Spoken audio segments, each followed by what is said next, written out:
Hello, fans, and welcome to This Day in Baseball, where we're going to bring you a full radio broadcast of today's game.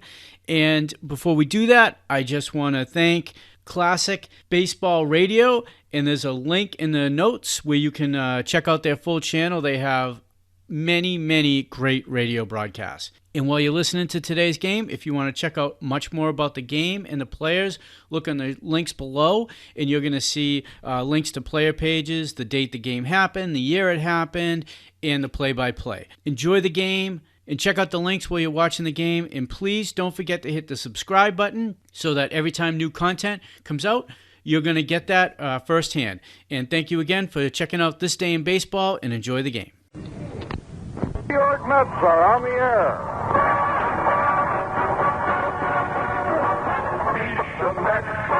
Meet the Mets. Step right up and greet the Mets. Bring your kitty, bring your wife. Guaranteed to have the time of your life because the Mets are really rocking the ball. Not so cold, but over the wall. Everybody comes down to meet the N.E.T.S. Mets of New York. Well, hi, everybody. This is Bob Murphy with Lindsey Nelson and Ralph Kiner, greeting you from the Polo grounds for the broadcast of today's game between the New York Mets and the Milwaukee Braves, brought to you by Rheingold Extra Dry and Cool Cigarettes. Today's broadcast is authorized under radio rights granted by the New York Mets solely for the entertainment of our listening audience. Any publication, reproduction, or other use of the descriptions and accounts of this game without the express written consent of the New York Mets is prohibited. Right now, Al Barlick and his umpiring team are meeting at home plate with Bobby Bregan and Casey Stengel. Right now would be a good time to light up a cool cigarette. Cool Filter Kings, the cigarette that gives you rich, mellow tobaccos and extra coolness. A refreshing coolness you feel in your throat. And say, how about checking your supply of cold Rheingold? Rheingold Extra Dry. Yes, sir, put some Rheingold on ice.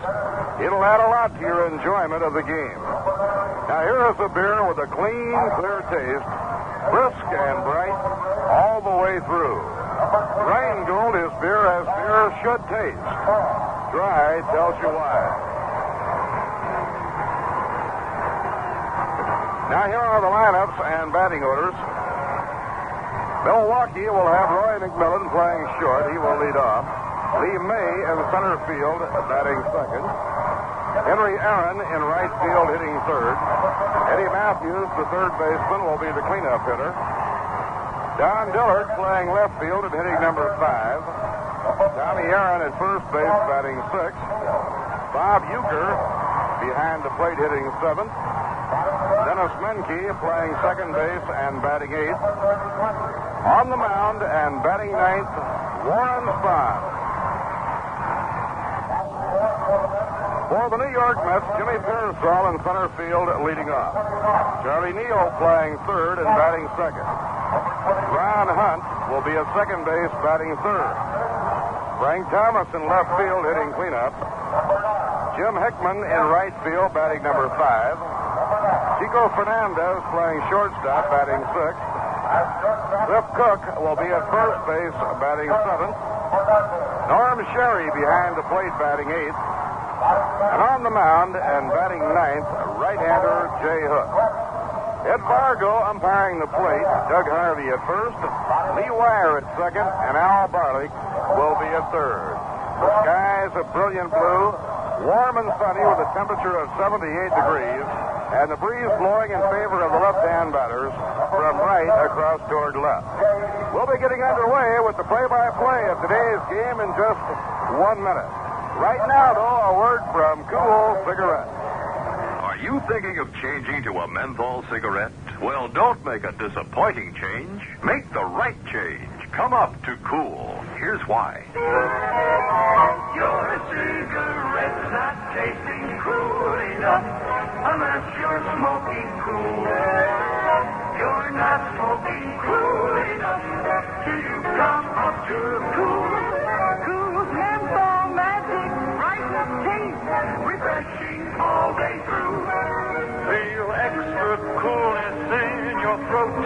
When cool comes through for you, you're not smoking cool enough till you come up to cool. Enjoy the extra coolness you feel in your throat when you smoke Cool. Enjoy that bright, clear taste all day long. Come up to Cool. Cool with the pure white filter or Cool without filter.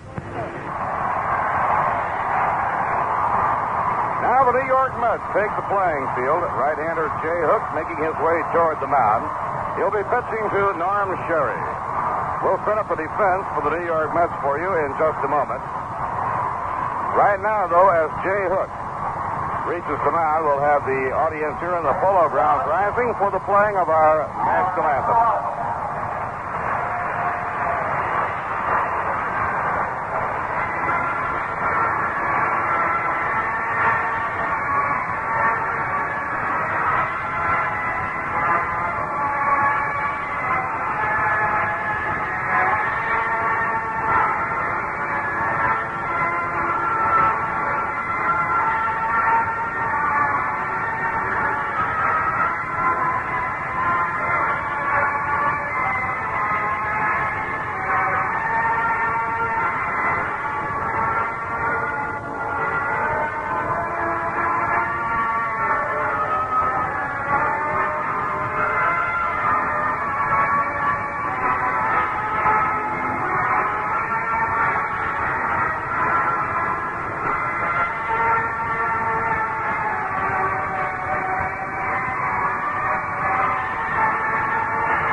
The playing of our national anthem. It's play ball in the Polo Grounds in the finale of the two-game series between New York and Milwaukee. For the New York Mets, with Warren Spahn pitching for Milwaukee, Casey again has an all right-handed batting lineup, with the exception of his pitcher, Jay Hook. Cliff Cook is playing first base. Ron Hunt will be at second. Chico Fernandez playing short, and Charlie Neal is at third. In the outfield, Frank Thomas in left, Jimmy Piersall in center. Around at right field, Jim Hickman. Behind the plate, Norm Sherry, and on the mound, Jay Hook. Jay Hook opposed Warren Spahn in the home opener for the Braves this year in Milwaukee. Spahn went all the way to win the game by a score of 6-1. Jay has a lifetime record against Milwaukee of no wins and 4 losses. Warren Spahn this year against New York has won 1 and lost 1. He won the home opener against Jay Hook 6-1, and he lost 3-1 to Alvin Jackson and the New York Mets on the 20th of April here in the Polo Grounds. Spahn has a lifetime record against New York of 4 wins and 2 losses. The other loss to New York came early last year on a dramatic 9th-inning home run by Hobie Landreth. Now, Roy McMillan will be the leadoff hitter in the game. Just about a perfect day for baseball. Jay Hook into his windup now, and the first pitch of the day, a fastball too high, 1 ball and no strikes. Mets have lost 33 games this year, and none of the 33 any tougher to absorb than the setback they took last night when the Braves got 3 in the 9th inning to win 3-2. Now Jay Hook is over the head. Down comes his pitch to McMillan. It's whacked foul. Back upstairs, it'll be out of play. 1 ball, 1 strike. Veteran Roy McMillan batting at .218 with 2 home runs and 5 RBIs. Tomorrow will be an off day for both New York and Milwaukee. Braves utilize the off day to fly to Pittsburgh, where they have a series with the Bucks over the weekend. It'll be an off day for New York, and they open the Cardinal series Friday night. An off-speed delivery taken low. 2 balls and 1 strike. Casey will have Alvin Jackson opening the St. Louis series on Friday night, with Roger Craig facing the Cardinals on Saturday. Right now, the Cardinals have 3 of the top 5 hitters in the National League. They're a game and a half out of first. In the dirt, ball 3, 3-1 now on Roy McMillan.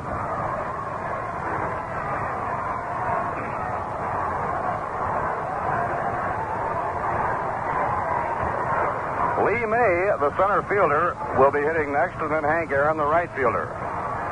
Dixie Walker on the coaching lines at first, and JoJo White on the lines at third. 3-1 delivery. A foul ball hit toward the roof down the left field line. It's out of play, 3-2.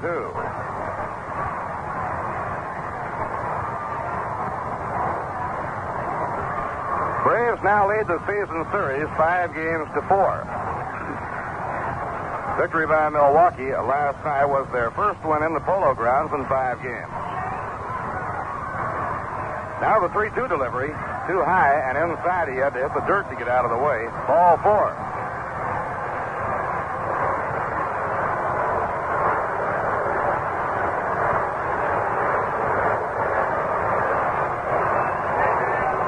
Jay Hook was a winning pitcher in his last start, and it was his best game of the entire year. A superb 2-hitter to throttle the Chicago Cubs on Memorial Day 2-1. Then his last outing, he won his 3rd game of the year in relief, a 10-inning battle against Pittsburgh in the 2nd game of the Sunday doubleheader. Lee May, the batter, ground ball hit down to first. Cook grabs it, throws to second. There's one. Fernandez to Cook, double play.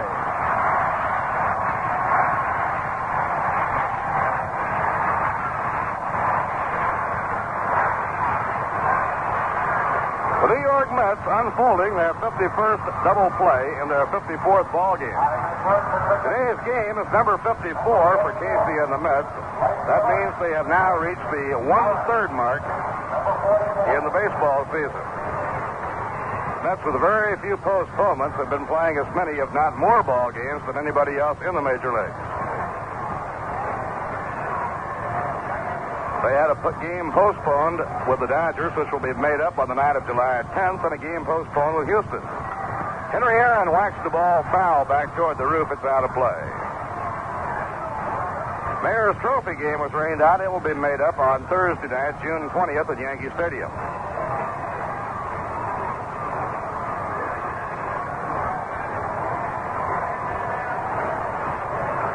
Two outs and nobody on.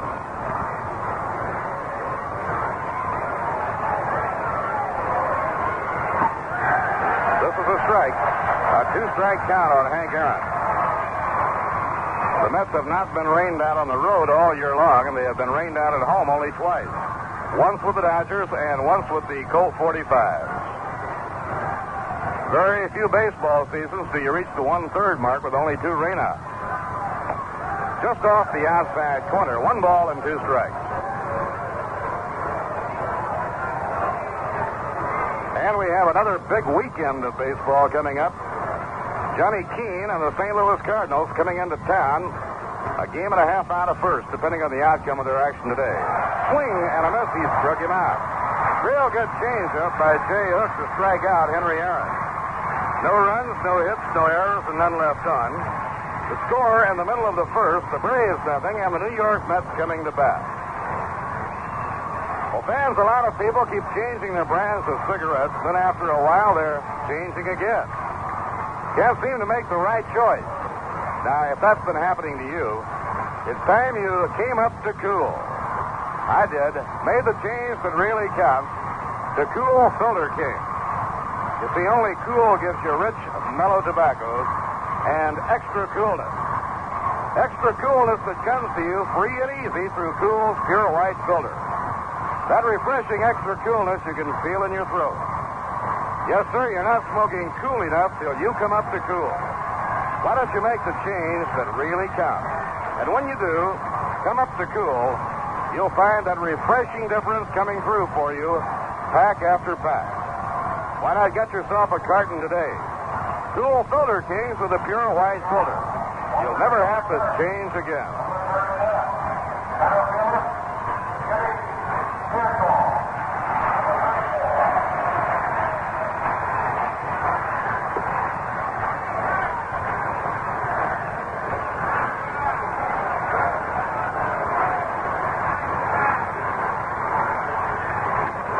The only other day action in the major leagues will be a doubleheader at Wrigley Field between the Giants and the Cubs. Willie Mays, in the first inning, has hit his 11th home run of the year. It came with a man on. He connected off Dick Ellsworth. I think Ellsworth has given up only 1 or 2 home runs all year. He has been really amazing. So the Giants lead the Cubs 2-0 in the first inning out in Chicago. Jack Fisher pitching for the Giants, and Dick Ellsworth 7-3 for the Chicago Cubs. Ellsworth, his last time out, hurled a one-hitter, and the only hit was a bunt single by Wes Covington. Now Jimmy Parasol up against Warren Spahn. First pitch thrown by Spahn outside and high. 1 ball and no strikes. At the age of 42, Warren Spahn leads the Braves pitching staff in victories. Warren already has won 7, lost only 3. At the age of 42, he is the workhorse of the staff, has pitched more innings than any other pitcher on the staff. Swing and a miss. 1 ball, 1 strike to Jimmy Parasol.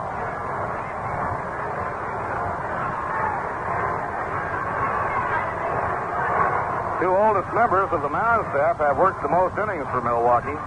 Spahn 82 innings and Burdette 71 2/3. Strike on the outside corner. 1 ball and 2 strikes. So if they say that baseball is a young man's game, they're not taking into consideration the likes of Warren Spahn and Lou Burdette. Pitching 1-2. Fouled back toward the screen by Jimmy Parasol. 1-2. It's been a rugged homestand for Jimmy. Up until last night, he had been hitting the ball hard, but simply had not been able to find any holes. Jimmy perhaps starting to press a little bit too much. Didn't hit the ball well in the game last night. Pitching 1-2. Outside and low in the count, even 2 balls and 2 strikes.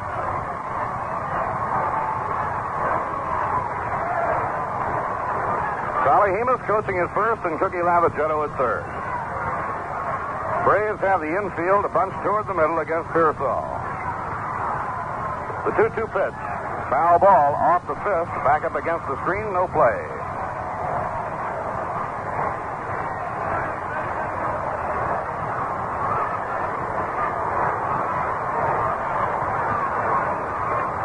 Charlie Neal on deck and then Ron Hunt.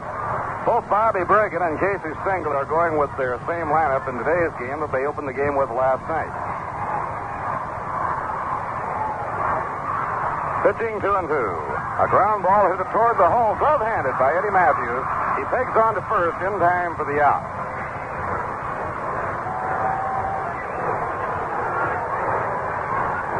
One away, nobody on. Matthews going off to his glove side, cutting that ball off before it reached the hole.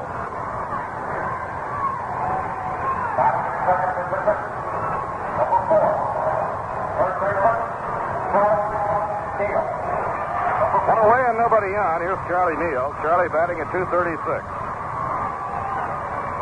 Charlie got the Mets off to a good start in the game last night when he singled and later scored in the first inning. Off the outside corner. Ron Hunt helped to build the run. He singled to center field and Neal raced to third. After a walk to Frank Thomas loaded the bases, Hickman scored Neal with a sacrifice fly. Fastball for a strike. 1 ball, 1 strike to Charlie Neal. When this homestand winds up with the 2 games against Cincinnati Monday and Tuesday, the Mets then hit the road. Outside, 2-1. Their next road trip will be a rather short road trip, and on the trip they'll be going to County Stadium in Milwaukee. So the Mets and the Braves are playing practically all of their games in the first half of the season. Foul ball back. 2-2 on Charlie Neal.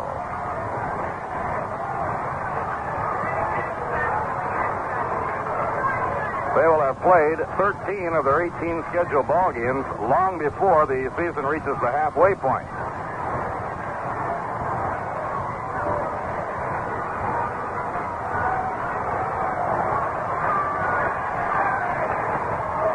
Fouled off. Nicked that one off the end of the bat.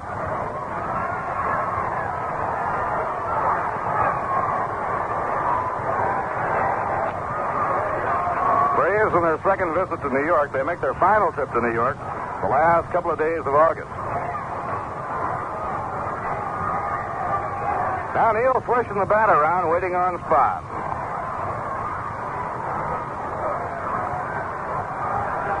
Now Warren double pumping. Up goes the leg. Down comes the arm. A grounder hit down toward Eddie Matthews.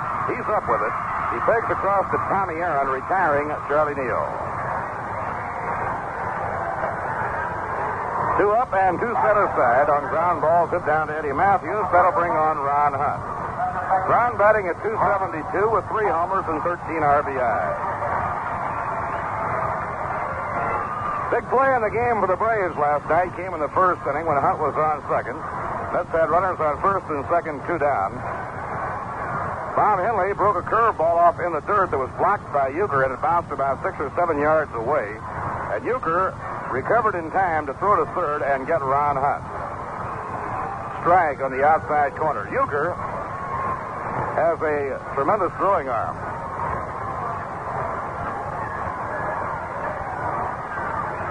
Two outs, nobody on. Bottom half of the first inning. Now the pitch on the way. Misses inside. 1 ball and 1 strike. Warren Spahn, off to another big year at the age of 42, has won 334 ball games. The 1-1 pitch, slow grounder back toward the mound. Easily handled by Spahn. He pegs to first. The side is out. No runs, no hits, no errors, and none left on. At the end of 1 inning, the score, the Braves nothing, and the New York Mets nothing. The St. Louis Cardinals will be here for a 4-game weekend series starting Friday night, a Ladies' Day game Saturday, and a doubleheader on Sunday. Ralph, the complexion in the National League pennant race has certainly changed to a bright side for the Cardinals. Well, I think that you have to give Bing Devine a lot of credit because he made the big move picking up Dick Groat from the Pittsburgh Pirates. And Dick has added quite a bit to the St. Louis Cardinal lineup. He's been a real leader for them. They've needed a person in the infield to help their club. Also, Dick has gotten off to a tremendous start with the bat. He's been a great hit-and-run man for a long time, and he fits right into their batting order. And the Cardinals, with that good hitting, looking for some long relief pitching and some short relief. And with that, they could go all the way. They certainly have a well-balanced ball club, and they certainly are a real hustling team. Right now, the Cardinals, who have made a rapid climb after a kind of a sluggish start, if the standings today are just a game and a half out of first place, they have 3 fellas ranking in the top 5 of the National League in batting. Of course, the number 1 guy is Dick Groat. After him, we'll find Ken Boyer and also Bill White. Don't forget one fellow, though. Guy's been around, well, almost as long as Casey Stengel, it seems. It'll be Stan Musial in here at the Polo Grounds, maybe, or is next to last time. And I say maybe with great reservation. Well, Musial, like Warren Spahn pitching here today, the elder statesman of the ball club, whereas Spahn leads the Braves in pitching victories, Stan the man, still going strong, leads the team in home runs. So we ought to have a lot of excitement over the weekend. Hope you're planning to be with us Friday night, Saturday, and the doubleheader on Sunday. Ground ball hit hard by Eddie Matthews. A base hit beyond the reach of Ron Hunt, going into right center field.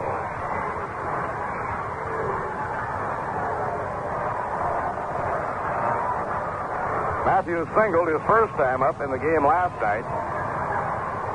Later drew 2 walks. He was the only Braves hitter until that 9th inning that caused Carl Willie any concern at all.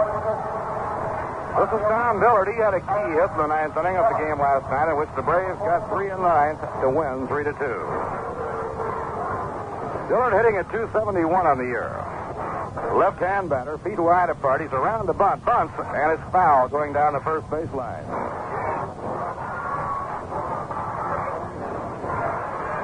Today is the 5th of June. That means 10 more days for the Major League ball clubs to make any trades of any consequence before the trade deadline, which is midnight, June 15th. Over the years in baseball, the trade deadline has been a mighty exciting day, and right on the deadline, there have been many very big trades made.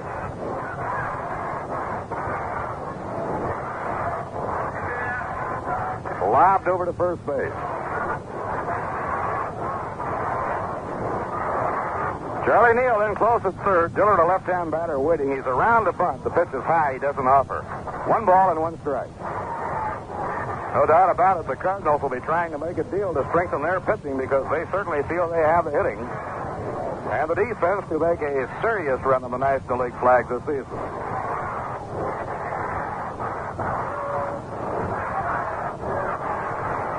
One pitch, taking a high, ball 2. And who would ever have dreamt in spring training that when the season was a third gun, 54 games played, that the Chicago Cubs would be 5 games over 500 and only 3 games out of first place.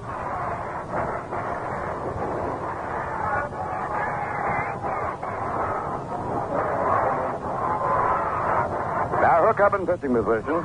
There goes the runner, hit and run, a foul ball hit right down the right field line, and it is into the seats, a foul ball. That wasn't foul by very much. That was a 250-foot fly that almost became a home run.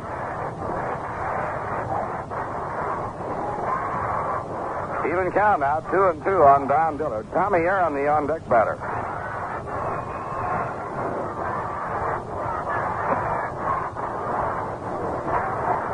Now Jay up in pitching position. Eddie Matthews leads off first. Slow grounder down the first baseline. It's a foul ball. Cook grabs it in foul ground, and so retracing his steps to home now will be Don Dillard. Henry Aaron's younger brother Tommy got off to a sluggy start hitting this year. Braves later sent him out to Denver where he played for about a month, and since they brought him back a week ago, he has really been hitting the ball hard. To make room for Tommy Aaron when he was brought back from Denver, Len Gabrielson, who beat New York a game earlier in the year with a 3-run homer, was sent to the minor leagues.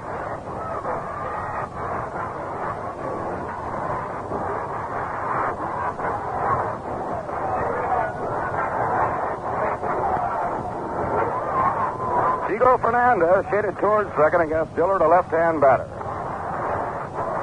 Eddie Matthews on first, nobody out, no score in the game.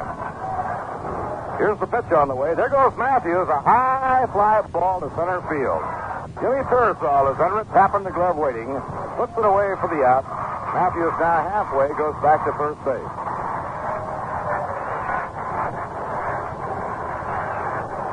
That brings up Tommy Aaron. Tommy Aaron had 2 for 4 in the game last night, including a big hit in the 9th inning. Batting at .234 on the year, but he has hit very well since coming back from Denver.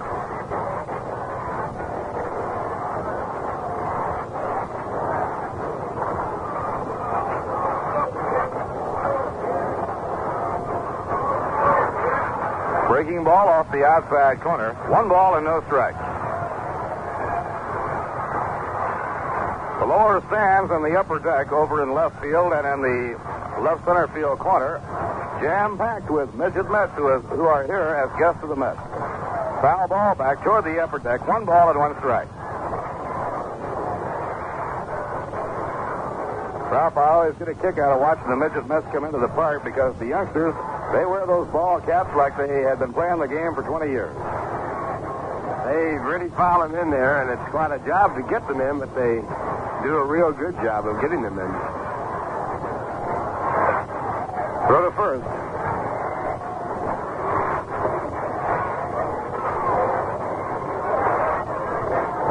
One ball, 1 strike on Tommy Aaron, and now he steps out. Base umpires are relaxing without the traditional blue coats today because of the midsummer weather. Only Ed Vargo working the plate has the coat on, along with the inside chest protector. The 1-1 delivery, foul ball. He hit a curve like a pistol shot down the third baseline.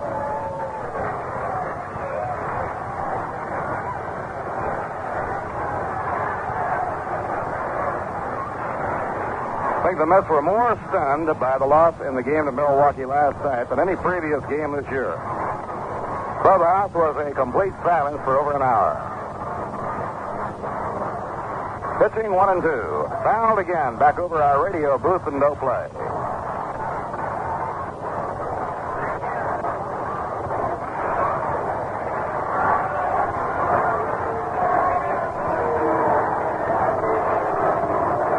1 ball and 2 strikes on Tommy Aaron. Mets have the infield hoping for a shot at the double play. Fernandez shaded toward the hole a bit.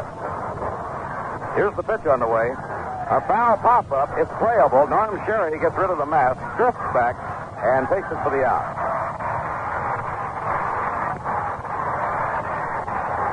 Now there are 2 away, and coming on to hit will be the catcher, Bob Euchre. Euchre hitting at .250. He has played very little. He has 2 hits and 8 times at bat on the year.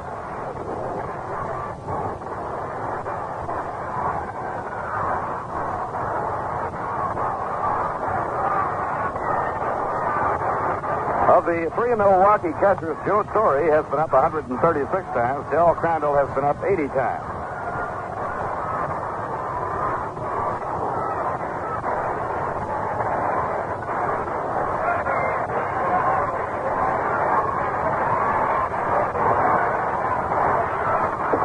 Outside and low. 1 ball and no strike.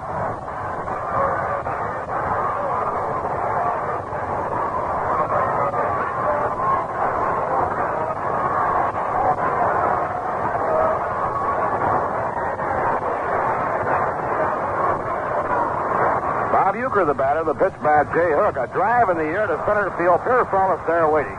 He makes the catch, and the side is out. The ball was dancing around like a knuckleball. It was really mashed by Bob Euchre. Side retired in the second. No runs, 1 hit, no errors, and 1 left on. At the end of an inning and a half, the score, the Braves nothing, and the Mets nothing. Frank Thomas coming up to hit against Warren Spahn in the last half of the second inning.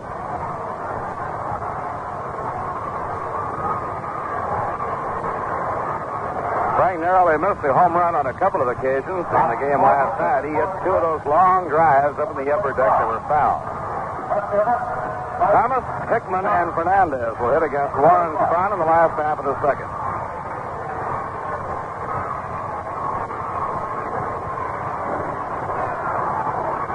Bob Euchre working behind the plate. Braves have the infield around to left against Thomas, the full hitter.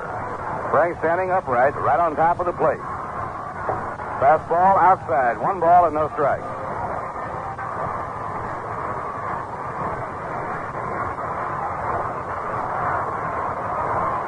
Now Spahn into his windup. Here's his pitch on the way. Swing and a miss on a slider. 1 ball, 1 strike. Bob Henley, who pitched for Milwaukee in the game last night, drew the praise of the hitters of the New York Mets. They thought he had about as good a stuff as anybody they had hit against all year long.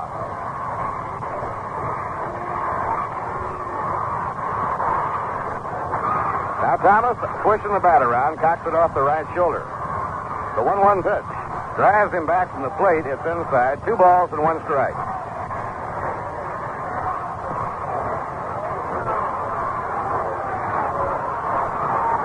Jim Hickman crouched in the on-deck circle.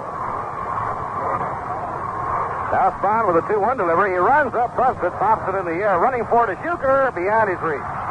Euchre at the last moment diving headlong, trying to get it. But it was beyond his reach, and the count is 2 balls and 2 strikes. Euchre giving that one a real good effort. Braves open a weekend series against the Pirates in Pittsburgh Friday night, and they'll have Bob Shaw opening that series. Al Jackson will open for New York against the St. Louis Cardinals here on the Polo Grounds on Friday night. After the Cardinal series, the Reds are in Monday night and Tuesday afternoon. Fouled back into the screen. Count remains 2 balls and 2 strikes.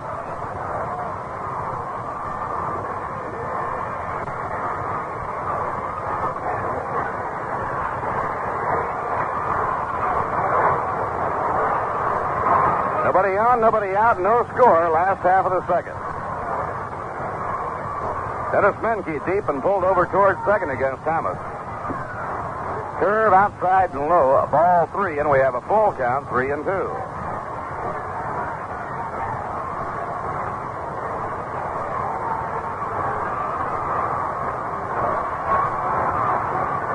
Now the payoff pitch by Warren Spahn. A drive toward right center field. It'll be a base hit. Taken on a hop by Hank Aaron, and Thomas is on with an opposite field single.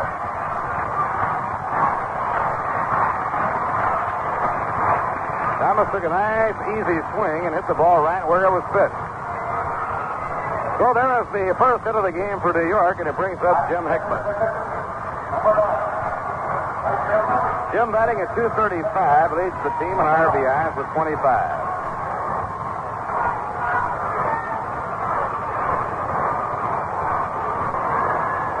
Now Spahn up in pitching position. Delivers to Hickman under the knees, 1 ball and no strike.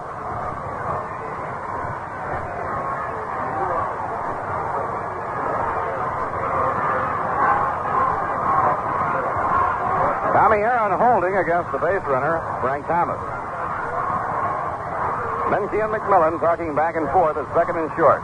Outside and low. Ball 2, 2-0. Chico Fernandez waiting to hit next.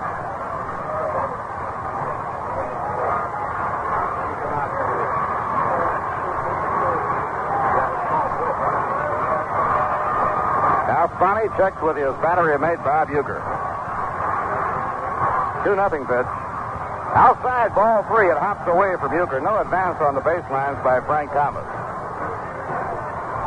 Very similar to the ball last night that was blocked and rolled a few feet away, and then Uecker pounced on it, and then a big play threw Ron Hunt out at third.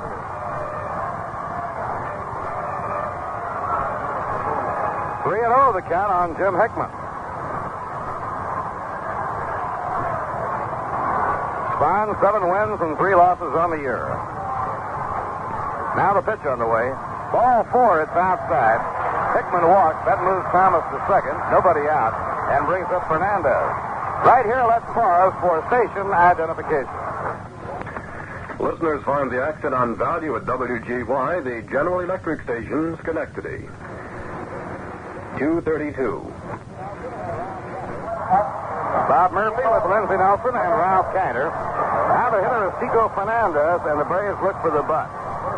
Jim Hickman has been red hot against Milwaukee all year, and Spahn pitching very carefully to him. Walked him on 4 pitches. So now the Mets have runners on first and second, nobody out. Tommy Aaron coming up the line from first base. Fernandez the batter. Outside and low, it's ball 1.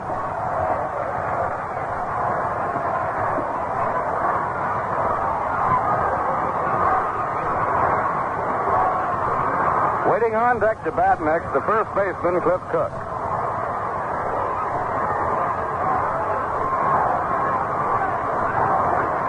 Now Spahn checks his runners and delivers to the plate.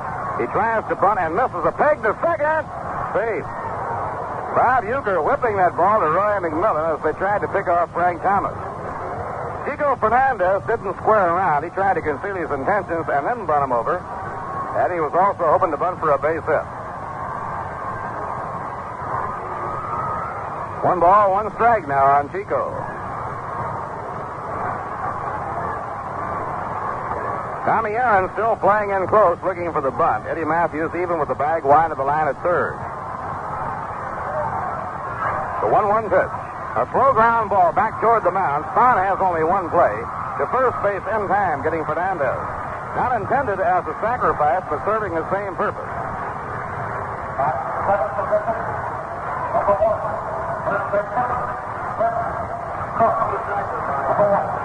No sacrifice. He took a full swing and topped the slow roller. Dennis Menke covered on the throw from Warren Spahn, and now the Mets have runners on second and third, 1 out. In his first time at bat in the game last night, Cliff Cook doubled off the right field wall.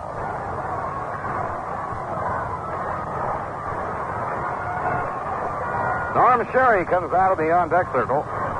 Last half of the second, no score. The Mets have a threat. On a base hit, a walk and a ground out.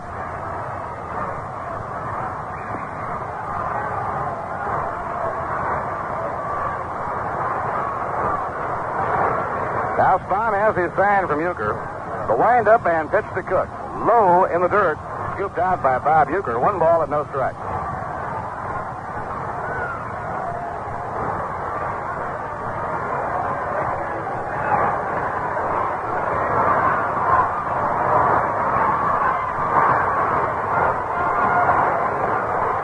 Spahn leads the Braves pitching department in just about every category. Off the outside corner, ball 2, 2-0.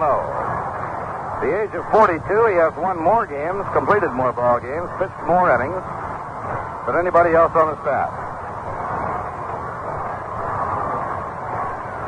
Frank Thomas on third, Jim Hickman on second, one down, and a 2-0 count on Cook. And they're going to put him on. They were pitching to him on the first two. Now they have a base open, and rather than make one too good to Cook, the last two are served outside intentionally.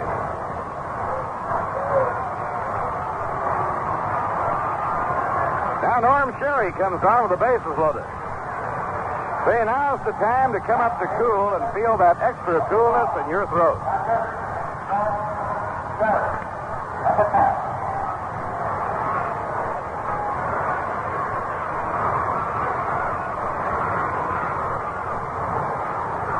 Norm Sherry facing Warren Spahn with the bases loaded, one man down. No score last half of the second. Braves have the infield straight away at double play depth. The outfield just about straight away. Now Spahn winding. Here's the pitch. A ground ball hit back to the mound. Spahn fires home. There's one. Down to first. Double play on the side is out.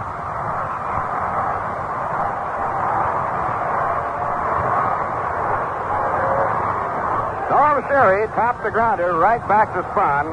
The play goes 1-2-3 if you're scoring along with us. Side out of the second. No runs, one hit, and no errors, and two left on. Now at the end of 2 innings to score, the Braves nothing and the New York Mets nothing. Say, you know, in addition to inviting back established major leaguers from the New York metropolitan area to participate in the second annual Old Timers Day game, President George M. Weiss also has invited several members of baseball's Hall of Fame. They'll be here for the ceremonies, which will precede the regular Mets-Phillies game on the afternoon, a Saturday afternoon of June 22nd. And Zach Wheat, one of the big Dodger heroes of the Dodgers played in Brooklyn, has accepted. Zach Wheat, a truly great left-handed hitter, and an established star with the Dodgers when Casey Stengel broke in back in 1912. The old Washington ballpark was installed at Cooperstown in 1959. Sam Rice, the great outfielder of the Washington Senators, who was elected to the Hall of Fame last winter, he'll be installed this summer, has also accepted. Rice barely missed making 3,000 hits. He retired after collecting 2,987, just 13 shy of the goal which has been reached by only 8 players in the history of the game. So the presence of Zach Wheat and Sam Rice from the Baseball Hall of Fame in Cooperstown will add greatly to all the fun and pageantry and festivities of the Old Timers Day game on Saturday afternoon, June 22nd. Certainly hope you're planning to be on hand. Right here we go to the third inning as the Braves come up against Jay Hook. All set to paint the word picture for you, Ralph Kiner.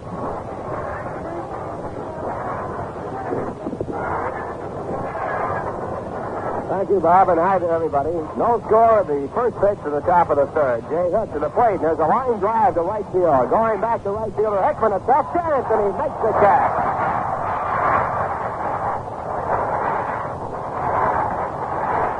Jim Hickman, the one-handed, going away from the diamond. A long running catch. The ball hit about 400 feet away. So Jay now has his first out here in the top of the third. Both teams with no runs, both teams with one hit, and the batter coming into the batter's box is Warren Spahn. Warren has been the most prolific left-hand home run hitter as a pitcher in the history of baseball. He has a total of 32. And the first pitch by Jay Hook, a curveball, strike one. Spahn going for the curve, over the top, 1 strike count. Warren, always a good hitting pitcher. He's also been a great fielder and also a great pitcher. He has 5 hits and 28 trips to the plate this year, batting .179. Again, the curve, this one's too low, 1 ball, 1 strike. One of the reasons for Spahn's great success on the mound has been the fact that he has a good bat. Many, many times Warren being left in the game instead of being removed for pinch hitter. Now the 1-1 pitch. Again, the curve, it's outside. 2 balls and 1 strike. Jay Hook respecting the bat of Warren Spahn. All with curveballs. He's 2-1. Spahn has no home runs this year. He has driven in 2 runs. A fastball line to right, a base hit. Hickman will play it off of the wall. Ball taking the bounce off. Spahn's going to try for 2. Here comes the throw. It is not in time. Oh, Warren Spahn doubling off the wall down the right field line. Second hit off Jay Hook. And now with one out, the leadoff man, Roy McMillan, will come to bat.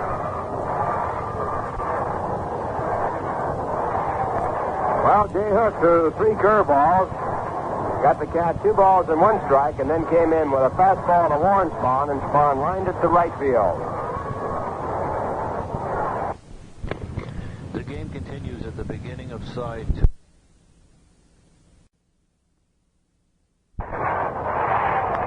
Well, Jay Hook threw 3 curveballs.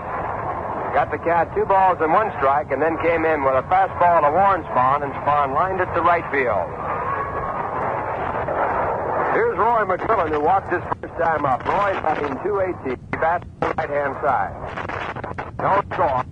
1 out for the third inning. 1 strike. McMillan with 2 home runs and 5 runs batted in.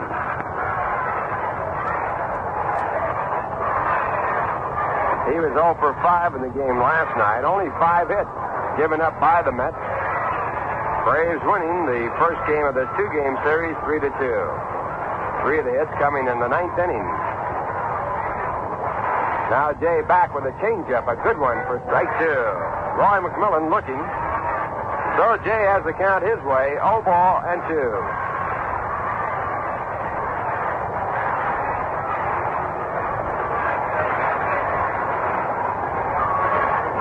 The on-deck batter is Lee May.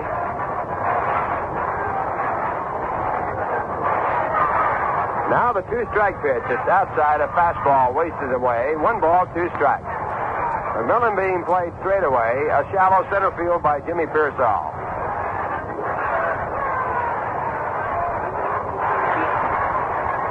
Milwaukee, by scoring 3 runs in the 9th inning of yesterday's game, broke a 23-inning scoreless streak.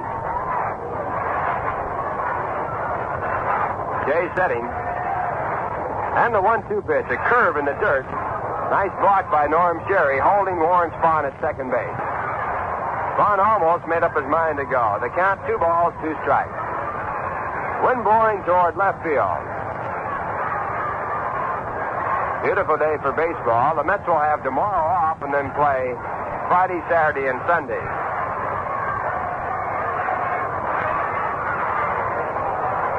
Friday, a night game against St. Louis. Saturday, a day game. And Sunday, two games, both in the daytime. Here's a curve back. It's now 3 balls and 2 strikes. The curveball way outside.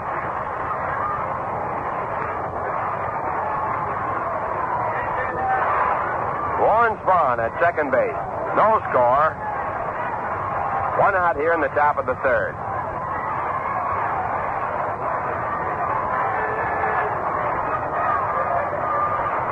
Hook sets and comes to the plate. Curveball hit foul. So that will keep the count at 3-2 on Roy McMillan.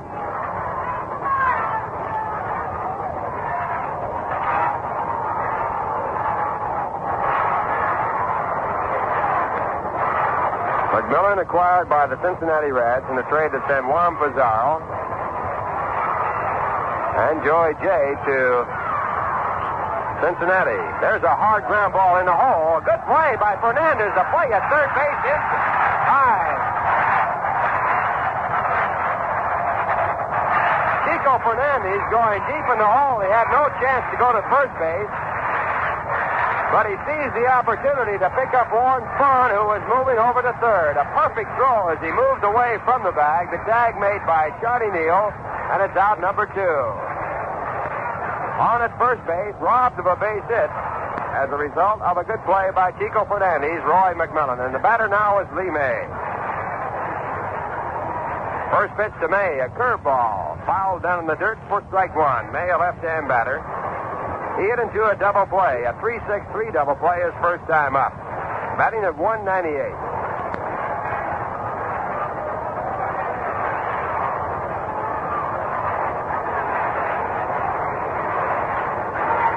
Day working smoothly, comes back with a high fastball. 1 ball, 1 strike.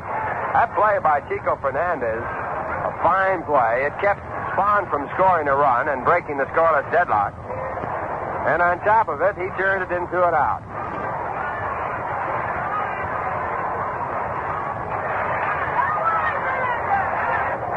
1 ball, 1 strike. Jay back to work. And the pitch is just high, a curveball. So the count moves to 2-1.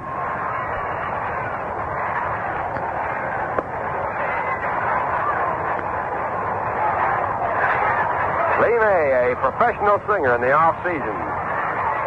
Batting at 2-1. Braves nothing, Mets nothing. 2 men out, top of the third. Throw to first base, but McMillan back way ahead of the throw.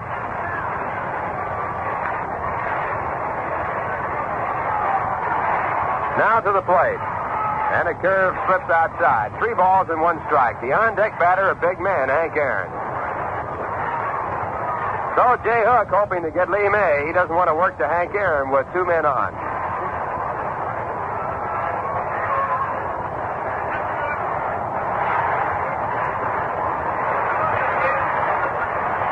Three balls and 1 strike. Jay to the plate. And a foul ball goes out of play. So Jay now with a count of 3-2.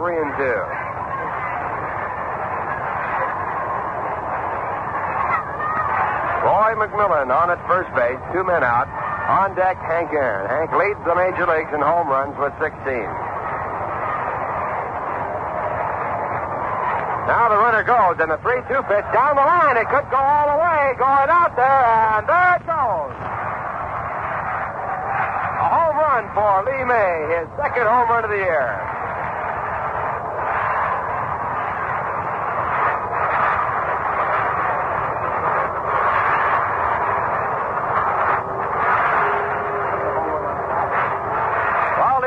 Hit 2 home runs this year, and both of them have come against the Mets.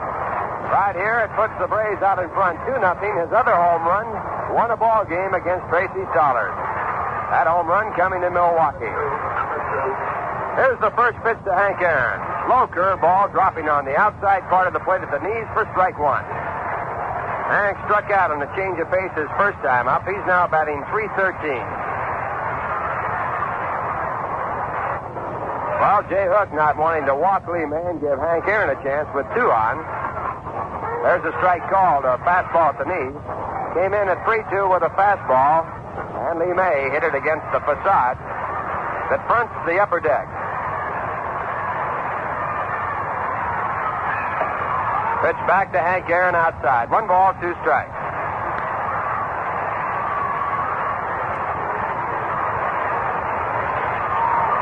That is the first home run of this 2-game series. Braves now with a total of 41. There's a base hit to right center. Jim Hickman moving over.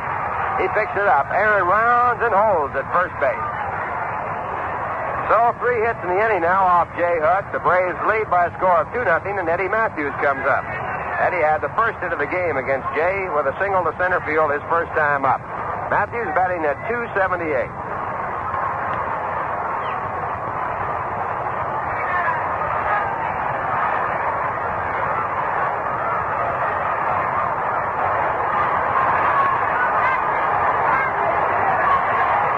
Left-hand batter.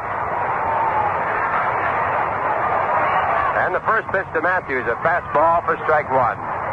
Matthews with 6 home runs, 28 runs batted in. His 6 home runs this year give him a career high of 405 in his lifetime.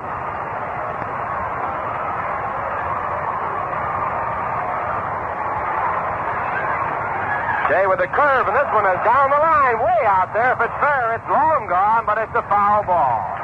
That ball over the roof down the right field line. So Jay gets a long strike, a real long strike, and he now has an 0-2 count to Eddie Matthews.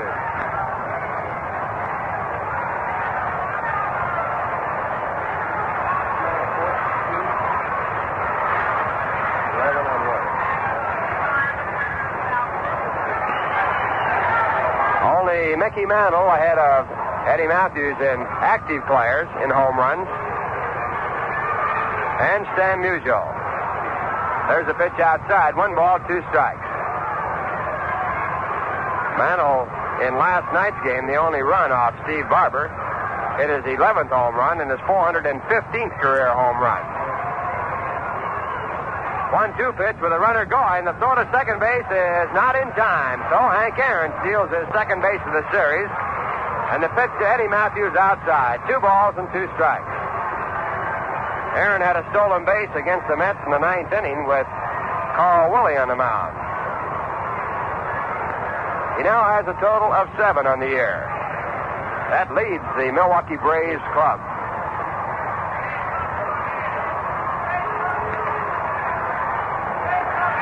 2 balls and 2 strikes. Jay back with a fastball that's flying to left, a base hit. Aaron scores easily from second base. The ball played off the wall by Frank Thomas going into third base. So Eddie Matthews picks up his second hit of the game, this time a double, an RBI to give him a total of 29 on the year. And the Braves now lead by a score of 3-0. Well, the stolen base by Hank Aaron, figuring in strongly in the inning, it set up the chance for him to score on the base hit by Eddie Matthews. Braves 3 runs now on 5 hits. The Mets have no runs and 1 hit, and warming up in the bullpen for the Mets is Don Roll.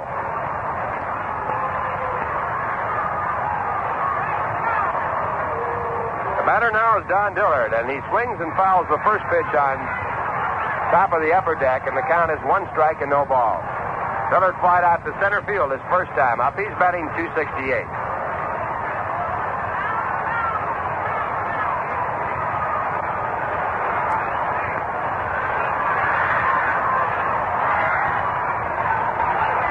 Dillard, a left-hand batter.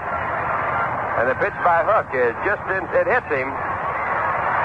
And Dillard gets first base. That ball just ticked his uniform, and now Norm Sherry is arguing with home plate umpire Ed Vargo that the pitch did not hit him.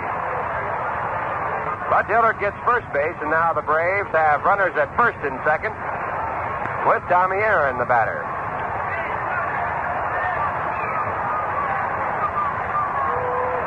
Tommy, the 8th man to bat against Jay Hook here in the 3rd. 2 men out. The Braves lead 3-0. Aaron fouled out his first time up. He's batting .229. Right-hand batter, the brother of Hank Aaron, playing at first base.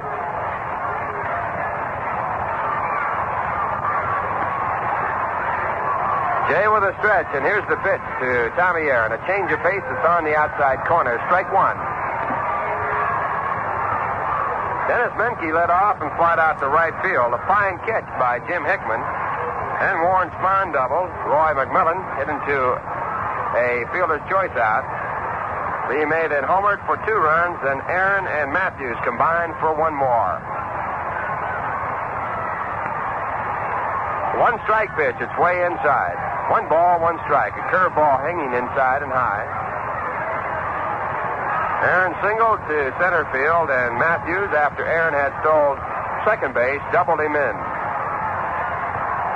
Then Don Dillard hit by a pitch ball, so the Braves have runners at first and second base, 2 men out.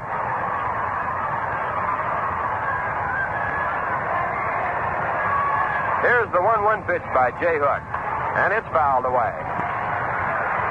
So Jay now out in front, 1 ball and 2 strikes. Tommy Aaron, 6 years younger than Hank Aaron. Never had a chance to play with his older brother. He actually is a bigger man than Hank, although Hank, of course, has the most power. 1 ball, 2 strikes. Runners at first and second, 2 out. And the pitch by Jay Hook, a curve outside, and it's ball 2. Jay with a slow curveball, missing outside just about knee-high.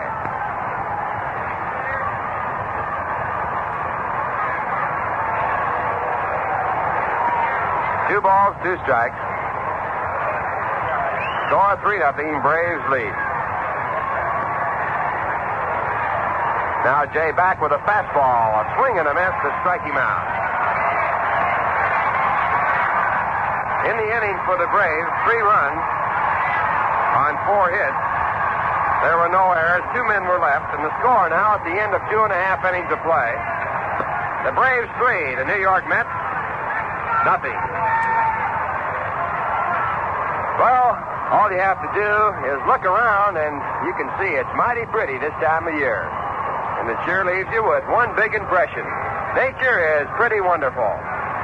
Let nature take its course, and things turn out excellently. The natural way is generally the best. This is true with beer, too. Beer brewed the natural way is more refreshing and it tastes better. Now, Rheingold Extra Dry is brewed the natural way.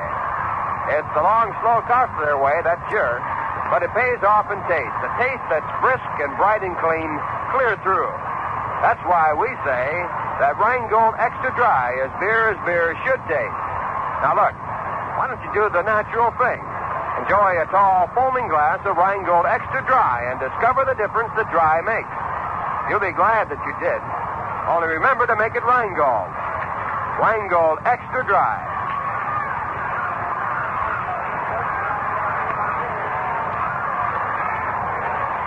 While the Braves, with 3 runs in the top of the third, have taken the lead 3-0. The Mets now coming to bat, and the batter will be Jay Hook. After Jay, the top of the batting order, Jimmy Pearsall and Charlie Neal. Jay batting for the first time, hitting 167. He has 3 hits and 18 trips. He's a left-hand batter. On the mound, Warren Spahn. And the left-hander's first pitch is a strike right through their fastball. Spahn has given up 1 hit. He has walked 2 men, 1 intentionally. He was in trouble in the second inning. The bases were loaded with 1 out, but then Norm Sherry hit into a double play. Now the pitch back fouled off the glove of Bob Bucher. Strike 2.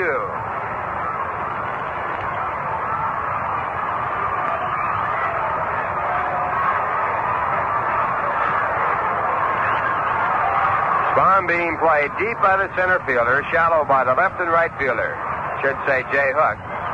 Now the 2-strike pitch. There's one, a base hit right by Eddie Matthews down the line. Coming over is Don Dillard. Jay rounds and he holds. So Don Dillard in left field playing over near the line in straightaway position against the left-hand batter. Saves a double, and the Mets now have a runner at first base with Jimmy Pearsall, the batter. That's the second hit off Warren Spahn. Jimmy, his first time out, bounced to third.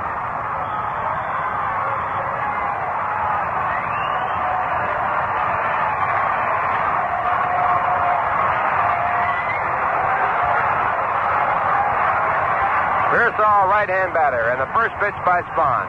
Hit right back to the shortstop, a chance for 2, an easy chance. The first one made, the second one made 2. So, the second double play in 2 innings by the Milwaukee Braves. And the Mets now have Charlie Neal batting with 2 men out. 6-4-3 if you're scoring. Charlie bounced to third, as did Jimmy Pearsall, his first time up. Batting from the right-hand side.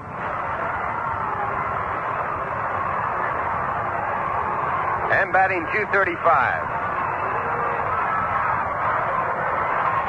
Spahn with a good sinker off his fastball and also throwing the screwball, which makes the ball very hard to hit into the air. In fact, the outfield has not made a put-out against the Mets so far in the game.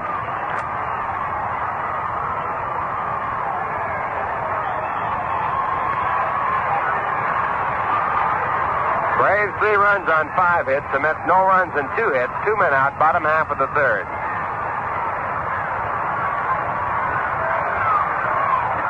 And the first pitch to Charlie Neal, taken strike 1. Charlie taking all the way, trying to make Spahn work. Spahn with a double play, getting a good start on a very quick inning.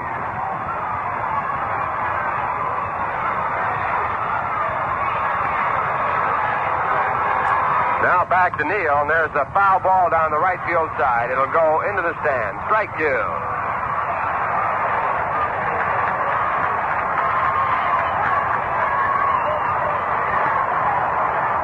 Spahn with a good chance to win 20 games again this year. He has a record of 7 wins and 3 losses. Off to a fine start.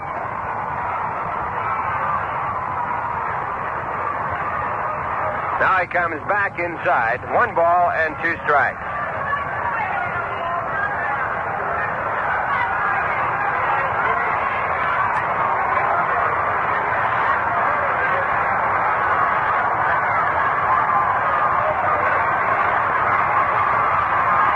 Spahn has won 20 games quite a few times in his major league career.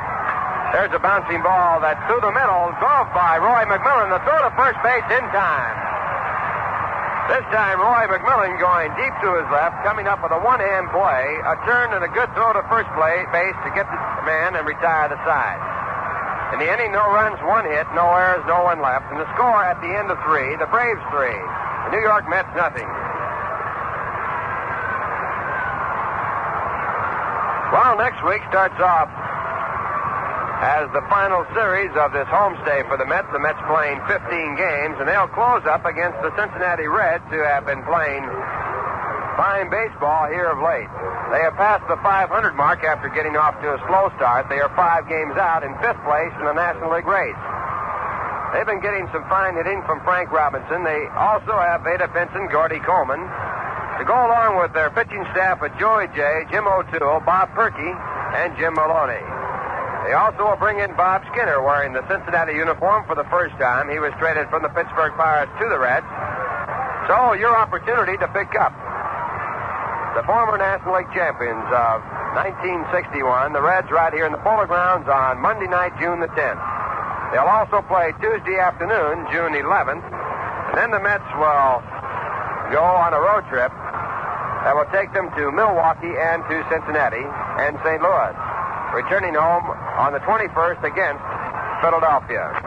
So after St. Louis comes in for 4 games, Cincinnati for 2 to close out the homestand. Tickets for these games and all the other games throughout the remainder of the season, as Bob told you, the season now 1/3 past, available at 3 convenient locations, downtown at Pennsylvania Station and Grand Central Station.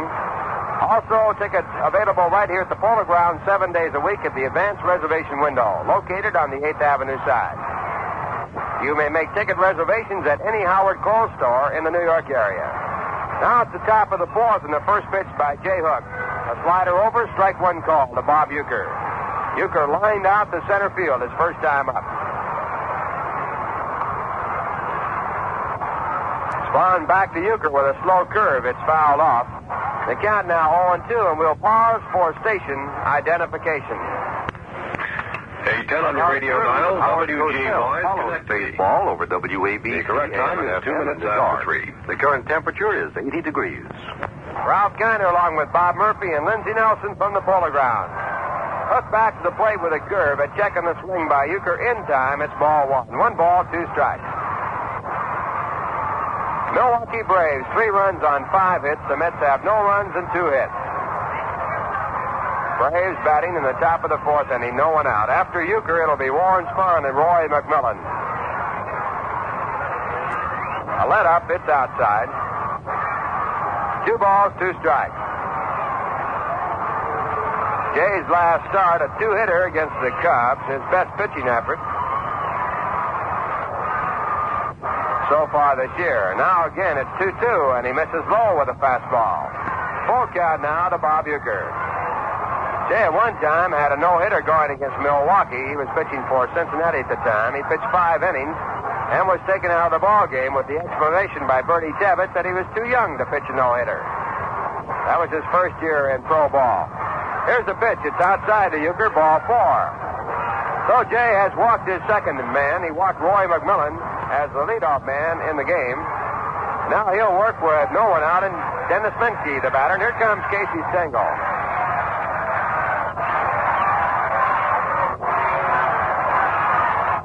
Don Rowe has been warming up in the bullpen since the 3rd inning when the Braves picked up 3 runs. Jay was hit hard in the 3rd. Dennis Menke led off with a line drive to right field, and Jim Hickman turned in a fine catch on it.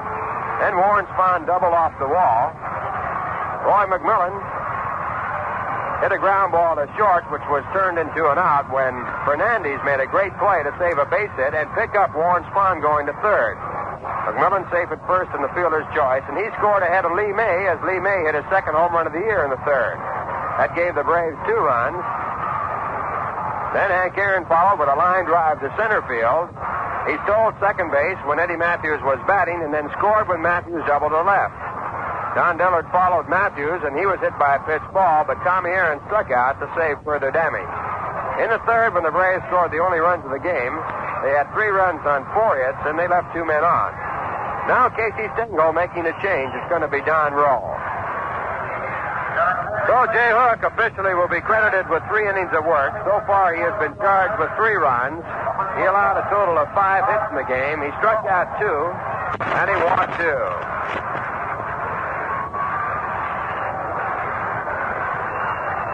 Don Rowe, coming in the game, is a left-hand pitcher. And while he gets set to warm up, let's check the scores.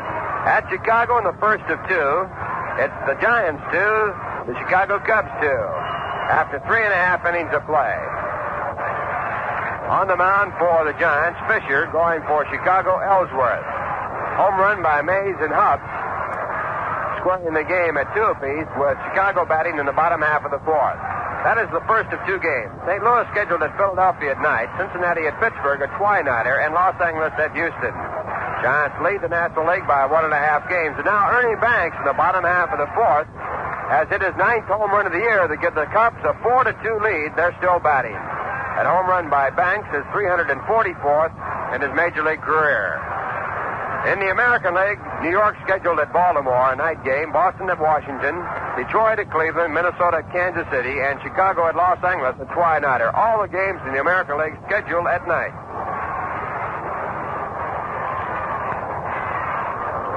Don Rowe making his 15th appearance for the New York Mets. He has worked 34 2/3 innings, given up 42 hits, allowed 15 earned runs. He has no record, no wins, and no losses. Don with a 3.86 earned run average. He'll be working to the second baseman, Dennis Menke. On at first base is Bob Uecker. No one out here in the top of the 4th.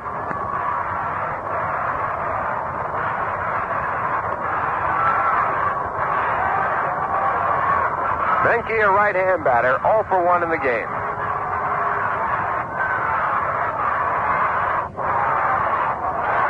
And the first pitch is lined to short. On through, should say to second, on through the second baseman. Picked up in right center field by Hickman. And going to third on the play is Bob Uecker. That was a hard smash. Coming over from second base was Ron Hunt. He tried to field it on the first stop, but the ball was shot on through and scored a base hit. So Menke on the first pitch by Don Rowe has moved Uecker to third. Runners now at first and third, and Warren Spahn batting.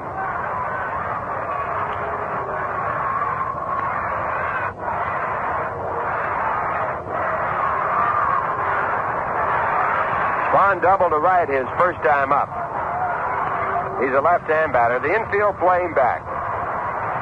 Braves lead 3-0. It's in the 4th. And the first pitch to Spahn is fouled out of play, strike 1. Braves now with 6 hits in the game. 5 off Jay Hook.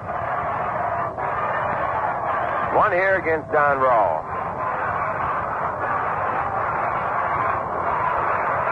Spahn looking down at JoJo White. White, the third base coach. At first base, Dixie Walker.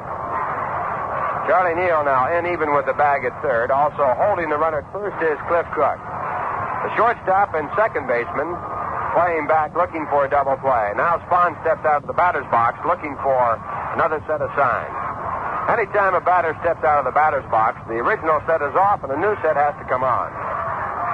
Now the 1-strike pitch to Spahn, hit sharply to short, dug out by Fernandez. He's coming home. They now have Uecker in the rundown. Sherry running the runner back, and now Uecker running into Sherry, and interference is called. Actually, the technical way is obstruction. The run is allowed to score, and moving on down to second base on the play is Dennis Menke. Obstruction charged against Norm Sherry. After throwing the ball to Charlie Neal, Uecker turned quickly, reversing his directions toward Norm Sherry, and he ran into Norm. It scored an error on the catcher, allowing the run to score, and of course, it's the obstruction play. Play went 6-2-5, and of course, the shortstop and third baseman get assists on the play if you're keeping a technical score. Spahn on at first base with the fielder's choice. And the Braves now lead by a 4-0 score. They're still batting with no one out. The batter is Roy McMillan.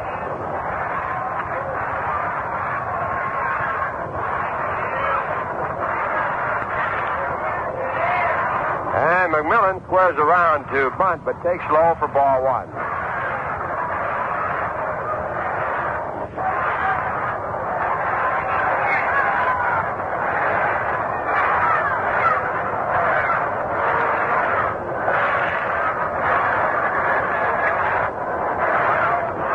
McMillan now stepping out of the batter's box, taking a long look at JoJo White. JoJo sending the signs at third. Charlie Neal looking for the sacrifice, playing a very shallow third. Also at first base, Cook getting ready to charge. Rose spins around and moves the second base runner back to second. Dennis Menke there. 4-0, the Braves lead. Here's the pitch back to the plate. Again, McMillan squares around, but takes first ball two. That fourth run charged against Jay Hook. Warming up in the bullpen now for the Mets is Galen Cisco. He was in last night's game.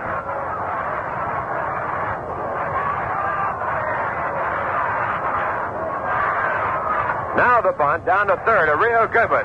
Rowe picks it up. He goes to first in the dirt, and knocked over on the play is Hunt. Scoring from third base on the air will be Dennis Menke, and going to third is Warren Spahn. It scored a base hit for Roy McMillan, a perfect bunt down the third baseline. When Rowe picked it up and threw low in the dirt, he was charged in there as the ball was off of the glove of Hunt covering at first base. Hunt, in trying to get to the ball and pick it up on the short hop, was bowled over by McMillan, no fault of McMillan's, and scoring on the air from third base the fifth run of the ball game. Menke scoring from third, and McMillan picking up a sacrifice hit. The batter now is Lee May.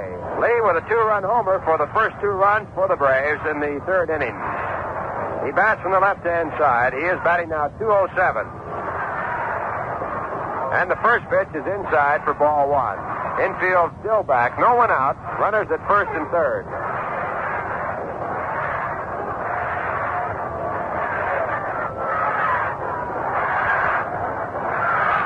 Now the pitch to the plate. A curveball. A check in the swing, but not in time. 1 ball, 1 strike.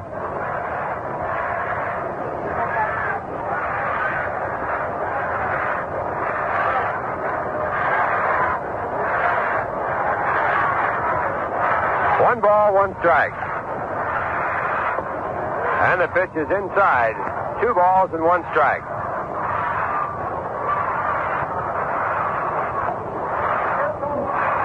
Braves with 2 runs in here in the fourth. They had 3 in the third. Lead 5-0.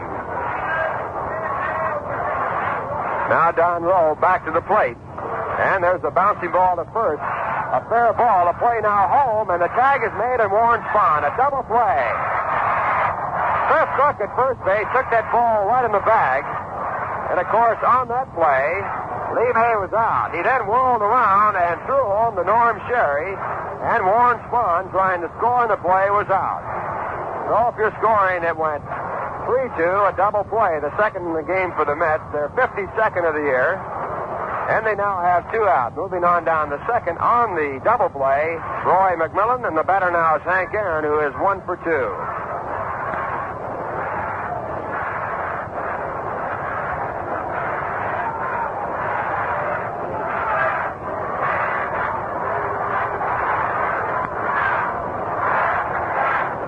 The first pitch to Aaron is low, ball 1.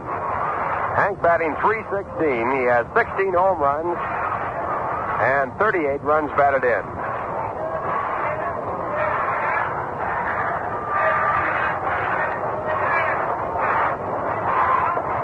Now roll back high, and it's 2 balls and no strikes.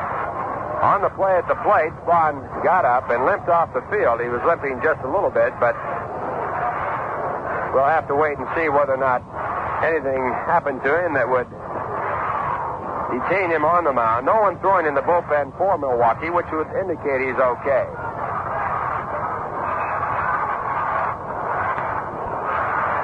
Two balls and no strikes, and Aaron trying to check. Did not in. The count is now 2-1. Pitch was out of the strike zone. Aaron had started the swing. He held up, but not in time. So Don Rowe has his first strike against the right-hand batter.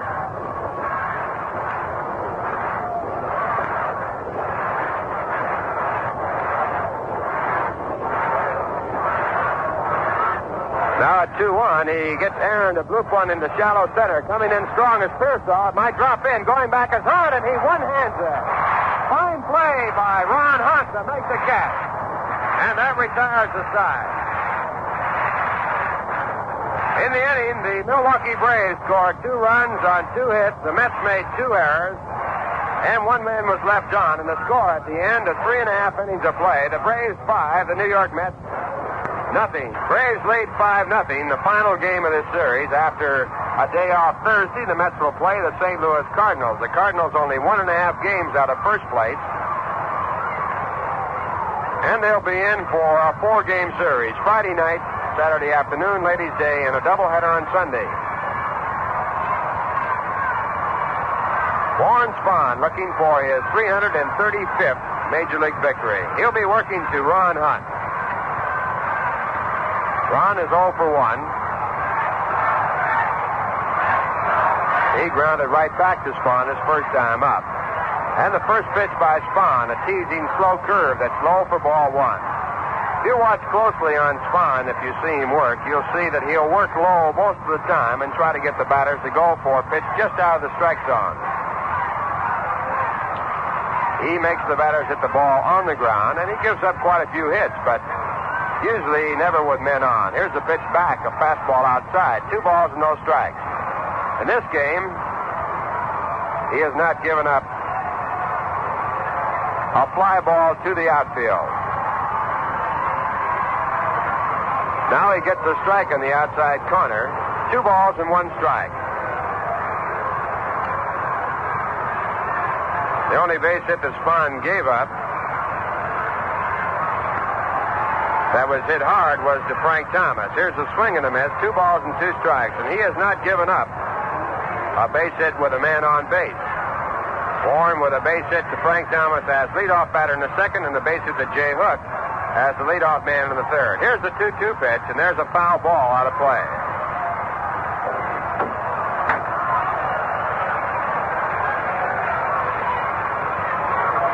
So the count holds at 2-2 as Ron Hunt leads off here in the 4th.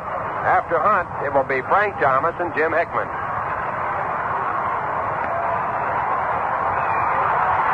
Spahn back in the tie outside for ball 3. Ron Hunt with a full count at 3-2. Braves 5-0.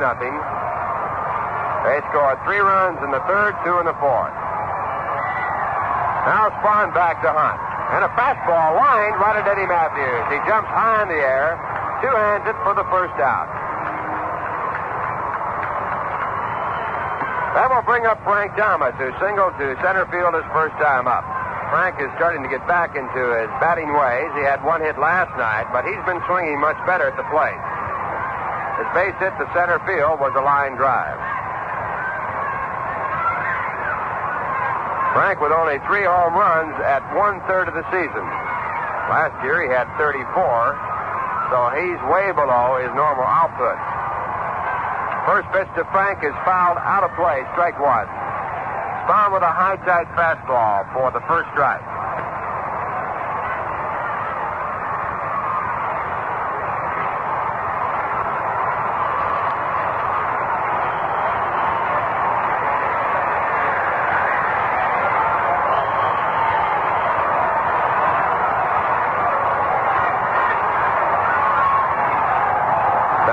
Strike pitch by Spahn. It's a called strike for strike 2. Little screwball in the outside corner.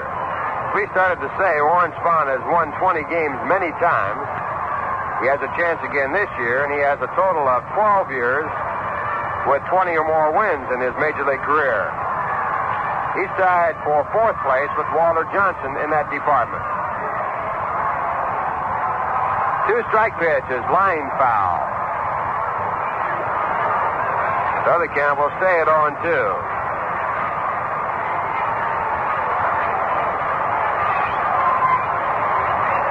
Warren has pitched a total of 55 shutouts in his Major League career, none this year.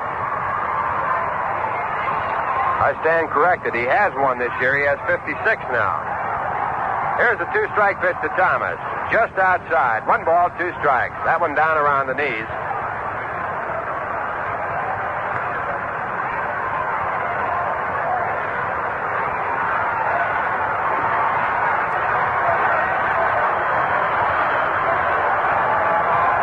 Now Spahn back to work to Thomas. And there's a hard smash at short. On through.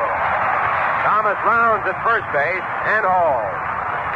Roy McMillan tried to come up with it on the half hop, but didn't get his glove on it.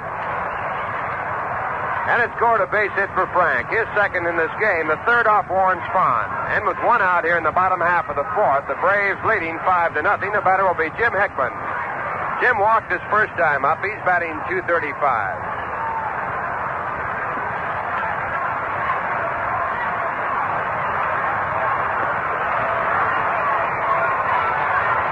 Hickman with 6 home runs and 25 runs batted in. Right-hand batter, and he looks outside. The pitch a little bit low also. 1 ball, no strike. Jim had his greatest Major League day against the Milwaukee Braves in the Sunday doubleheader. In last night's game, won by the Braves, 3-2. Jim drove in 1 of the 2 runs. He was 0 for 3. Thomas not being held on. The 1-0 pitch. Hits low. Ball 2. Change of speeds by Warren Spahn.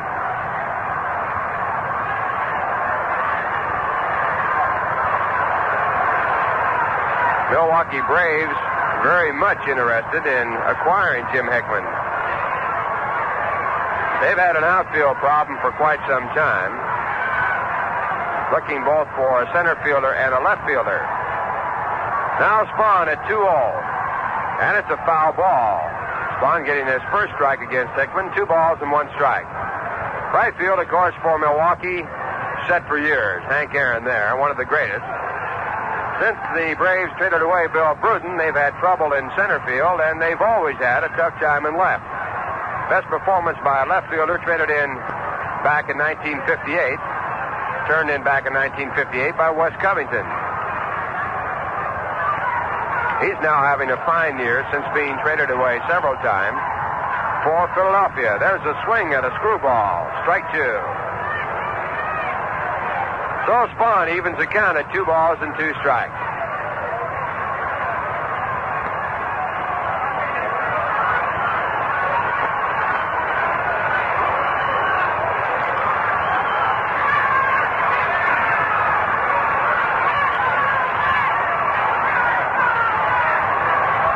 Left-hander setting. And the pitch just outside.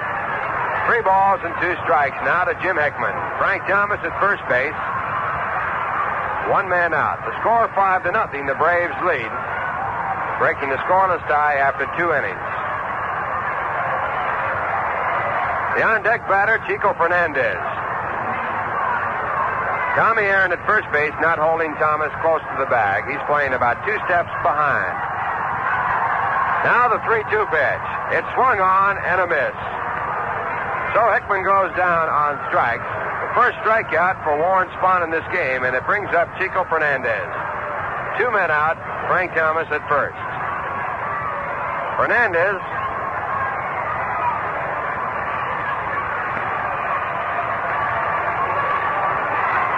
was out 1-4 his first time up. He bunted, and Warren Spahn, actually it was a swinging bunt, and Warren Spahn picked it up and had to throw to Dennis Menke to get him out. First pitch to the right-hand batter is strike 1.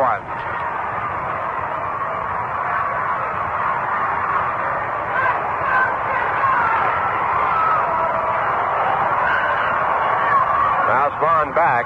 It's low. 1 ball, 1 strike. Say right now, why not open up or order up a glass of Rheingold Extra Dry? It's beer as beer should taste.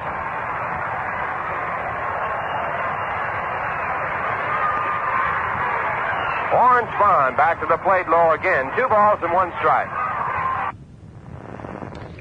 The game continues at the beginning of side 3, cassette number 2. Interesting. Anyone.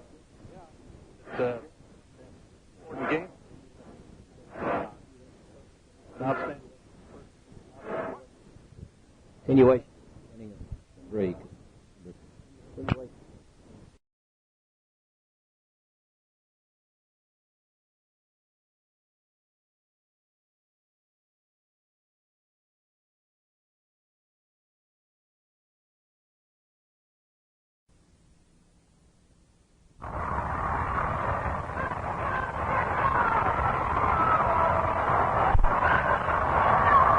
Spahn back.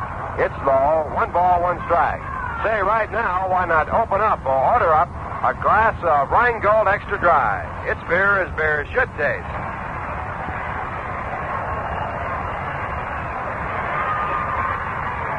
Warren Spahn back to the plate low again. 2 balls and 1 strike.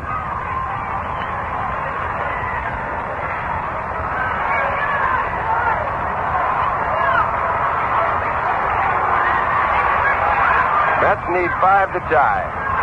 The on-deck batter, Cliff Cook. And Spahn now with a fastball that hits the center field. Lee May is there waiting for the ball to come down, and he makes a catch, and that does it. No runs, 1 hit, no errors, 1 man left, and the score at the end of 4 innings of play, the Braves 5, the New York Mets nothing. Now, Eddie Matthews is out to face Don Rowe in the top of the 5th inning. The Braves in front 5-0. Rowe winding, the pitch on the way is taken high. 1 ball and no strikes. Matthews 2 for 2, single to right center in the 2nd and double to left field in the 3rd. Eddie hitting at .282. He had 1 hit and 2 times up in last night's game and walked twice. A high infield pop fly. Coming in toward the mound is Charlie Neal. He settles under it, and Charlie takes it 1 down. 1 away and nobody on. The batter will be Don Dillard. Dillard, the left fielder, has flied to center and been hit by a pitch ball. Dillard hitting at .268.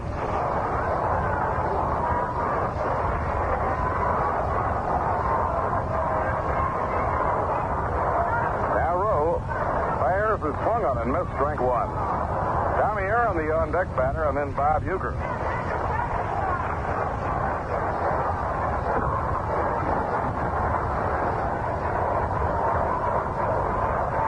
Next pitch on the way, a fly ball in the air to right field. Jim Hickman just walking to get into this one. Puts it away, and there are 2 down. So 2 up and 2 set aside by southpaw Don Rowe, and the hitter coming on now is Tommy Aaron. Tommy Aaron has fouled out to Norm Sherry and been struck out by Jay Hook. Braves got 3 runs in the 3rd and added 2 runs in the 4th inning. A swing and a miss, strike 1. Both runs crossing the plate in the 4th inning were unearned runs. 1 run scored on an interference call, and the other scored on an error charged on a low throw to Don Rowe. Just off the outside corner, 1 ball, 1 strike.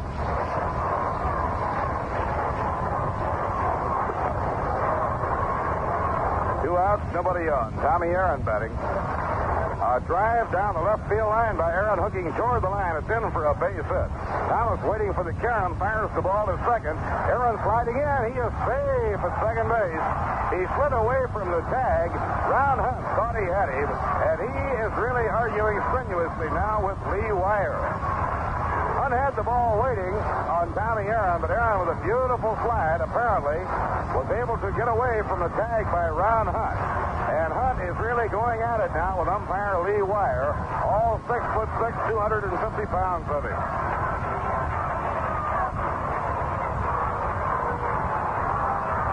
It'll be scored as a double for Tommy Aaron, and it brings up Bob Uecker.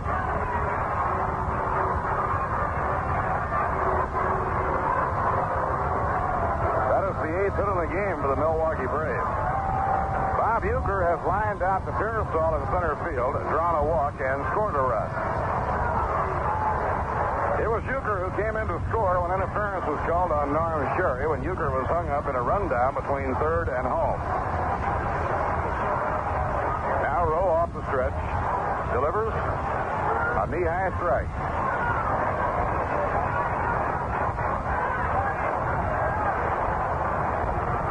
Chicago Chicago Cubs have won 8 of their last 10 games to drive within 3 of the top of the National League race, and they're leading today 6-2 at the end of 5 over the Giants.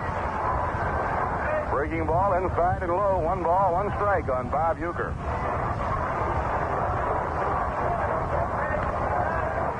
Braves have a solid catching department with Del Crandall, Joe Torre, and Bob Uecker.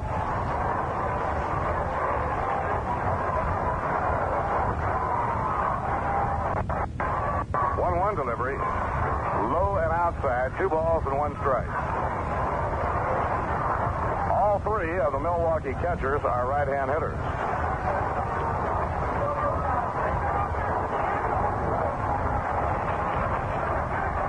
Tommy Aaron leads off second. The pitch to Uecker. He lets it go. It just misses. 2 balls and a strike. Check the count, 3-1.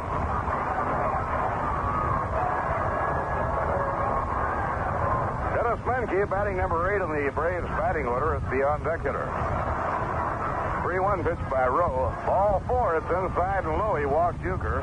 And while we're waiting for Dennis Menke, let's pause for station identification. WGY 810 on the radio dial, Schenectady. The correct time is 27.5 minutes before 4.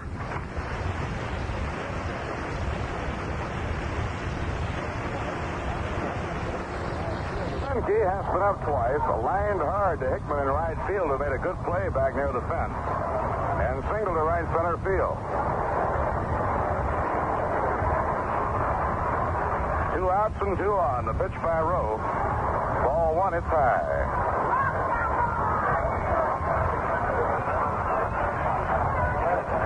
No game tomorrow. The Cardinals then Friday night, a Ladies' Day game on Saturday, and a doubleheader Sunday. Cincinnati will be in the Polo Grounds Monday night and Tuesday afternoon.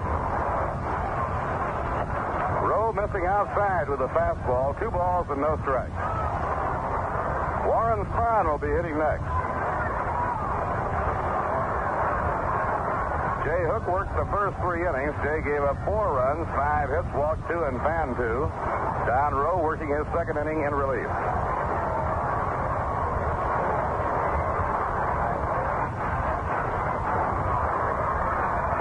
Pitch on the way. A high fly ball that is going, gone. Into the upper deck, a 3-run homer by Dennis Menke.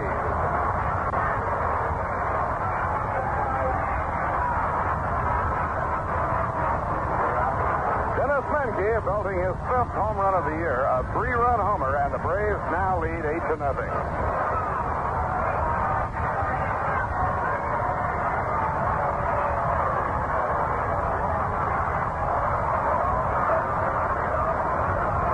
Second home run in the game by Milwaukee. Earlier in the game, Lee May hit a 2-run homer in the upper deck in right field.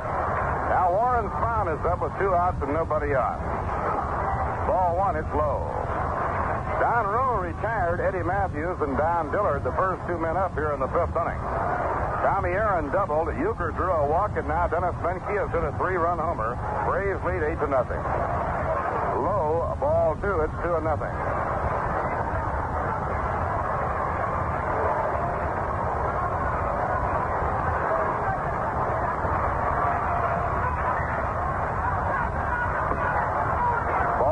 It's low.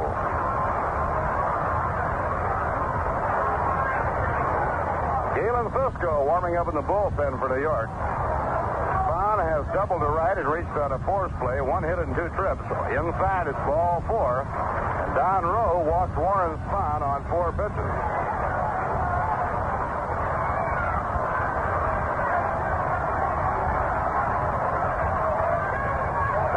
Goes down to first base, and the hitter is Roy McMillan. McMillan has drawn a walk, reached on a force play, and bunted for a base hit. Veteran right-hand batter. They play him a stride toward left in the infield. A smash down to third, taken on a hop by Charlie Neal. He plays across to Ron Hunt, who stomps on the bag, and the side is out. In the 5th inning, 3 runs. There were 2 hits. No errors, 1 left on. So we've come halfway at the end of 4.5 innings. The Braves lead. The Braves 8 and the New York Mets nothing. Well, going through the rule books the other day, we dug up a Rheingold riddle for the baseball fans. Now, you may know that when a base runner is hit by a batted ball, the batter automatically gets credit for a base hit and the runner is automatically out. But who gets credit for the putout? Well, think about that one. Well, if you know your baseball, and I'm sure you do, you may have known that the fielder nearest the runner gets credit for the putout. And if you know your beer, and I know you do, you'll surely know this. Two little words, extra dry, tell you why Rheingold has a taste no other beer can match.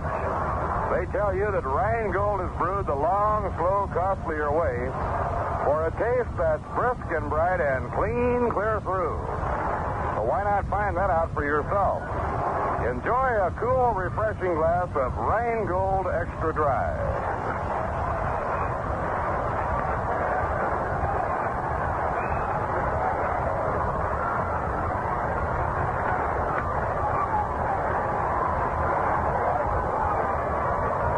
Cisco continues to work in the bullpen. The Mets will have the tail end of their batting order coming up against Spahn in the last half of the fifth inning.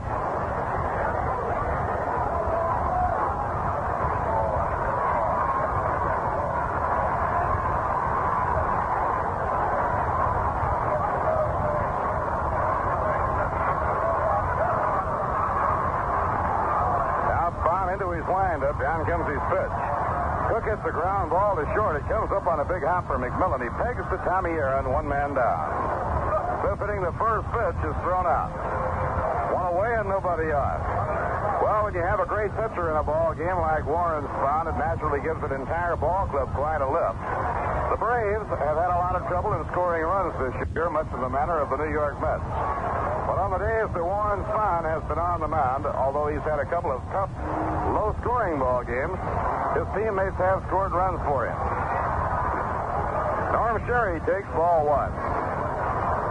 Spahn won his first game this year 6-1. His second game 8-0. He won a 4-3 game, a 3-1 game. 4-3. He won 8-2 and 7-4. A high pop-up down the third baseline. Matthews in foul ground on the warning track watching it, and he has it for the out. Now Sammy Taylor is coming out, and he'll be batting for Don Rowe.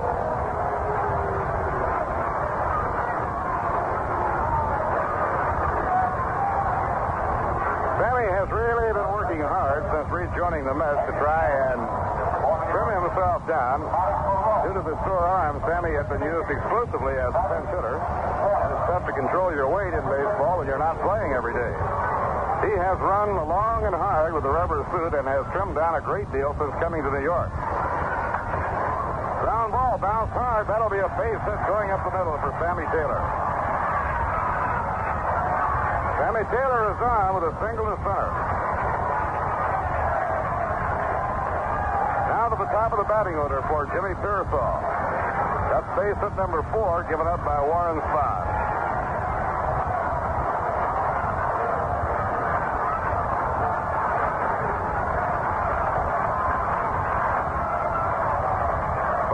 Walked 2 and struck out 1, allowed no runs, given up 4 hits. Pitch by the veteran left-hander, a line drive to left center, a clean base hit by Pearsall. It gets by Lee May and rolls back toward the bleacher wall. On his way to third and rounding third is Sammy Taylor. He'll be coming in to score, and Pearsall stops at second.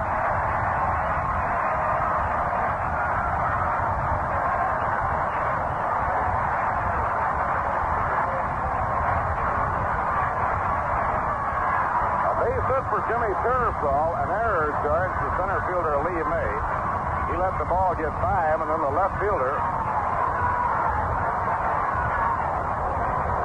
Don Dillard, had to pursue the ball back by the bleachers in left center field. So the run scores, no RBI on the error charge to Lee May. A clean single to left center for Jimmy Pearsall, and he goes to second on the error. Charlie Neal is up, and the pitch by Spahn is in the dirt. 1 ball and no strikes. 8-1 now. Milwaukee in front. Mets hitting last half of inning number 5.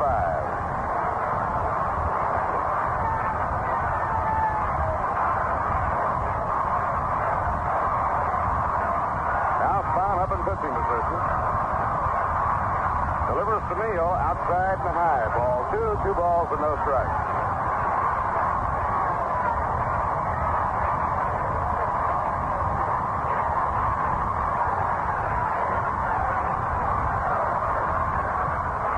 Jimmy Pearsall on second, 2 men away in the last half of the 5th inning. A ground smash to shortstop. Roy McMillan is up with it. The peg across to Tommy Aaron erases Neal for the 3rd out to retire the side. In the 5th, 1 run, 2 hits, 1 error, 1 left on. Now 5 innings complete, and the score, the Braves 8 and the New York Mets 1. Say, what's your idea of a perfect day?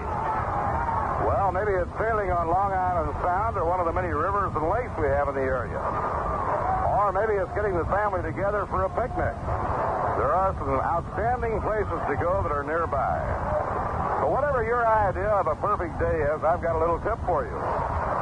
Any great day can be made even more wonderful when you remember to have Rheingold on hand. Rheingold Extra Dry. Now here's beer that, well, it's beer as beer should taste. Brisk and bright and clean clear through. Now these 2 words, extra dry, tell you why. Yes, sir, they tell you why Rheingold has a flavor that, well, you just don't find in other beers. Why Rheingold Extra Dry even looks more refreshing. But, of course, the real test is in the taste. And that's where Rheingold Extra Dry is at its best. Like I said, Rheingold Extra Dry is beer as beer should taste. So make your days a bit more wonderful. Enjoy Rheingold Extra Dry.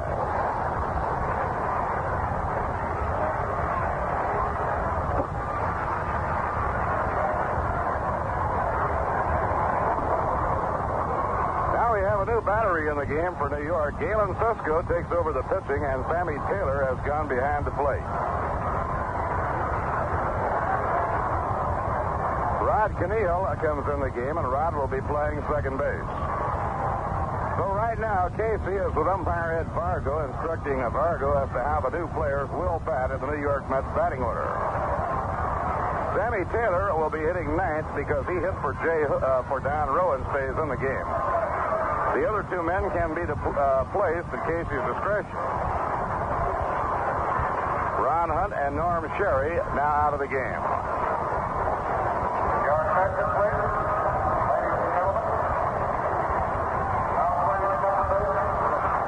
So 3 new faces in for the Mets. Galen Cisco pitching, Sammy Taylor catching, and Rod Keneal playing second.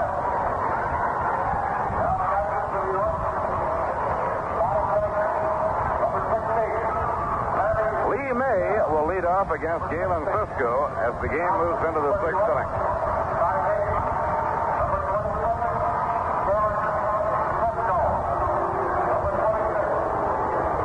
Galen into his windup. Down comes his pitch. A smash hit hard, taken on a hop by Cliff Cook. The race to the bag. He's there in time. 1 away. Low line drive hit right down toward Cliff Cook.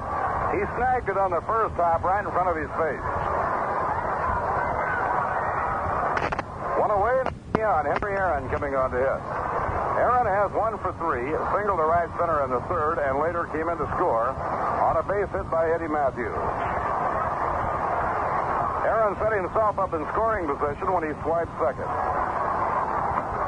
Strike called on the outside corner.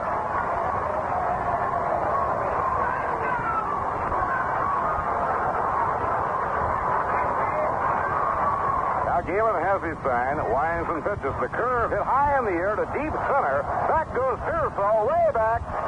It's over his head, off the bleacher wall on the first hop. Aaron around second is on his way to 3rd. Relay by Fernandez, not in time. A triple and a booming triple for Henry Aaron.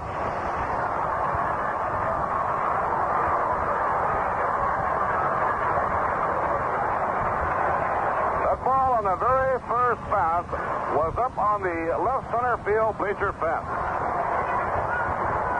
Long three-base hit by Hank Aaron. Pearsall, after a long run, found the ball just beyond his reach.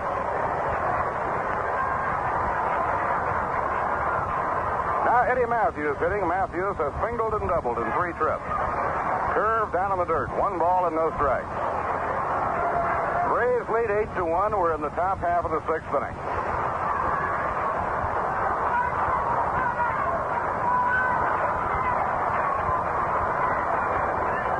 Now Galen Cisco checking with Sammy Taylor. Misses outside. Ball 2, 2-0.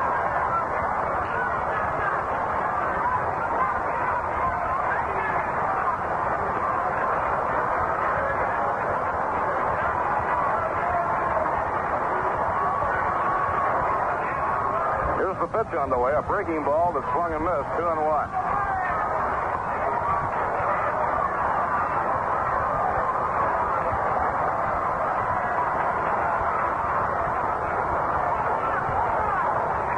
Let's have the infield drawn in on the left side. Pitch on the way, a ground ball, base hit, going through the hole into right field. Eddie Matthews' 3rd hit of the game, and the Braves now lead 9-1 as Aaron crosses the plate.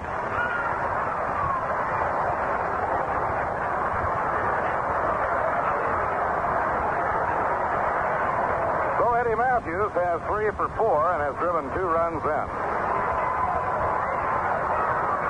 Dennis Menke has driven in 3 on a 3-run homer. Eddie Matthews 2 and Lee May 2 on a 2-run homer. 1 scored on an interference call and the other on an error charge to Don Rowe.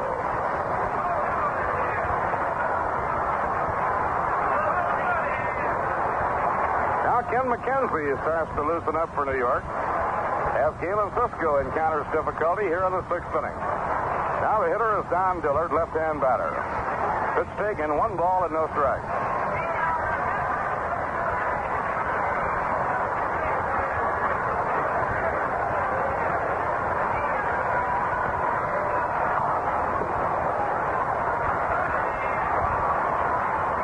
Pitch by Cisco, a ground ball hit down to third, glove handed by Neal. He throws to second for the 4th play on Eddie Matthews. Don Dillard reaching on the 4th play. 2 outs now, runner on first, and Tommy Aaron coming up. He doubled his last time at bat, has 1 hit in 3 trips.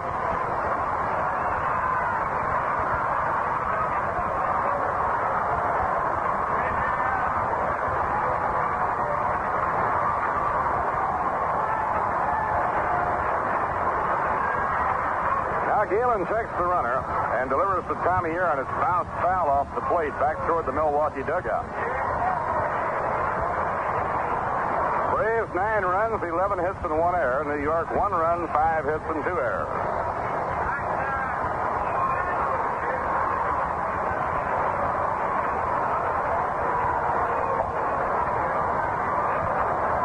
Pitch thrown by Cisco, a swing and a miss on a slider, strike 2. Braves now with 9 runs in the game have scored more runs in this game for Spahn than any previous game. On 2 other occasions in victories hosted by Spahn this year, they scored 8 runs for him. Ground ball smacked to shortstop. Fernandez up with it. Takes to Rod Kniel, and they force down Dillard to retire the side. In the 6th inning, 1 run, 2 hits. No errors, 1 left on. And now at the end of 5 1/2 innings to score, the Braves 9 and the New York Mets 1. My beer is Rheingold, the dry beer. Yes, sir, that's the song that tops on the hit parade in New York again this year. Seems like it always is. Just like Rheingold is always New York's favorite beer year after year after year. Why? Because people like a dry beer best. Dry beer is more naturally refreshing. And Rheingold is the extra dry beer. Extra dry for the extra refreshment. The bright, clean taste that people want in a glass of beer, and they get every time they order Rheingold. So why don't you give Rheingold a try? Order up or pour yourself a refreshing glass of Rheingold Extra Dry. Now, chances are you'll join the millions of people who sing out for Rheingold and say, my beer is Rheingold, the dry beer. It's beer as beer should taste.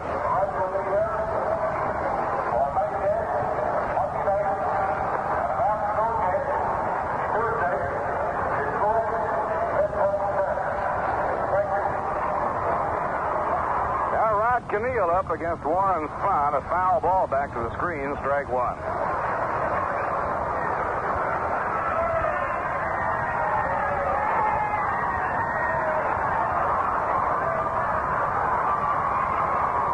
Now Spahn goes over the head. Around comes the arm. A drive hit hard toward left field for a base hit by Rod Keneal. Dillard runs the ball down on the warning track, puts it back in, and Rod is on with a long single.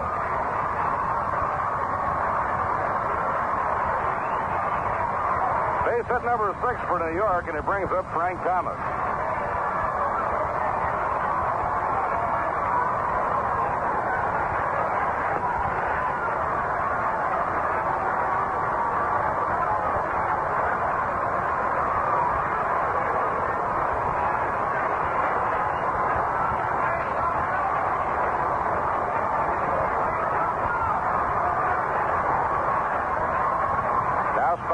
The runner then delivers a smash up the middle for a base hit by Thomas.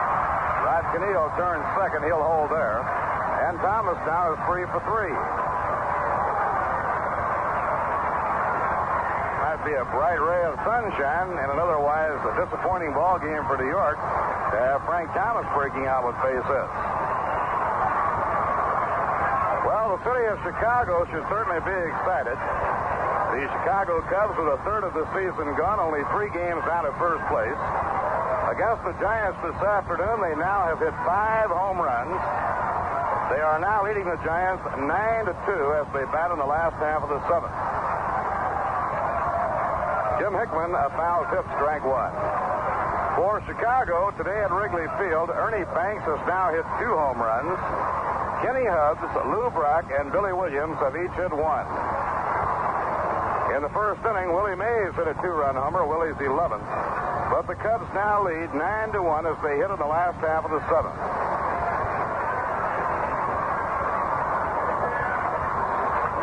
Ground ball hit sharply to shortstop. McMillan to second for 1 on to first. A double play.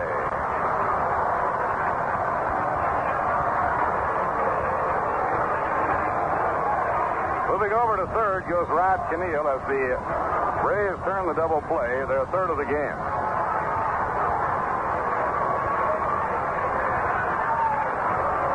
Two outs now with a runner on third. That brings up Chico Fernandez.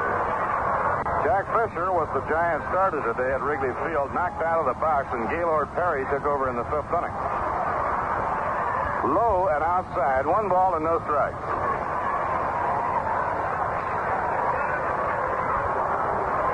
St. Louis Cardinals will play a night game at Johnny Mack Stadium in Philadelphia. Tries to bunt. It goes foul. He was bunting, looking for a base hit and also trying to drive a run in. Right now, the Cardinals a game and a half out of first place. The way things are going today, they might be much closer than that when they come in to open their 4-game weekend series here against the New York Mets.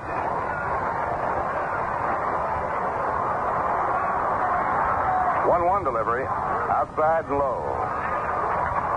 Giants and Cubs are playing 2. If the Cubs swept the doubleheader and the Cardinals beat the Phillies tonight, they'd be in a tie with the Giants for first place. Now the 2-1 pitch. Outside and low to Chico Fernandez, 3-1. Right here, it's the Braves 9 and the Mets 1. We're in the last half of the 6th inning.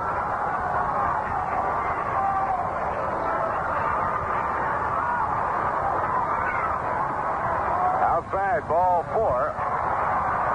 Third walk given up by Warren Spahn. Now coming on to hit will be Cliff Cook. Cliff has drawn a walk. It was an intentional pass and grounded out short to first.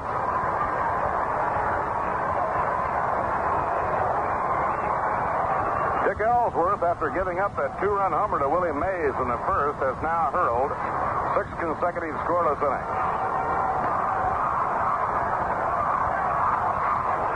Pop-up over toward the crowd, running for it, Tommy Aaron, but he has no play. That's in the seats out of reach.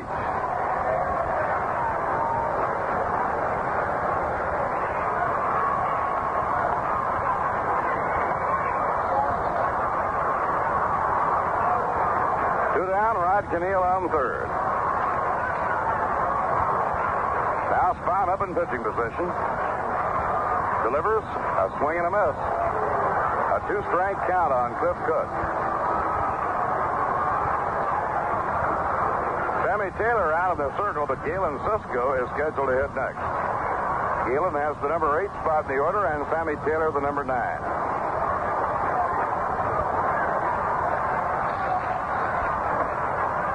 Outside, 1 ball, 2 strikes on Cook.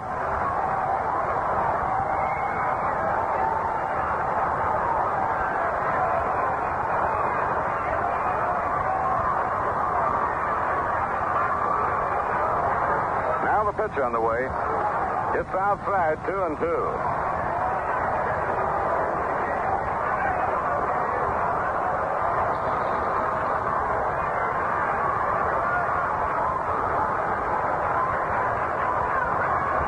First and third, Keneal is on third, and Fernandez on first. Now the 2-2 pitch. Ball 3, Cliff lays off, and now the count is full, 3-2. Braves 9 runs, 11 hits, and 1 error. New York 1 run, 7 hits, and 2 errors.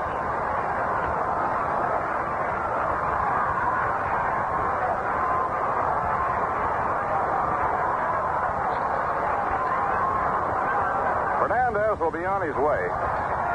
There he goes. The pitch, ground ball hit down to third. It's a fair ball, booted by Eddie Matthews. It goes into foul ground. Keneal scores. Fernandez is on his way to third and goes into third, standing up. It'll be an error charged to Eddie Matthews. Had he fielded the ball clean, he was deep behind third and straddling the line. He would have had to make quite a throw in order to throw out Cliff Cook. It goes as an error, and it's now a 9-2 ball game. Now Galen Cisco is scheduled up, and let's see who comes on to hit. It'll be Duke Snyder.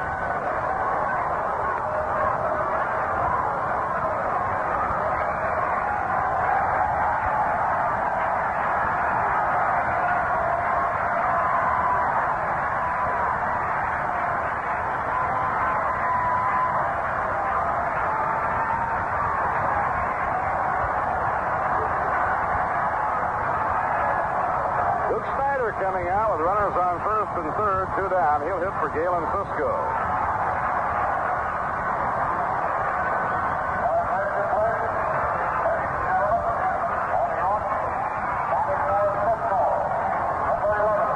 Duke batting at 220.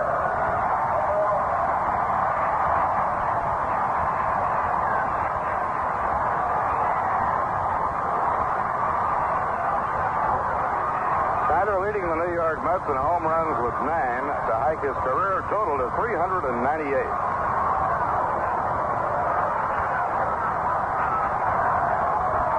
Runners on first and third. Pitch to Snyder is outside and low. 1 ball and no strike.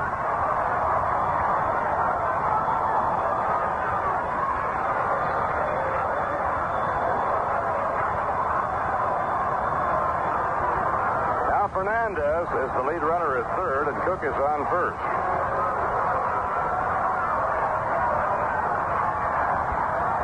Sidearm delivery. It's over, a call strike. 1 ball, 1 strike.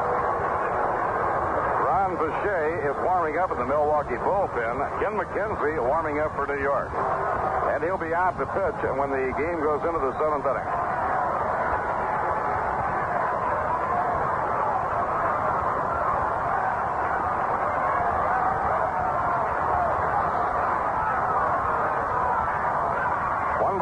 Strike on Snyder. Fastball a little under the knees. A ball 2, 2-1. Well, you know, baseball and Rheingold make a great team, so pour yourself a tall, cold glass of Rheingold Extra Dry.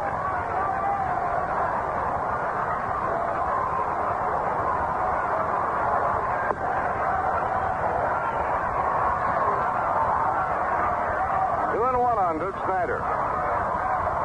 Pitch by Spahn. Low, it's ball 3, and now Spahn is a pitch away from loading them up for Sammy Taylor.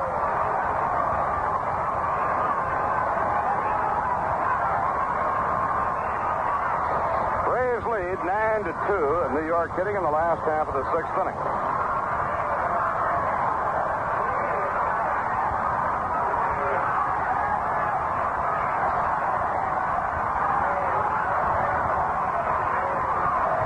the corners, 2 men down.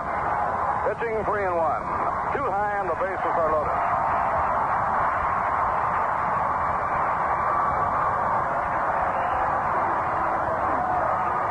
Well, Bobby Bragan is on his way to the mound now with the bases loaded, 2 men down. Sammy Taylor coming on to hit. Spahn over 5 innings gave up only 1 run. It was unearned and allowed 5 hits. Mets have a run home here in the 6th inning. Bases loaded, 2 men down. While Bobby Bragan is on the mound conferring with Warren Spahn, we'll pause for station identification. 810 on the radio dial, WGY, Schenectady, New York. The time is 1 minute after 4.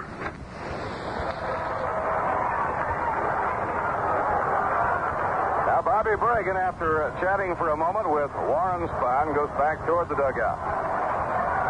Sammy Taylor hit for Don Rowe in the 5th inning and singled to center field.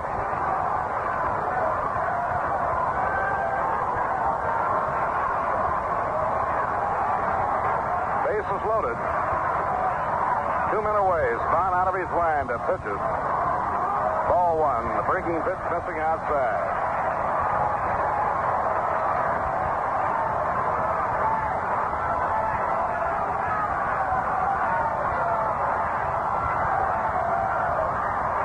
Mets hoping to go for a big inning to get back in this ball game.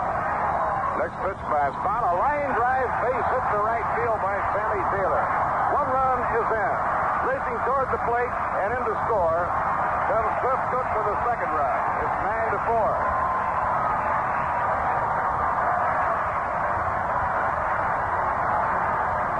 Sammy Taylor with a hard line drive to right field. It brings home Chico Fernandez and Cliff Cook.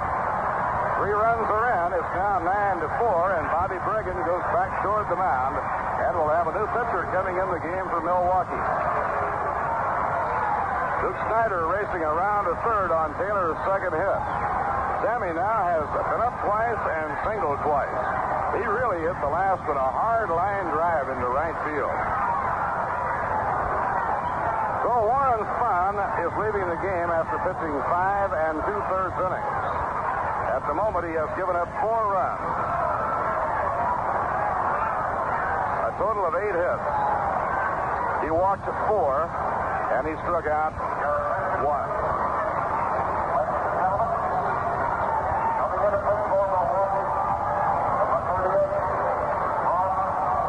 Right-hander Ron Boucher is coming on now to pitch for the Milwaukee Braves. He relieved in the game last night. However, he faced only 1 man.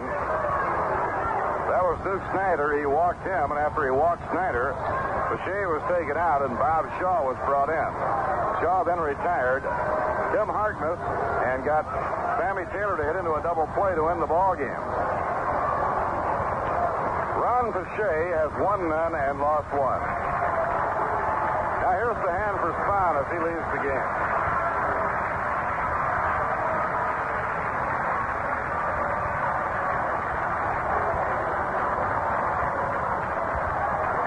Boucher was the losing pitcher in the 17-inning game in Milwaukee on Sunday, won by the Colt 45, 3-1. He pitched 2 innings in the game. This will be the 4th time this year that the New York Mets have been up against Ron Boucher. They hit Boucher hard in a game in the Polo grounds, in which they came from behind to win 8-5.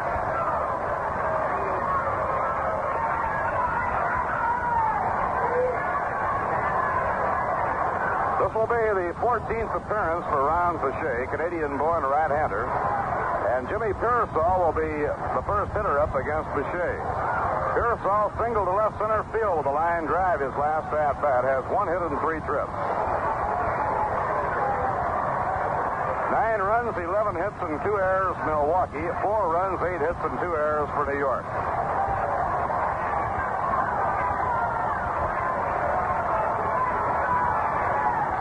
Crowd today, 5,141. The New York Mets have now gone over the 400,000 mark in home attendance. Today's game, their 54th of the year, so the Mets have played a third of their season.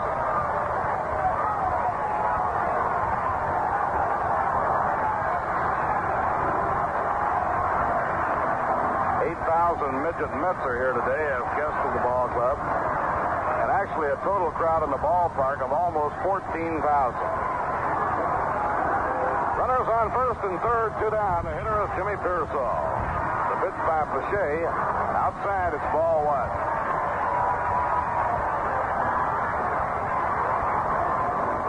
Braves 9 and the Mets 4, last half of the 6th inning.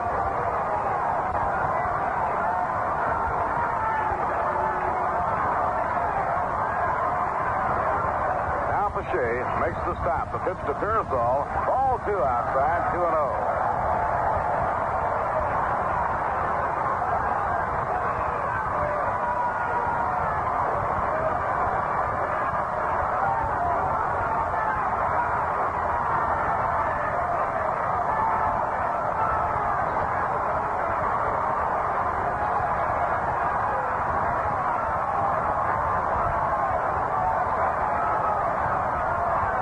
Pitch on the way. A looping drive to short left field. It's a base hit. Snyder comes in to score. It's 9-5. Jimmy Pearsall getting his second hit in a row. A single to short left. Driving home Duke Snyder.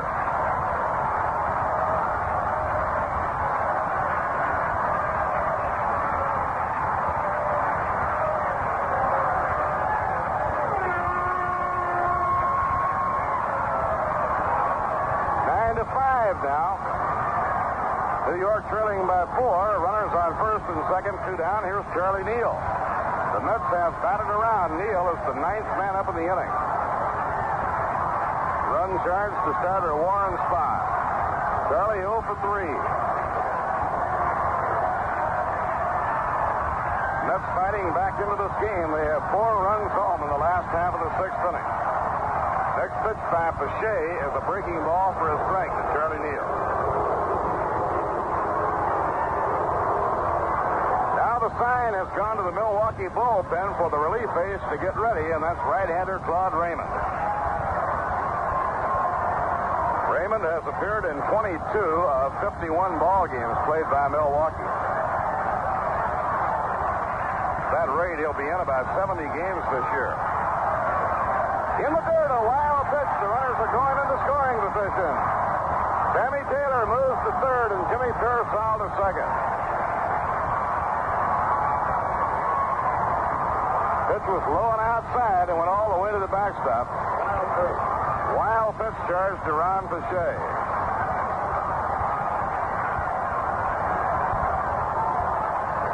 Two in scoring position now, and if the Mets could pick these two up, they'd be right back in this ball game. Mets have 4 runs in. They trail 9-5. Charlie Neal, the 9th man to bat in the inning. Now Pache winds. Here's his pitch. Fastball missing. Charlie had to bail out of there on the count, 2 balls and a strike.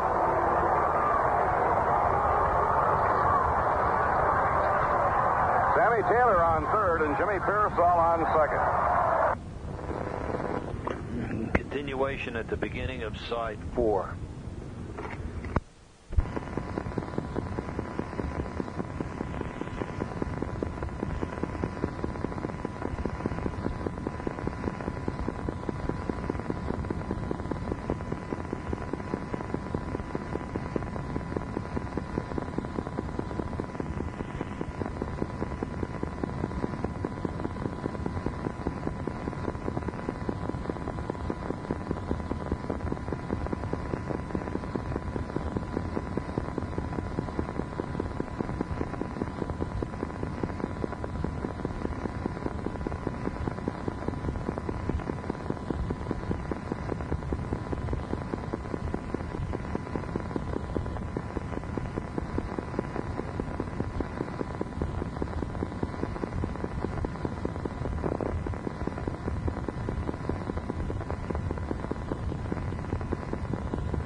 Pitch was low and outside and went all the way to the backstop. Wild pitch charged to Ron Pache.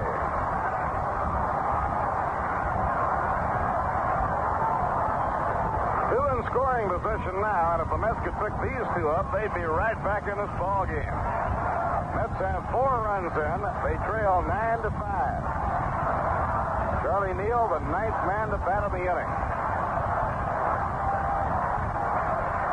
Now Pache winds. Here's his pitch.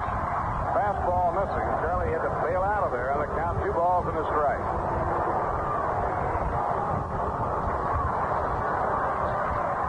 Sammy Taylor on third and Jimmy Pearsall on second.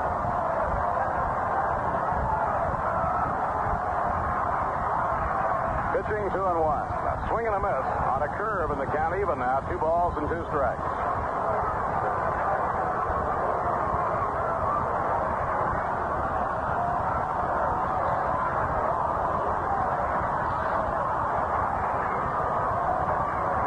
Neal started this thing off with a base hit to left field. Rod waiting in the on-deck circle, hoping he can hit a second time in the inning.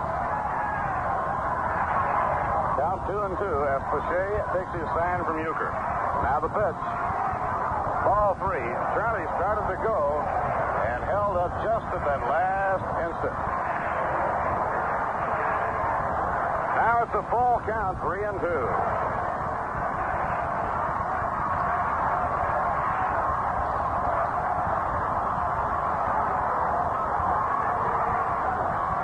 Lead 9-5, New York. 4 runs in. Now the payoff pitch to Neal. Swing and a miss. Foul tip. Foul tip. He stays alive. Just barely got a piece of it, and it slithered away from receiver Bob Euchre.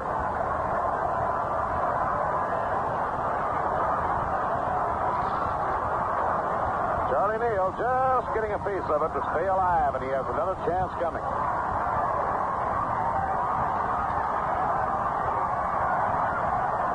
Braves 9 and the Mets 5. It was 9-1 when the Mets started hitting here in the last half of the 6th inning. Here's the windup, the 3-2 pitch. A foul ball wafted back to the crowd, no play. And Neal goes again on 3-2.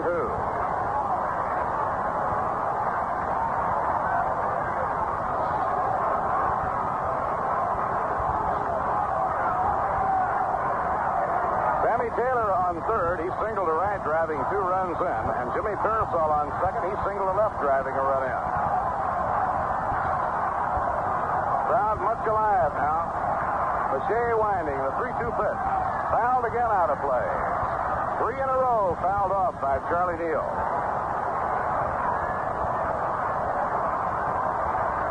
Neal 0 for 3 has grounded out third to first and twice grounded out to Roy McMillan.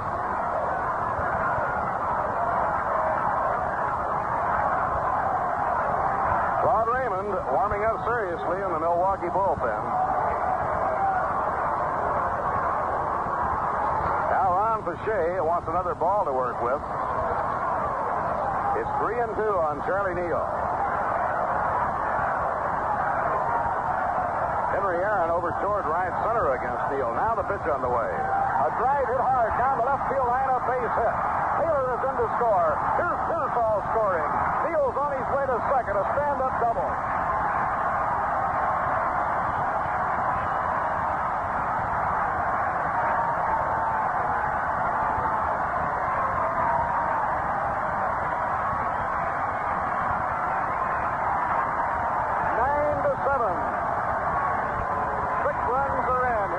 Half of the 6th inning, and Bobby Bergen is on his way to the mound.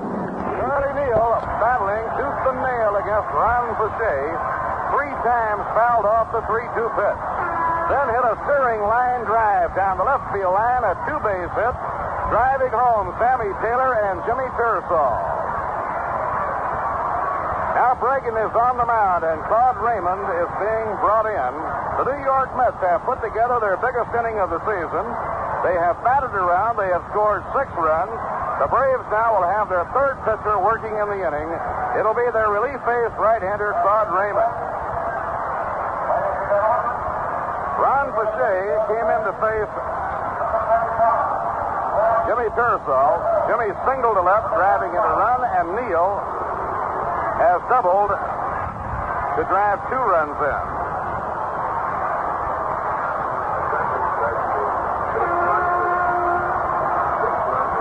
High of the year for the New York Mets in runs scored in 1 inning, and they have fought back in this game. They now have the tying run coming to bat in the person of Rod Keneal as Claude Raymond comes in to take over the pitching. So Ron Pache faced only 2 men. He is charged with 1 hit and 1 run and 2 hits. 6 of the 7 runs are charged to starter Warren Spahn. Pache failed to retire a man.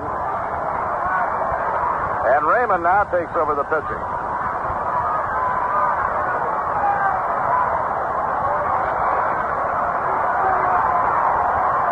Claude Raymond relieved in the game last night. This will be his 23rd relief appearance in 53 Milwaukee games. At the rate Raymond has been working as the short man in that Milwaukee bullpen, he'll be in between 65 and 70 ball games this year. Raymond was the winning pitcher in the game last night. Runs were scored for him after he was pinch hit for. Then Pache and Shaw protected the lead in the 9th inning, and Raymond was rewarded with his 4th win against 3 losses. He worked only 1 inning. He allowed no runs, gave up 1 hit. So this will be the 5th time this season that the New York Mets have batted against Claude Raymond. Last year he was 2-2 at Toronto and 5-5 with the Braves. He established himself as the top relief pitcher of the Milwaukee Braves.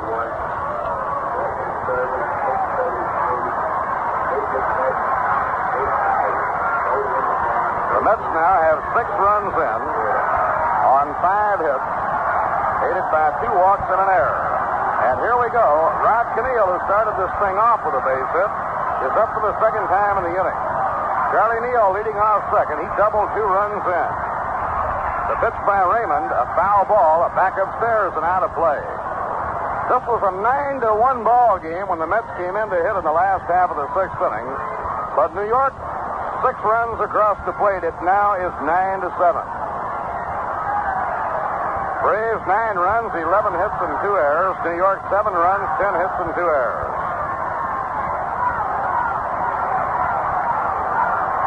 Now the stretch by right-hander Claude Raymond. Here's the pitch on the way. Low and outside. 1 ball and 1 strike on Rod Keneal. Base hits by New York here in the 6th inning have been solid base hits.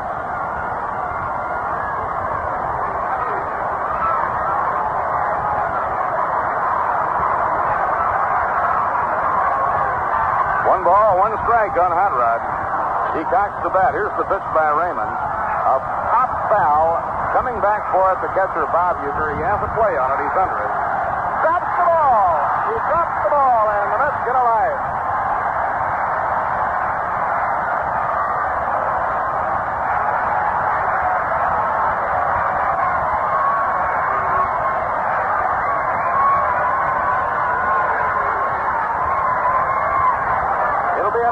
Charged on Bob Uecker. He was camped under that one, just waiting for that little white pearl to nestle into that big mitt, and lo and behold, it popped out. And the Mets gain a life. 2nd error of the inning, charged to Milwaukee. 1 ball and 2 strikes on Rod Keneal.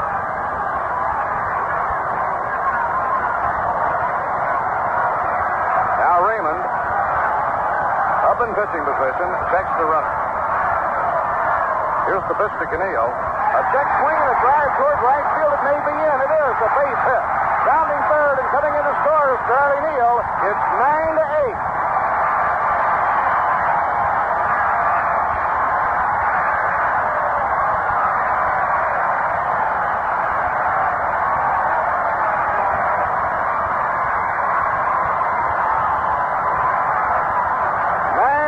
The score on a base hit to right by Rod Keneal. Rod was looked like he was trying to hold up on the swing, but he hit the ball hard because it hit the barrel of a bat, a line drive into right for a clean base hit. Mets now have 7 runs in on 6 hits. It now is 9-8. The tying run is on base. The batter is Frank Thomas.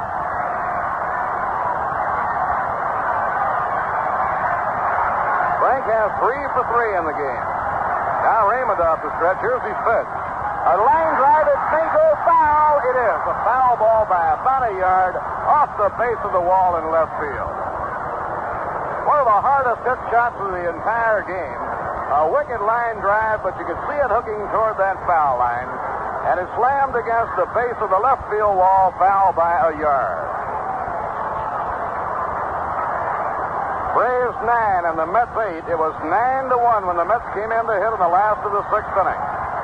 Thomas is the 11th man up in the inning. He singled his other time up here in the 6th inning. Now the stretch by Raymond.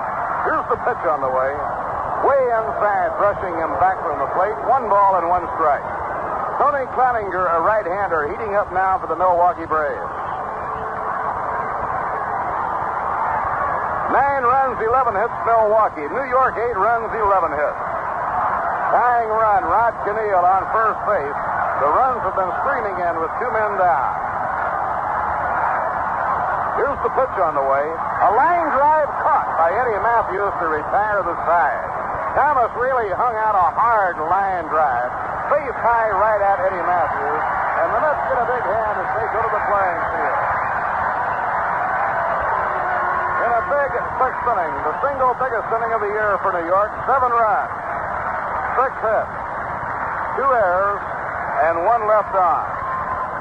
Claude Raymond gets credit for 1/3 of the inning. Warren Spahn got credit for 2/3 of the inning. And now 6 innings complete. The score, the Milwaukee Braves 9 and the New York Mets 8. Now we'll catch our breath while Lindsey Nelson tells you about the rescheduling of the Mayor's Trophy game at Yankee Stadium. Here's Lindsey.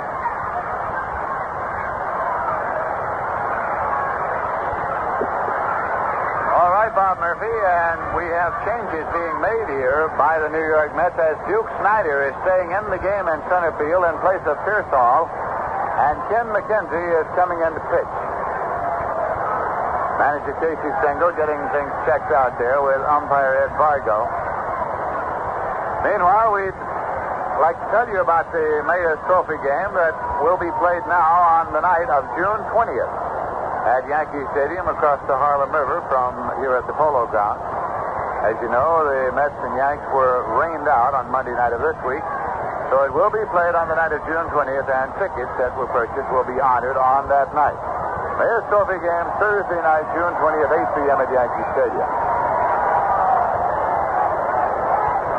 You haven't managed to get your copy of the revised Met yearbook yet. They are now available with additional biographical and statistical data.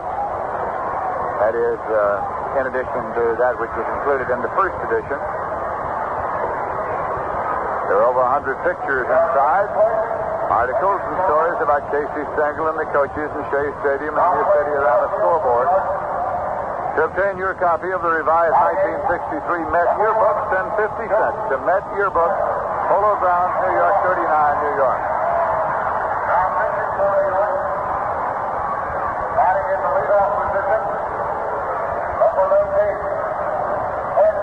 We have a report now from the Mets clubhouse that Jim Pearsall sprained his right ankle slightly in chasing the triple hit by Henry Aaron. So Duke Snider is in center field now. And Ken McKenzie is the pitcher.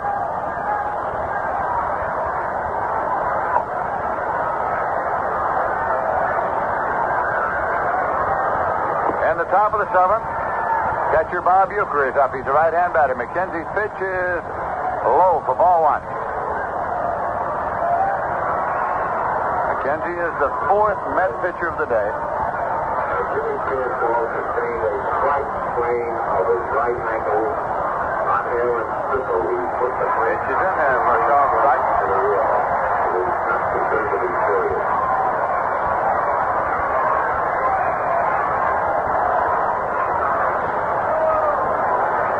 Again, McKenzie into the windup, and the pitch is high for a ball. It's 2-1.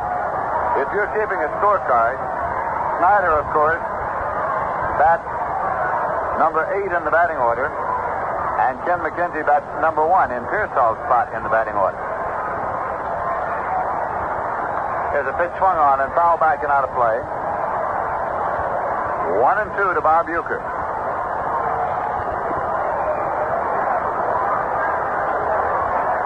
Ken McKenzie, making his 17th game appearance this season, all in relief. He has a record of 3 victories and 1 loss.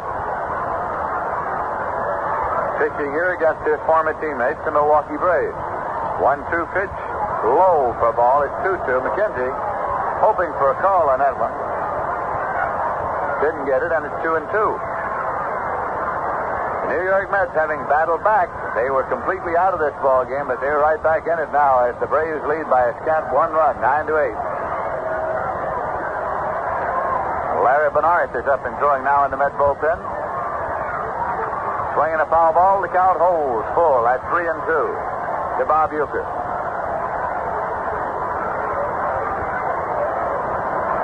Mets right now have an infield of Cliff Cook at first base, Rod Keneal at second base, Chico Fernandez at short, and Charlie Neal at third. Frank Thomas is in left, Duke Snyder is in center, Jim Hickman in right. The payoff pitch swung on. It's a 1-hopper to Fernandez at short. He has it placed to first in time. 1 away. Euchre has grounded out from Fernandez to Cook. That brings up second baseman Dennis Menke. Frank Bowling is out of action with a broken finger these days for the Milwaukee Braves. Menke has 2 hits today. He had a 2-run homer in the top of the 5th.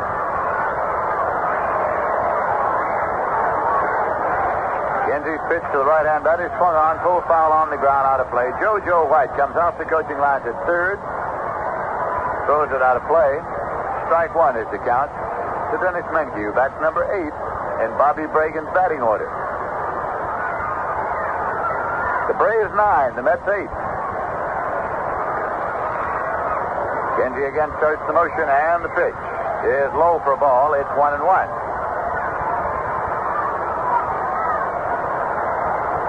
Jay Hook started the game today for the Mets. Pitched 3 innings and faced 1 man in the 4th. Then came Don Rowe, Galen Cisco, and now Ken McKenzie. That pitch is outside. 2-1. Sammy Taylor doing the catching right now for the Mets.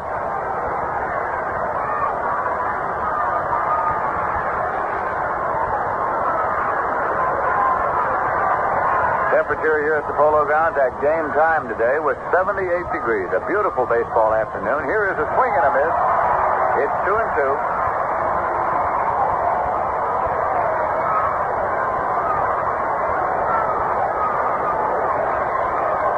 The Braves scored first today when they got 3 runs in the top half of the 3rd and added 2 more in the top of the 4th.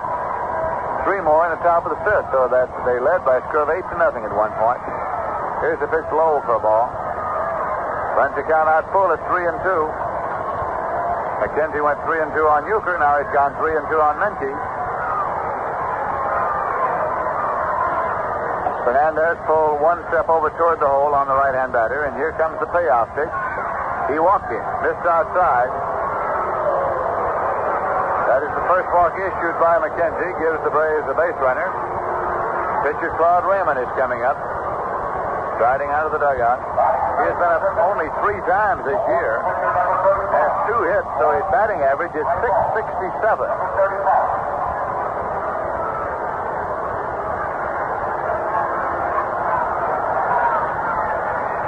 How about that, fellas? Been in 23 games and coming up now for only his 4th time this season.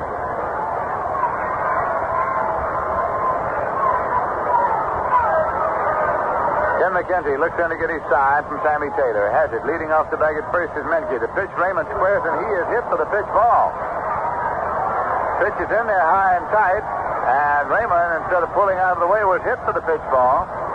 That'll move Menke to second. Doc Farron comes out of the dugout to check on Claude Raymond. Apparently he is all right. So he goes down to first base. Well, the book says that when you suspect that the man's going to bunt, fire it high and tight, and that's what McKenzie did, but Raymond failed to get out of the way. Gives the Braves runners at first and second, and will bring up the leadoff man in the batting order, Roy McMillan. He is 1 for 3 and a walk today.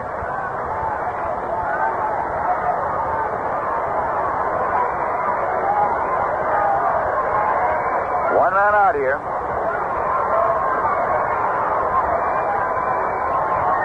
Braves 9, the Mets 8. Kenty checks. Runners lead first and second. Pitch to the right-hand batter's in there for a called strike one.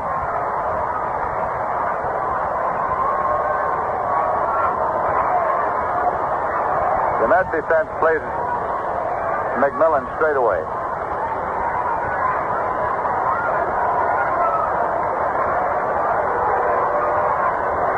Then McKenzie checks. Pitch is swung on and belted deep to left. Thomas going back. He has it lined up. The glasses down, and he makes the catch. No advance as runners return. Minke was halfway on the fly ball to left. 2 men out. That will bring up Lee May. Mike Thomas moved way back before he ever flipped the glasses down that time. And starting just about this time of day is when it starts to get tough out there in left field with the sun. Up there just over the edge of the grandstand. Lee May had a 2-run homer in the top of the third to open up the scoring in this ball game. He's had only 2 home runs this year, both of them off the New York Mets. That pitch is fired in there for a called strike. Lee May doesn't think so. He turns and walks around, driving a little circle there, and reaches down for a handful of dirt. Now he is back in. Ken McKenzie is set. Runners lead first and second. Pitch is fired high for ball. It's 1-1. The first game that Ken McKenzie ever won in the major leagues was over the Milwaukee Braves on behalf of the New York Mets last year. McKenzie had a winning record for the Mets last year. It won 5 and lost 4 during the course of the regular season. 1-1 pitch swung on, and there's a high fly ball going into left field, and Frank Thomas is there. He is called, and he makes the catch for the out. So in the top of the 7th, the Milwaukee Braves got no runs on no hits. There were no errors and 2 men left. So at the end of 6.5 innings of play, Milwaukee Braves 9 and the New York Mets 8. And now a word from Cool Cigarettes. Smoking hot. You say you're smoking dry. You've lost your taste for cigarettes. Well, here's the reason why. Your cigarette's not tasting cool enough unless you're smoking cool. You're not smoking cool enough till you come up to cool. Cool's menthol magic brightens taste, refreshing all day through. Feel extra coolness in your throat. That cool comes through for you. You're not smoking cool enough till you come up to cool. Enjoy the extra coolness you feel in your throat when you smoke Cool. Extra coolness no other cigarette can give you. Enjoy that bright, clear taste all day long. Come all the way up to Cool. Smoke Cool with the pure white filter, or Cool without filter. Mac Jones has come into play center field now in place of Lee May for the Milwaukee Braves. And before we go to the top of the 8th, or rather to the bottom of the 7th, we pause now for station identification. Clubhouse Journal with Howard Cosell follows baseball over WABC-AM. 810 on your dial, WGY is Schenectady, bringing you all the Mets action home and away. The Mets will be sending up Jim Hickman to lead off in the bottom of the 7th.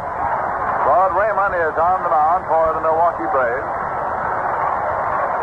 The Mets trail by 1 run, having rallied in the bottom of the 6th for their biggest inning of this season when they scored 7 runs on 6 hits, aided by 2 Milwaukee errors. So now they will see if they can continue the rally or get another one started. Jim Hickman this afternoon walked, struck out swinging, and grounded into a double play. Don Raymond looking in to get his side from Bob Uecker. The crowd starting a cry of "Let's go Mets." Let up curveball is low for ball 1.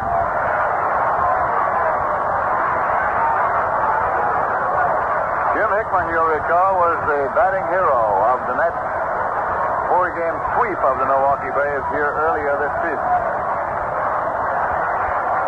Raymond with the pitch. Swung on as the ground ball runs through the hole into left field for a base hit. Don Dillard comes in, scoops it up, plays it on to second, turning and holding at first is Jim Hickman with a single to left. So the Mets get a base runner right away here in the bottom half of the seventh, and that brings up Chico Fernandez, and that CIKC single plays it. The Mets trail by only 1 run, and we're in the bottom half of the seventh.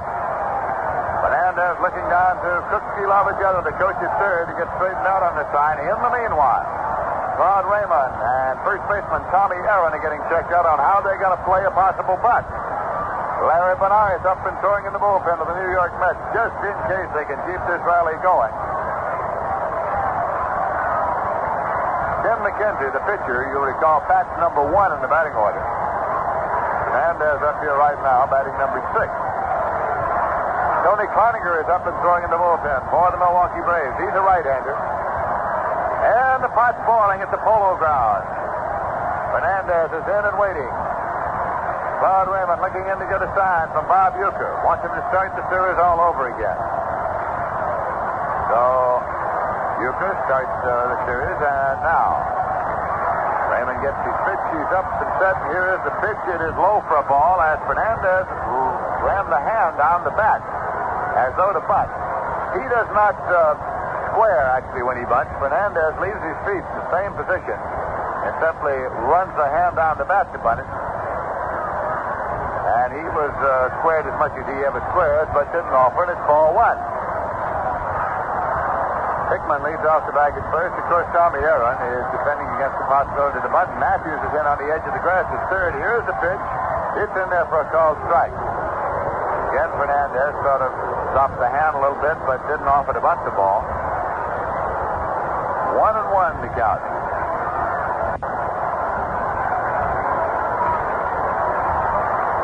Matthews staying in on the edge of the grass at third base for the Milwaukee Braves. Jim Hickman takes his lead at first. Aaron holding against the runner for the moment. He'll charge on the pitch. Here is the pitch. Swung on and landed to left field for a base hit. Hickman's on his way to third. It is off the wall, and Dillard's up with it, and on the way to second is Fernandez to throw in. Not in time. Runners at second and third on the double by Fernandez.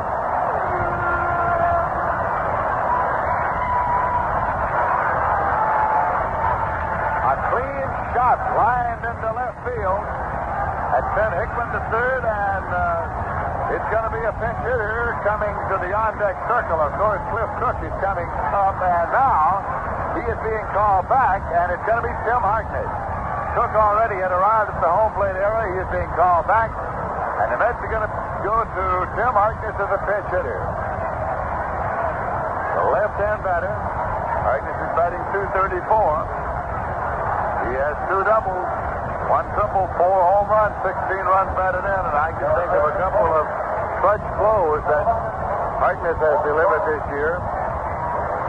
2-run single against the San Francisco Giants in the next 4-0 victory over the Giants. 2-run single against the Philadelphia Phillies. The series swept by the Mets here, so Harkness is up there in a clutch situation once again. The Milwaukee Braves bring the infield in because Hickman at third represents tying run. The Braves lead by a score of 9-8. Nobody out. Wind up in the pitch, swung on and foul, back onto the screen and out of play.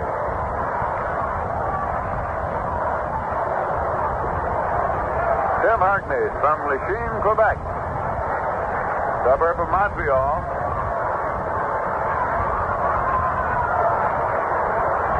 And the Lachine Junior Hockey Club, of which he was once a member, going to have quite a delegation down here on the 22nd and 23rd of June to see the Mets play the Phils and to honor Tim Harkness as well by their attendance here. Here's the pitch to the left-hand batter, and it's tight. Fired in there tight for ball 1. It's 1-1. Hickman, the base runner, at third base, and Fernandez, the base runner, at second. Braves still with the infield in. Duke Snyder on deck for the New York Mets.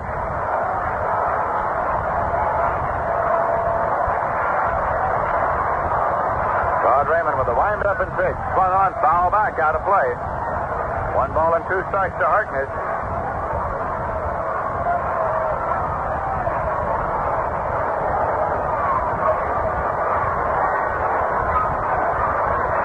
Harkness standing outside the batter's box. The Chicago Cubs have defeated the San Francisco Giants by a score of 9-5. Ellsworth the winner with help from Elston in the 8th, and Fisher the loser. Right now, Harkness is back in, swinging the bat and waiting. Hickman leads at third. Fernandez leads at second. Here's the windup, the 2-2 pitch. Swung on, it's a ground ball, and past Bichet, taken by McMillan, and they have a runner hung up as both runners are at third, and Hickman is on the bag. Fernandez is coming off the bag. And on at first is Tim Harkness. Here was the play. It was a ground ball that Raymond tried to reach, couldn't, and then shortstop Roy McMillan did field. And the play goes 1-6 since the ball was deflected slightly by Raymond. Fernandez was running and Hickman was not. So Hickman simply stayed at third. Fernandez went on to third and was tagged, and he is out. So there is one away. Runners at first and third, and Duke Snyder is at the plate for the Mets. Play on Fernandez goes 1-6.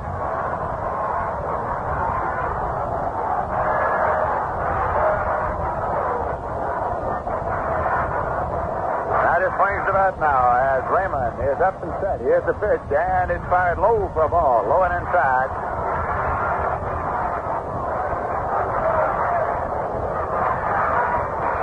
Tony Cloninger continues to throw in the bullpen for the Milwaukee Braves. Sammy Taylor is now on deck for the Mets. Hickman's the base runner at third. Harkness is the base runner at first. Here's a throw over to first, not in time. Harkness is only a step off. The Mets want to get Hickman in there from third base. He represents tying run. Here is a swing and a miss. It's 1-1 as Snyder took a ripple all the way around at that one. The Braves have 9 runs on 11 hits. The Mets now have 8 runs on 13 hits.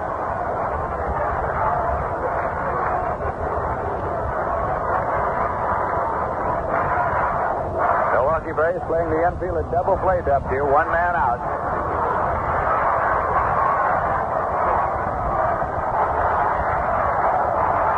Raymond getting his sign. He is up and into a stretch position. Runners lead first and third. The pitch to Snyder. Swung on and foul back. It's out of play.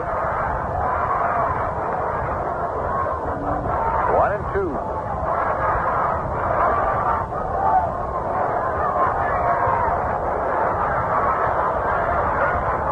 Raymond now working on the ball, looking around the outfield. Turns to get a sign for the 1-2 pitch to Snyder.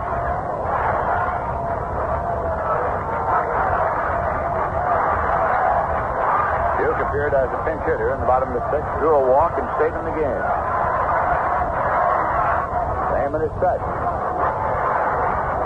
Steps off the rubber. Snyder steps out of the batter's box.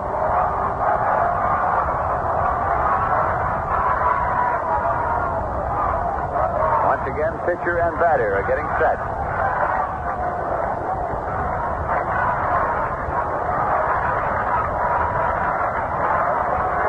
Raymond into the stretch position. The pitch swung on and has a fly ball in short center. McMillan is lining it up. And very short center makes the catch, runs it back to the infield. Hickman tags and just comes off the bag 2 or 3 steps.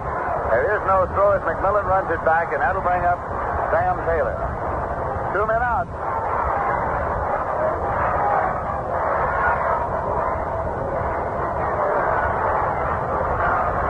Taylor has been up twice in this game and has 2 hits.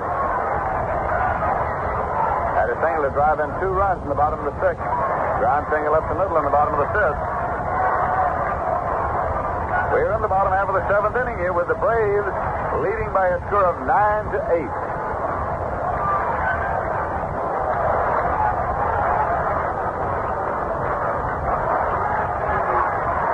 Sammy Taylor with a wide stance. In and waiting.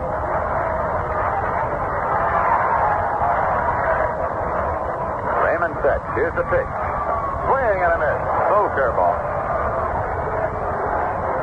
Strike one count. Sammy Taylor.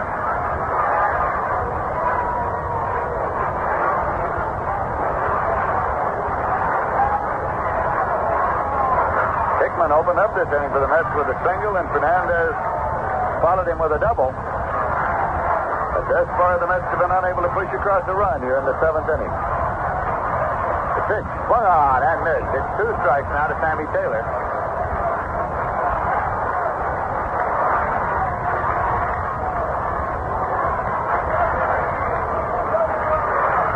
Larry Bernard's continuing to throw in the Mets bullpen, with Ken McKenzie due up next in the Met batting order.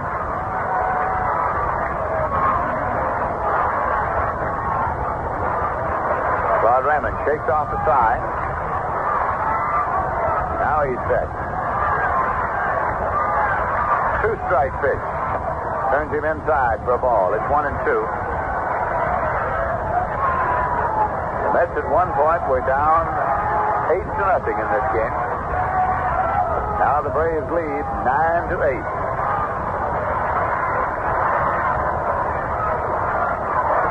Milwaukee defense full wear on toward the right side on Sammy Taylor.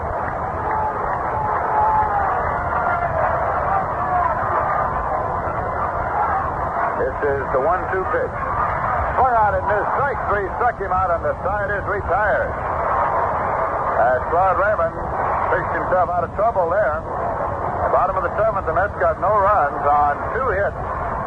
No errors and 2 left. So at the end of 7 full innings of play, it's the Milwaukee Braves 9 and the New York Mets 8. And we're going to bring you up to date here on scores of other games. Cubs defeated the Giants this afternoon in the first game of a doubleheader. Score was 9-5. The Cubs had 9 runs on 13 hits and no errors. The Giants 5 runs on 7 hits and 1 error. Dick Ellsworth, the winner, he with help from Don Elston in the 8th. Ellsworth, by the way, has won 8 games and lost 3 now. Jack Fisher started with the loser for the Giants. Perry in the 5th, Buffalo in the 8th. Willie Mays homered in the first inning with 1 on. He's 11th of this year. His 379th career home run. Then Kenny Hubbs homered for the Chicago Cubs. Ernie Banks hit 2 home runs, number 9 and number 10 for him this year, numbers 344 and 45. In his career, Billy Williams homered, Lou Brock homered, also for the Cubs, and Harvey Keene homered in the 8th with 1 on for the Giants. St. Louis Cardinals are at Philadelphia tonight. The Cincinnati Reds are at Pittsburgh tonight. The Dodgers are at Houston tonight. The American League, the Yankees are at Baltimore tonight. The Red Sox are at Washington tonight. The Detroit Tigers at Cleveland tonight. The Minnesota Twins are at Kansas City tonight. The Chicago White Sox meet the Los Angeles Angels in a twilight doubleheader on the coast. Tim Harkness stays in the ballgame for the Mets at first base. He batted for Cliff Cook and stays in at that position. And the Milwaukee Braves will send up Henry Aaron in this, the top half of the 8th inning. Aaron has singled and tripled in 4 trips today. And in running down that triple in the top of the 6th, Jimmy Pearsall slightly sprained his right ankle. Here's a swing and a base hit. On the ground up the middle in the center field. Gloved by Snyder, plays it into second, and Aaron holds at first base. As he opens up the 8th inning for the Braves with a single off Ken McKenzie, and now it's Eddie Matthews coming up. Matthews has 3 for 4 today. Single, a double, and a single, and he has driven in 2 runs. Larry Bernard still throwing in the Met bullpen. Kenzie set. Harkness holds against the run with the pitch to Matthews. Swung on and missed. Strike 1.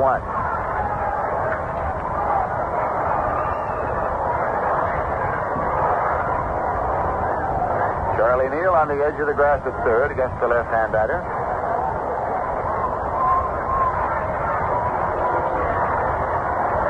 Aaron leads at first base. Pitch is swung on and missed. It's strike 2 now to Eddie Matthews, who asked that umpire Ed Vargo examine the ball. He does, takes the ball out of play. And Sammy Taylor another one. He rubs it up a little and fires it on back out to Ken McKenzie. The Mets had their biggest inning of the season. The bottom of the 6th when they scored 7 runs.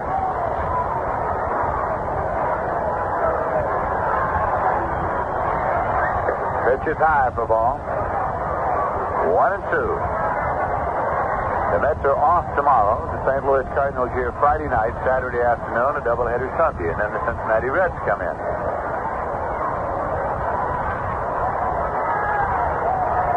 Here's a 1-2 pitch, and it's in there for a call. Strike three. McKenzie thought Matthews looking. One away. Henry Aaron holds at first, and Don Dillard will be coming up here, except he's being called back to the dugout just for the moment.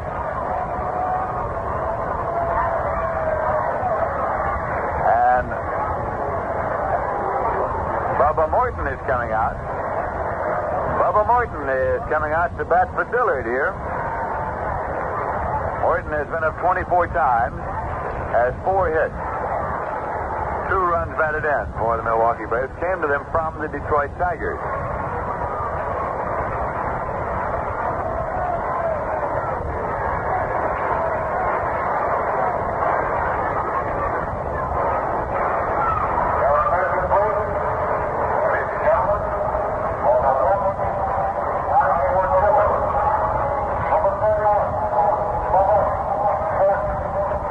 Bubba Morton is the right-hand batter.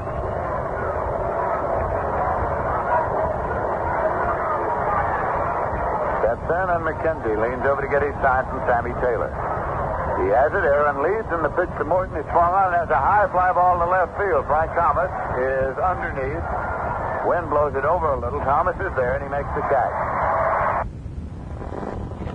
The game continues at the beginning of side 5, cassette number 3.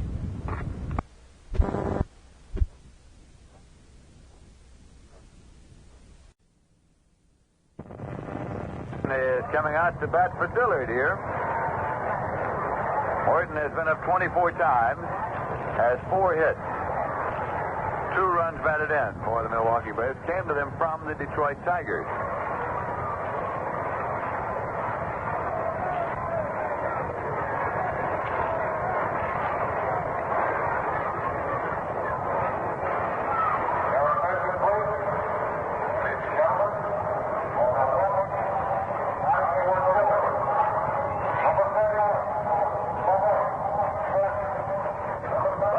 Is the right-hand batter.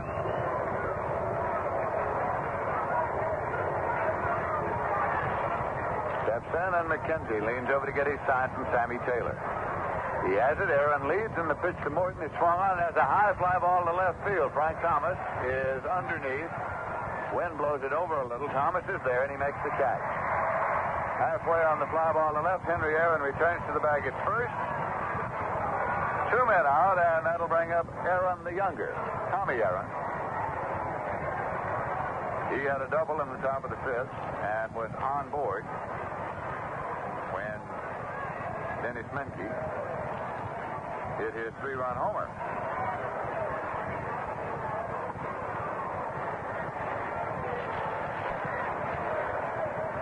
Aaron's running, swinging a foul ball. Henry Aaron at first base, off and moving on the pitch, and Tommy Aaron at the plate fouled it off. It's strike 1.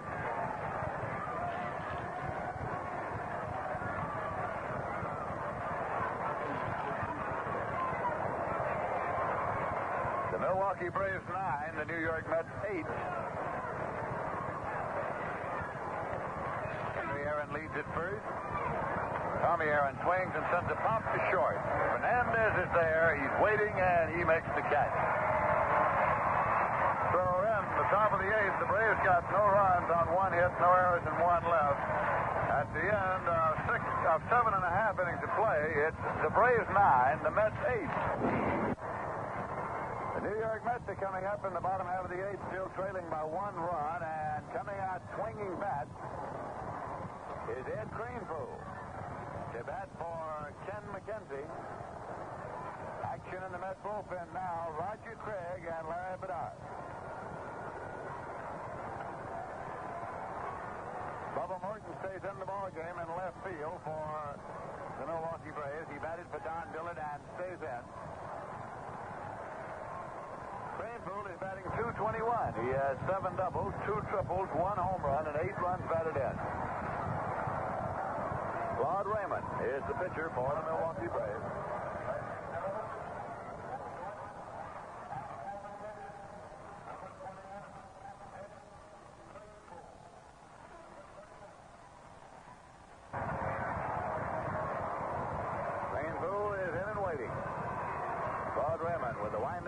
pitch.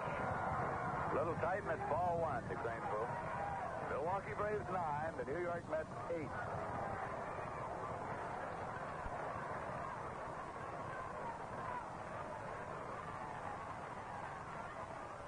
The defense swung way around toward right.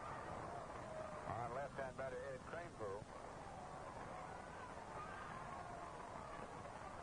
Takes it high for ball two.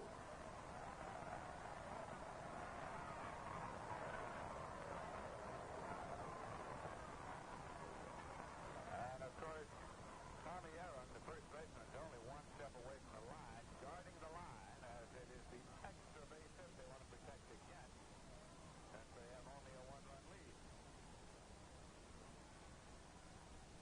After the call strike, full circle. Take 2-1. So Crane Pool gets an extra base here, an extra base hit here.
Neal had squared around it, so to bunt.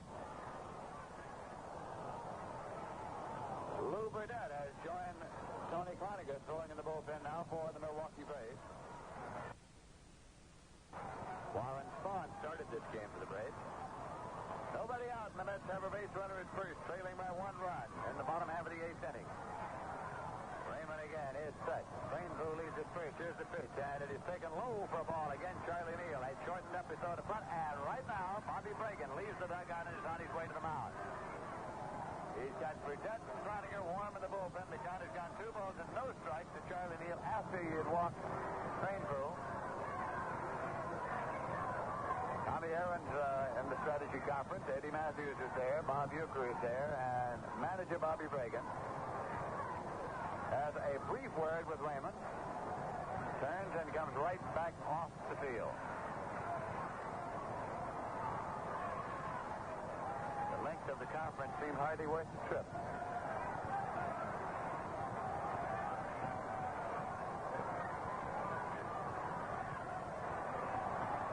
Reagan is back in the dugout now. Matthews on the edge of the grass at third. Neal with a count of 2 balls, no strikes, in and waiting. The Braves 9, the Mets 8. Cranepool leads at first base. Here's a 2-0 pitch. Low for ball 3. It's 3-0. So now Charlie Neal takes a look down to Cookie Lavagetto to see what he does on the 3-0.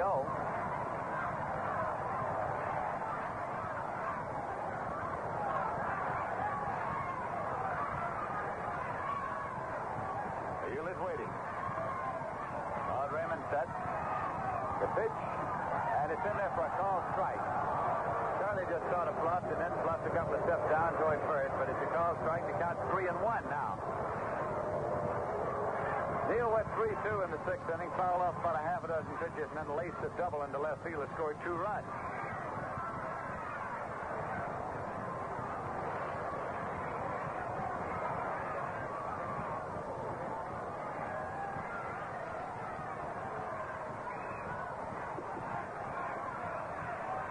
Charlie Neal has the sign now. He's in and waiting. He had to wait for Cookie to run through for him again. Claude Raymond with the pitch, and it is swung out and missed. Cranepool is running, and he slides in safely at second base. Played a little hit and run with Cranepool going, and Charlie Neal taking the full cut, and Tommy Aaron was in a pretty good spot right there. Get D. Horn because he was in there charging, and Charlie Neal took the full cut. It's a full count now, 3-2 to Neal, as Cranepool has been moved into scoring position at second base on the stolen base. Now Claude Raymond is set. Here's a payoff pitch. Swung out and missed. He strikes Neal out. That will bring up Rod Canneel.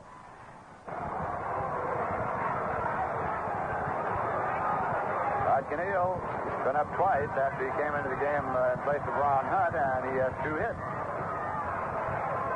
Drilled a single into left in the sixth, and single sharply to right, driving a run in the bottom of the seventh. Well, if he could drive in this run, it would be tying run. The Mets trail by 1. Cranepool takes his lead at second base. Claude Raymond is set. Pitch to the right hand batter. Gets by. Euchre comes all the way back to the screen, and moving on to third is Cranepool. Takes a wide turn and holds. Scored as a wild pitch. Low and right on back. So that moves Cranepool to third base. 1 man out. Count to Canneel is ball 1. Of course, in the bottom of the seventh, the Mets got the potential tying run as far as third and couldn't score it. Bobby Bregan is coming out of the dugout again. Slowly, saying, hold up, wait a while, everybody. And he's going to the bullpen.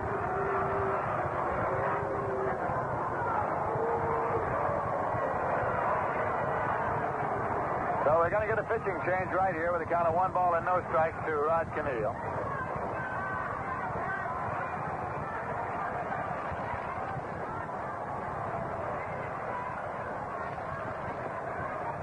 And it's going to be Tony Cloninger. Tony Cloninger is getting the nod in the bullpen. And as he walks in here, in order to allow our stations to identify themselves, we pause for station identification. WGY 810 on your dial, Schenectady. The time, 5 p.m. This is Lindsey Nelson with Ralph Kiner and Bob Murphy at the Polo Grounds in New York.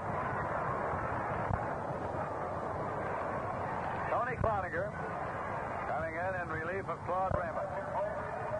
That is the 4th pitcher of the day for the Milwaukee Braves. They started with Warren Spahn. He pitched 5 2/3 innings. Was charged with 6 runs on 8 hits, struck out 1 and walked 4. Ron Boucher came in, actually retired nobody, and then Claude Raymond followed him, and now it's Tony Cloninger. This is Cloninger's 15th game appearance. He has a record of no victories and 2 losses. He has pitched 26 2/3 innings. He has allowed 20 hits, 12 runs. He has walked 27 and struck out 16. Earned run average 3.33. Reagan is still at the mound, checking with his battery men, Cloninger and Euchre.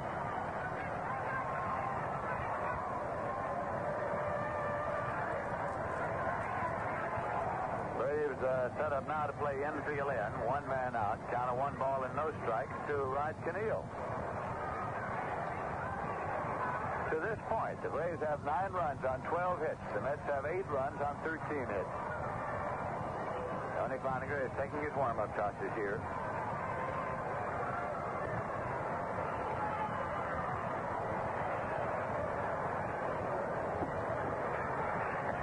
case you've joined us along the way, in case you just left the office and are headed home now, so very many of you are. With Warren Spahn on the mound, the Milwaukee Braves got out into an early lead this afternoon. They scored 3 runs in the top of the third, and they got 2 more in the fourth and 3 more in the fifth, and the Braves were ahead by a score of 8-0. But in the bottom of the fifth, the New York Mets got 1 run. The Braves matched that in the top of the sixth to make it a 9-1 game. Then the Mets had their biggest inning of the season when they scored 7 runs in the bottom of the sixth. That makes the score 9-8, and that's where we are right now. But the Mets have moved the potential tying run to third base, represented there by Ed Craneville. Rod Canneel is the batter. He is 2 for 2 in this game. A count of 1 ball indicated from umpire Ed Bargo out to pitcher Tony Plonico. He wants him to know that he is starting with a count already holding on Rod Canneel. Infield in for the Milwaukee Braves, and here's the pitch. Swung on, and it's looped into center for a base hit. Coming in to score is Craneville with a tying run. Canneel with his third straight hit, and his third run batted in. It's a 9-9 game.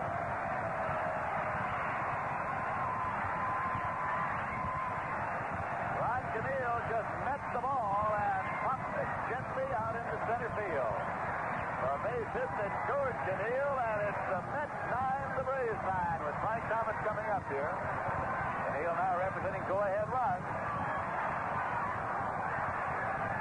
Warren Spahn cannot be the winning pitcher in this baseball game.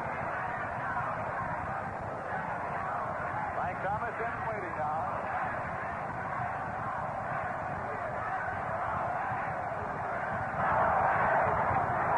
Listen to the cry of "Let's go Mets." Tony Cloninger is up in set. Canneel leaves at first. Here's the pitch to Thomas. It's outside for a ball. Thomas is 3 for 4 today. The one time they got him out was the bottom of the 7th when he laced a shot right into the glove of Eddie Matthews at third base.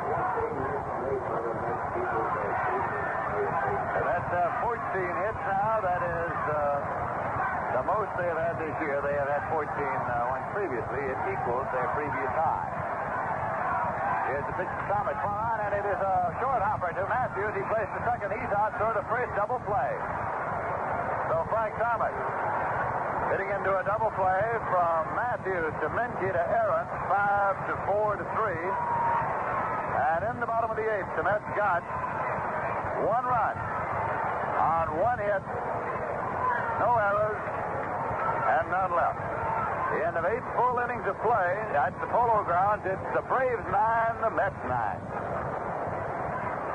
Well, we hope you're making plans to be out here with us on Saturday, June 22nd. The Mets will be playing the Philadelphia Phillies on that date. But it'll be Old Timers Day here. And the Old Timers celebration will precede the regularly scheduled game. The theme of the Old Timers Day, Major League Baseball stars who were born or reared in the New York metropolitan area. And in addition, a number of Hall of Famers have been invited to participate. Among the affirmative answers that have been received thus far are those from Johnny Murphy, Hank Greenberg, Marius Russo, Buddy Hackett, Sally Vars, Monty Durbin, Tommy Holmes, Ralph Branca, Al Shack, Mike Frisch, Jimmy Ring, Sid Gordon, Charlie Berry, Bobby Thompson, Bill Jurgis, and Hall of Famers Zach Wheat and Sam Rice.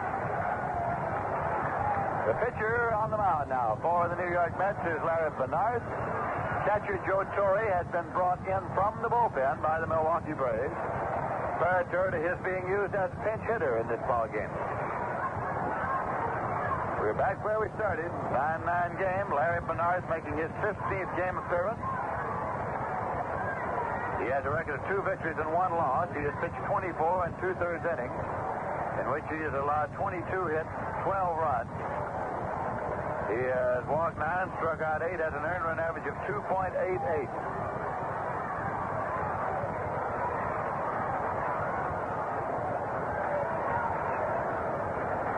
Bob Bucher is scheduled up first here, and he has come out with the bat and the pine tar rag. Dennis Menke is there in the on-deck circle with him. And now it's going to be Norm Larker. Norm Larker is going to bat here. And Torrey is fooling around with the bat in the dugout, but Norm Larker is going to bat in place of Bucher.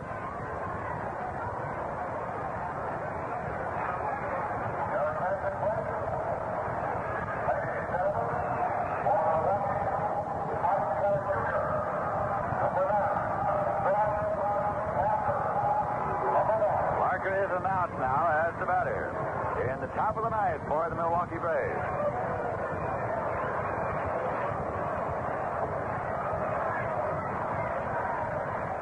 A 9-9 ball game. And at one point the Braves led 8-0.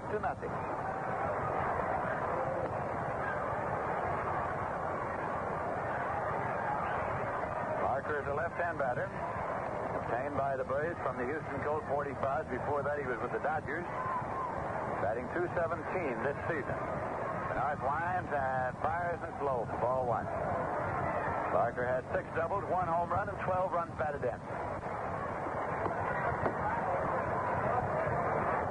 Lou Burdett throwing in the bullpen for the Milwaukee Braves. Larry Bernard on the mound for the Mets is the 5th Met pitcher of this ball game. Pitch misses, low and away, ball 2. Of course, Jay is off the hook, so to speak. That's Jay Hook cannot now be the losing pitcher in this ball game. 2-0 pitch to Larker. Swung on and chopped off foul, and he goes right down in the dirt. Appeared to turn an ankle as he twisted completely around, dropped the bat, and is down on one knee right now. Larker appeared to catch a spike and drop the bat. Doc Ferrin comes out to examine him, and we'll find out in just a moment what his injury seems to be. Doc Ferrin is examining the right ankle, right foot. So maybe he chopped the foul right down on top of the foot, which is equally as painful. Umpire Ed Bargo looking on now as well.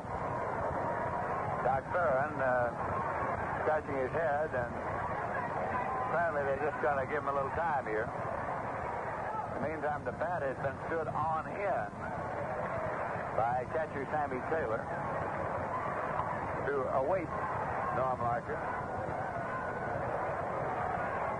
Doc Ferrin, who is a Milwaukee trainer, heads back to the dugout. Apparently what Larker did was foul that one right down onto the foot.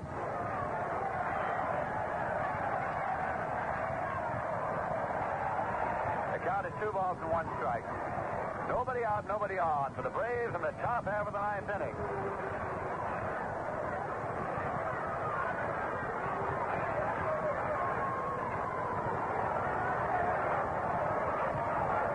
Larker settles himself back in.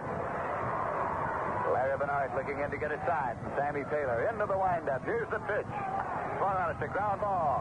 Harkness goes for it. Can't get it, but Keneal can and plays to Bernard for the out. Harkness went for the ground ball. Flagged at it. Couldn't come up with it. And Rod Keneal backing him up did come up with it and played to Bernard, who took it in full stride at the bag for the out. So the play goes 4-1 if you're scoring. 1 away, nobody on base. Dennis Menke coming up. He had a 3-run homer in the top of the 5th. He had a single in the 4th. 2 for 3 and a walk today.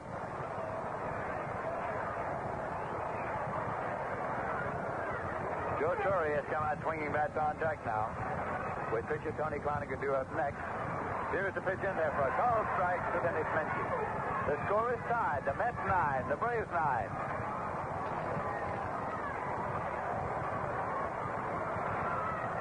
Bernard with the pitch again, swung on and has a fly ball deep to left field.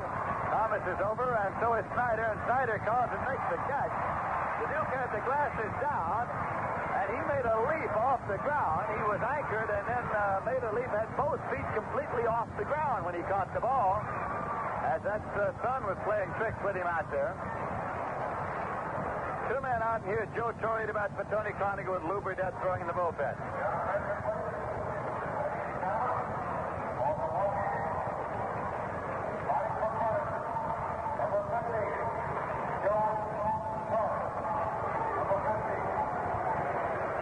out, nobody on base. Bernard for the windup and the pitch.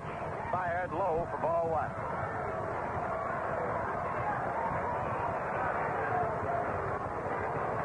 Joe Torre is batting .272. He's a Brooklyn boy.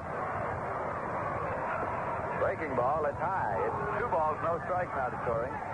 Roy McMillan is swinging bats on deck.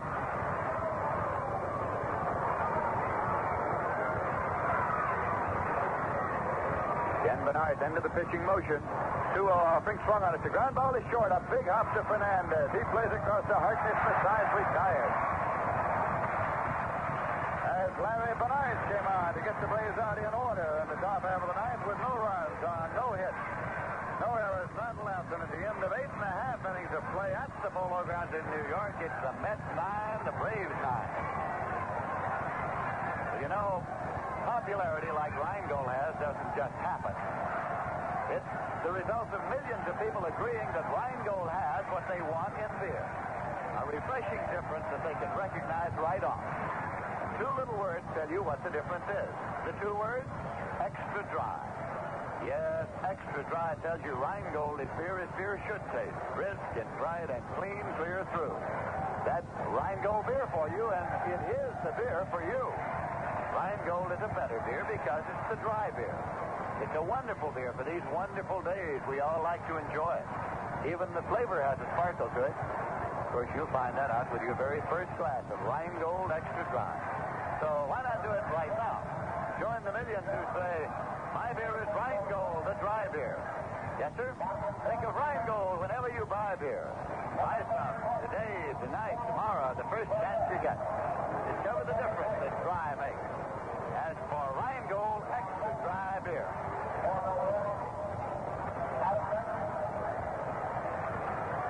Coming on to pitch for the Milwaukee Braves is Lou Burdette. Lou Burdette making his 13th game appearance. This is only the second time he has been used in relief this year by manager Bobby Bragan. Burdette has won 4 games and lost 5. He has pitched 71 and 2/3 innings in which he has allowed 63 hits, 36 runs. He has struck out 18 and walked 21. His earned run average 3.75. Jim Hickman will be leading off for the Mets here in the bottom of the ninth. You'll recall what Hickman managed to do in the bottom of the 10th on Sunday in the second game of the doubleheader against the Pittsburgh Pirates. He deposited one into the upper deck down near the bullpen. So Spahn started the day for the Milwaukee Braves, and now they have worked through Fichet, Raymond, and Cloninger to Lou Burdette.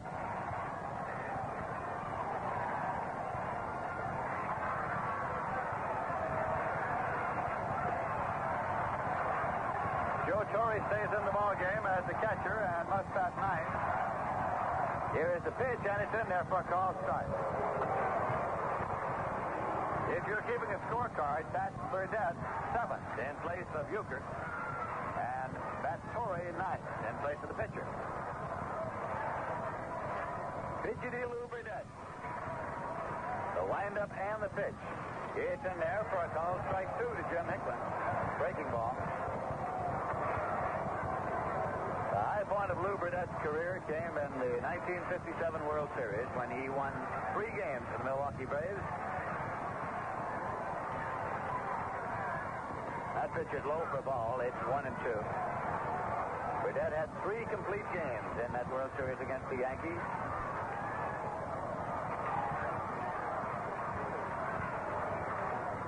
The Mets 9. The Braves 9. Here is a 1-2 pitch. Low for ball, 2-2.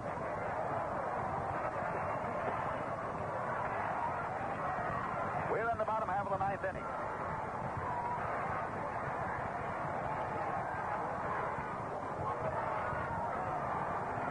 Burdette goes to the rosin bag, goes to the bill of his cap. Now the 2-2 pitch. Foul back onto the screen, and the count holds at 2-2 to Jim Hickman with Chico Fernandez on deck. The Mets have 9 runs on 14 hits. Braves have 9 runs on 12 hits.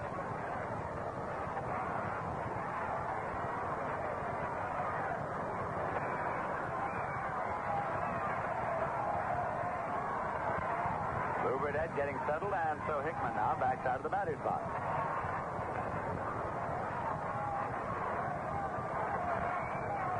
Hickman is back in. Here's the pitch. Outside for a ball. It's 3-2 now to Hickman.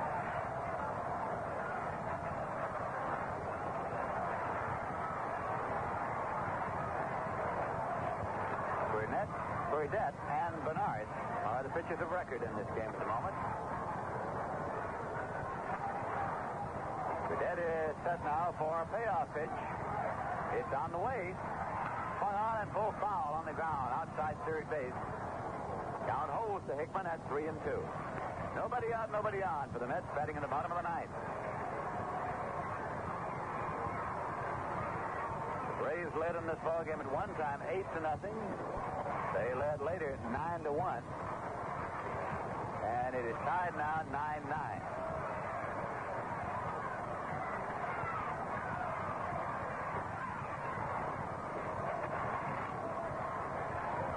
Hickman waits, and here's a 3-2 pitch. Swung out, it's a ground ball to third, taken by Matthews.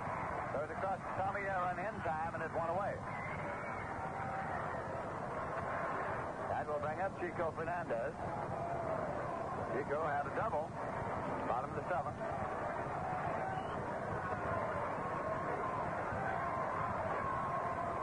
Fernandez batting .246.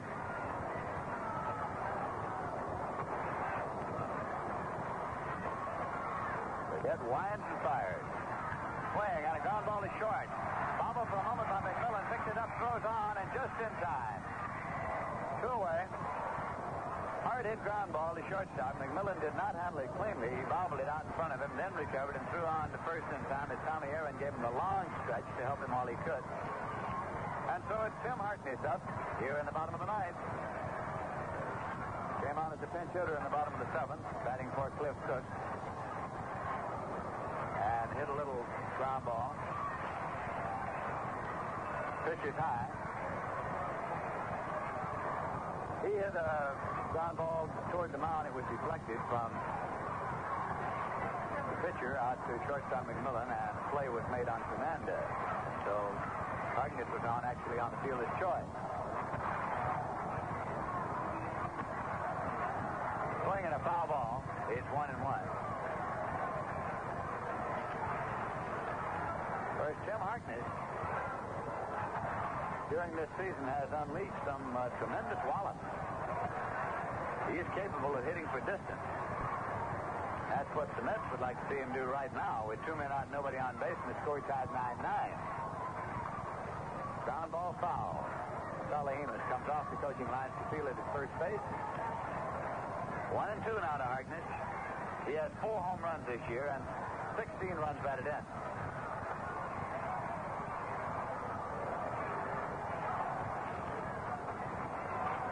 Lou Burdett rubs up the ball, goes to his mouth, to the rosin bag, to the bill of his cap, to his glove. Now the 1-2 pitch.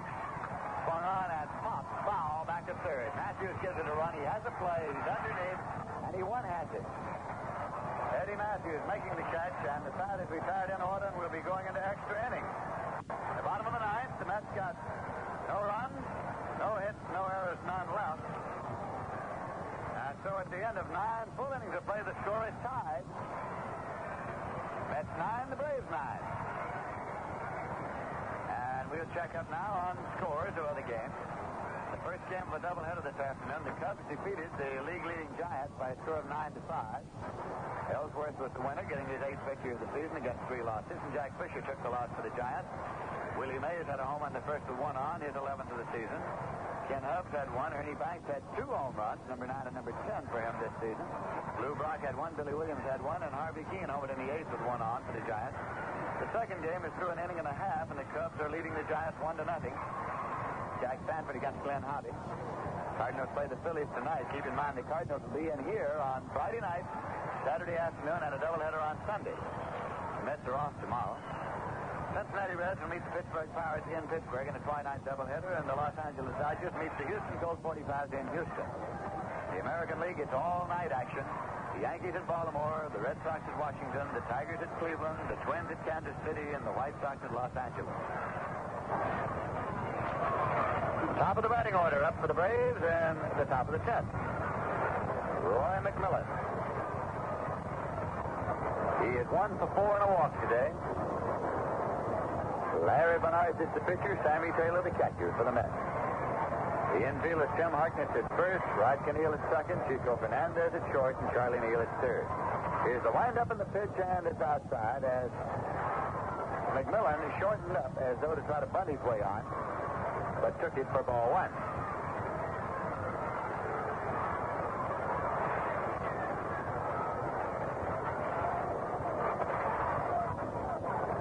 Bernard working on the ball a little before preparing the pitch. Now starts the motion. This one is low as again McMillan shortened up.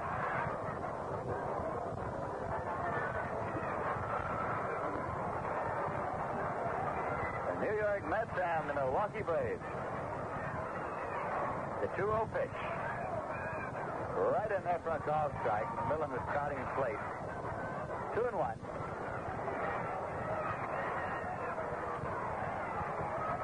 Mets have an outfield of Frank Thomas in left, Duke Snyder in center, Jim Hickman in right. 2-1 pitch. Swung on, full foul on the ground. Joe White comes off the coaching line to block it. 2-2 is the count.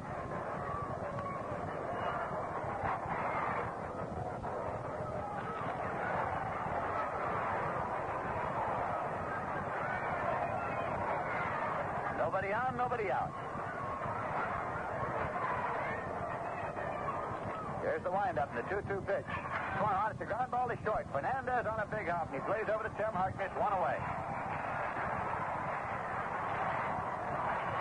Braves batting on the top of the 10th, and this will be Mac Jones coming up. Fifth for his first time in this game. He's hitting 183. Left-hand batter. Pitch is a fastball inside.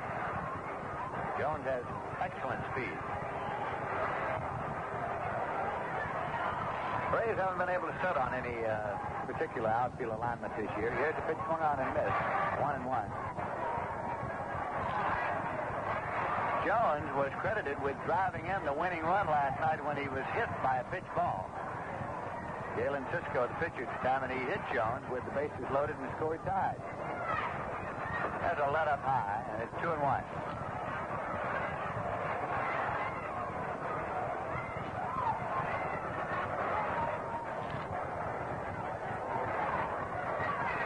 I remember another Jones boy who was hit by a pitch ball for the Milwaukee Braves a few years back, 1957. Nippy Jones. There's a pitch swung on and drilled deep to right field, and it's going to be off the wall. Hickman is around, up with it. Jones on the way to second, and the throw not in time. Sliding in safely at second base is Mac Jones with a double off the right field wall. So with one man out, Henry Aaron is coming up now. Mac Jones hit that one. Lining it off the right field wall. Henry Aaron coming up now. He has 3 hits today. 2 singles and a triple. And in running down the triple, Jimmy Pearsall slightly sprained his right ankle.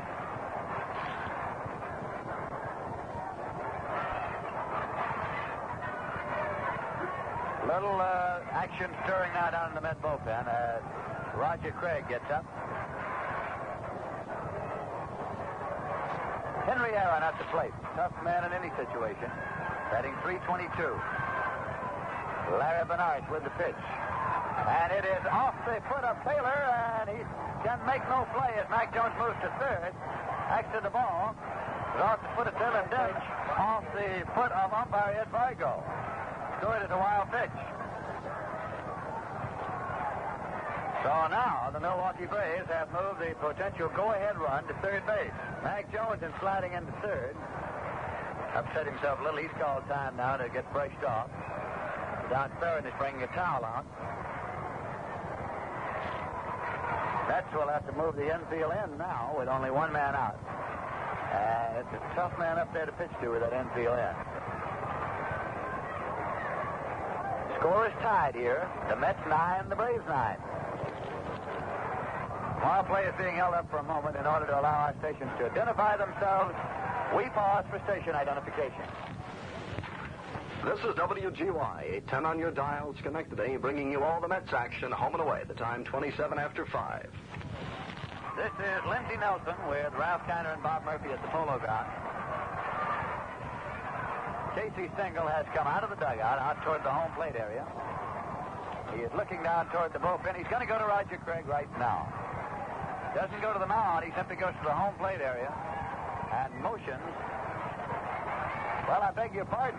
That isn't what he's doing. He is motioning down there for Choo-Choo Coleman. It is not the pitcher he's changing. It's the catcher he's changing. I beg your pardon. Casey Stengel figures that Choo-Choo Coleman is a fine receiver, especially on low pitches. That's where he wants them mostly now. So he's going to make a catching change.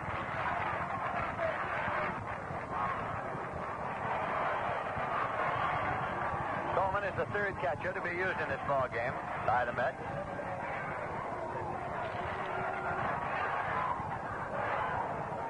Rod Canneel has come into his position at second to warm up Larry Bernard now. Henry Aaron took a walk down to have a word with JoJo White. You're keeping a scorecard. Choo-Choo Coleman bats ninth.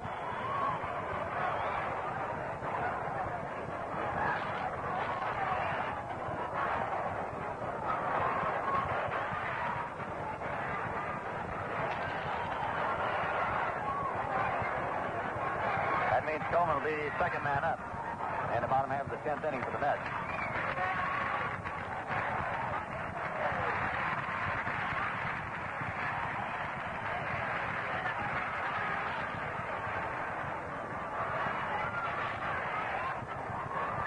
Larry Bernard continues to stay warm.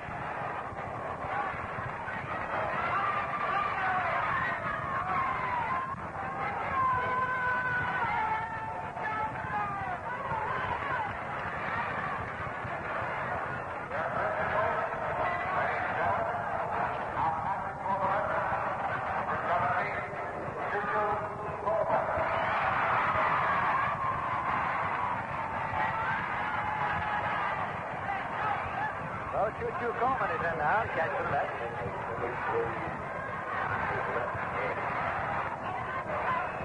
Sammy Taylor had a slight bruise on his left hand. Henry Aaron's going to be walked here, I think. Yes, he is. He is being intentionally passed. Ball one. Brother, ball three now.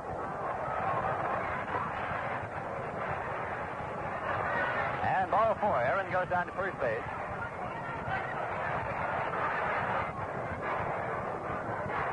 That will bring up Eddie Matthews, who runners at first and third. One man out. Matthews has single, double, single in 5 trips.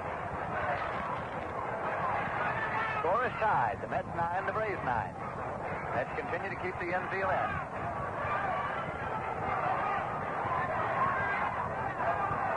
Mac Jones, very fast man, the base run at third.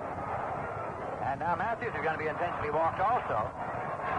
Bubba Morton is due up next. Mets walking the bases full here, passing both Aaron and Matthews. That serves two purposes. Sets up a play at every base. Gets by two tough men. Of course, they're only worried at this point about the run at third base. That's the go-ahead run. Matthews, with ball four, goes to first.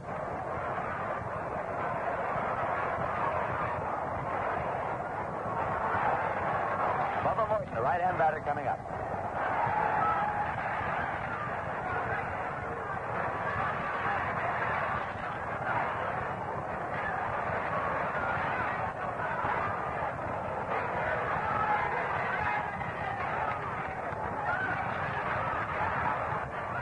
Morton's in and waiting. Bernard breaking straight away. Pitches outside for a ball. He started to go, but held up.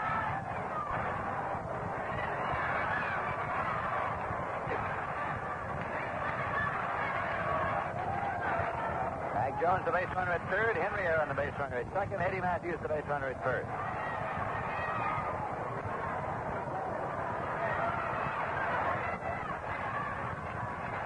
Pitch is outside for a ball. It's 2-0.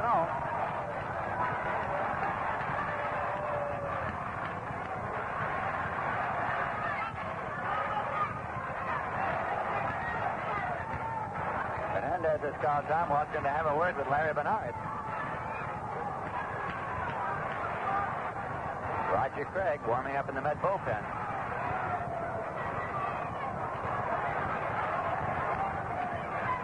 Bernard not getting a sign for the 2-0 pitch. It's on the way. Fouled off. Out of play. Strike one.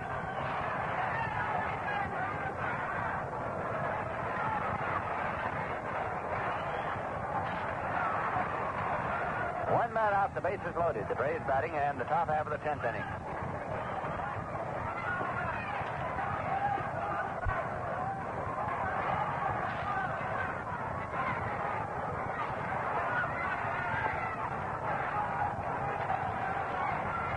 Now, time call by umpire Ed Bargo.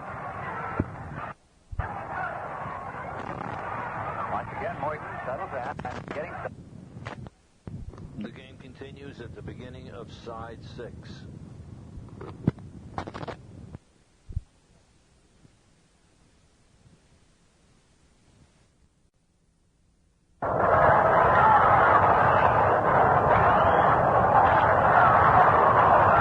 One man out, the bases loaded. The Braves batting in the top half of the 10th inning.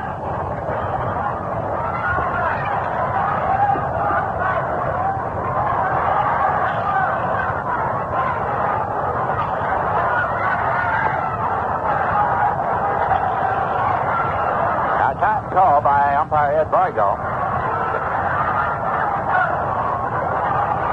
Once again, Morton settles in, and we're getting set. 2-1 pitch.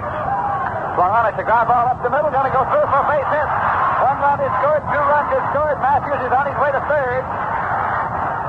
Holding in first is Morton. A 2-run single bounced right up the middle.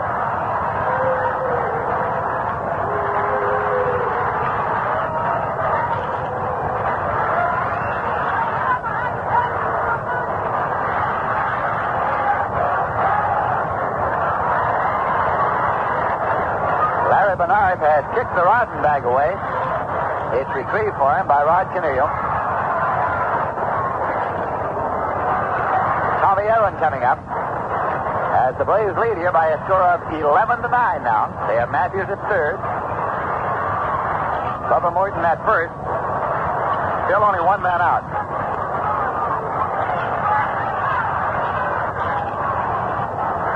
In there for a call strike.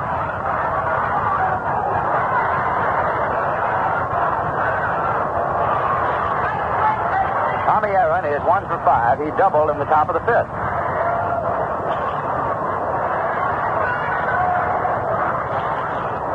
Again, Bernard checks. Throws over to first, not in time. Bubba Morton gets back in safely there. Now here's the pitch. And it is Bennett that squeezes out. It's a foul ball. As the Milwaukee Braves trying to add one more on the squeeze, but it's fouled on the first baseline. 2 strikeouts, Tommy Aaron.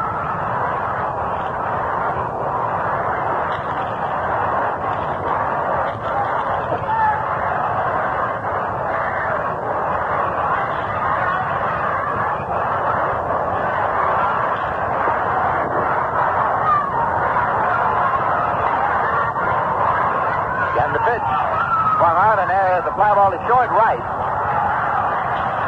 Caneel is out there, and he and Hickman collide, and Caneel's throw to the plate now. Matthews goes back. Bubba Morton does tag up at first and moves to second. And now Hickman is on the ground on one knee. Trainer Gus March is running out to right field. Hickman is getting up as there was a slight collision between Caneel and Hickman. Runners at second and third. 2 men out on the fly ball to short right. Hickman was coming in. Caneel was going out. Normally, the outfielder will make the play on a ball like that because he is in better throwing position. But Rod Canillo made the catch of that one. Lou Burdette is at the plate, and the pitch is low, dug out of there by Choo-Choo Coleman for ball one. Burdette batting number 7 in the batting order for the Milwaukee Braves, who lead here by a score of 11-9 in the top half of the 10th inning. Larry Bernard with the pitch, and it's low. 2-0.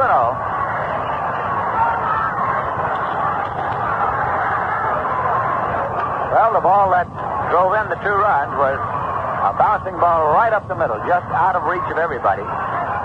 Hit by Bubba Morton, and he, of course, is credited for 2 runs batted in. He's at second right now, and Eddie Matthews is at third. 2-0 pitch to Burdette, swung on, foul back onto the screen and out of play. 2-1.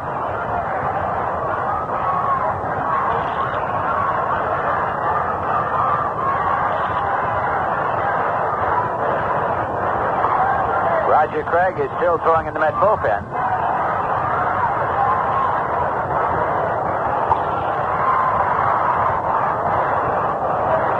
Larry Bernard with the 2-1 pitch. Swung on and missed. It's 2-2.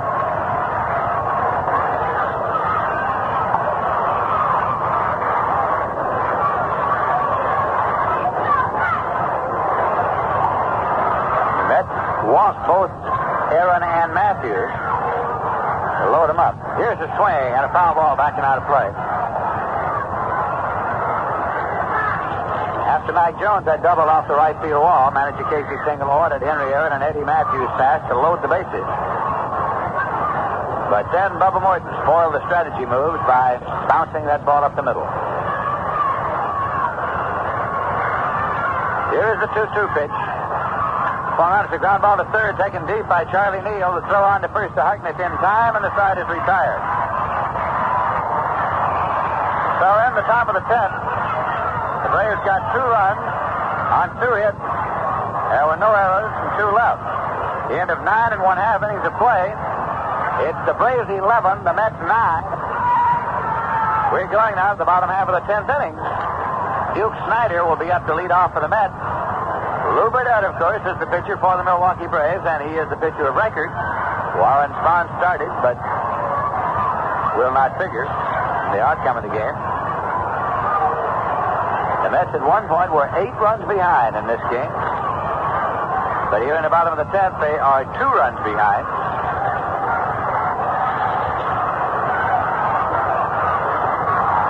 As Duke Snyder settles himself into the batter's box.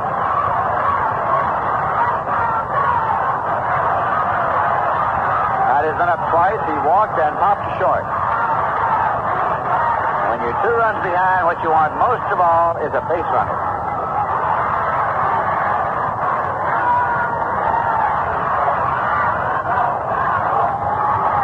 This pitch is in there for a called strike to Snyder.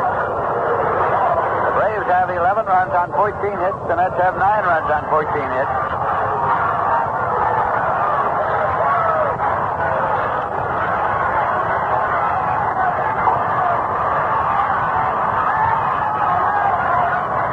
Into the windup and the pitch. Fired low for ball. It's 1-1.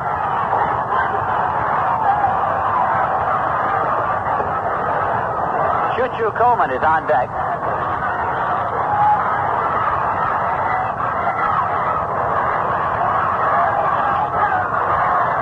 Burdette has gone to the Rosenbag. Now has the sign. Starts the motion. The 1-1 pitch. It's low. 2 balls, 1 strike to Duke Snyder.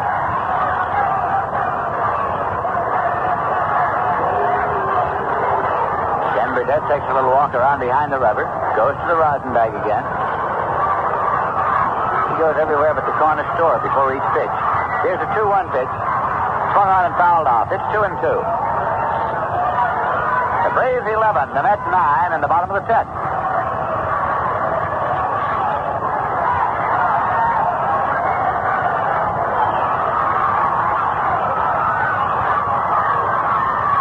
Duke Snyder in and waiting. The 2-2 pitch. Swung on and missed. Strike 3. Burdette strikes out Snyder. 1 away. bring up Choo-Choo Coleman.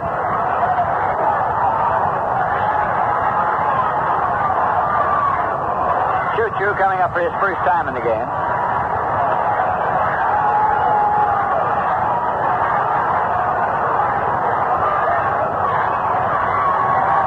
Coleman bats number 9, and pitcher Larry Bernard is due up next. That pitch is in there for a called strike to Choo-Choo.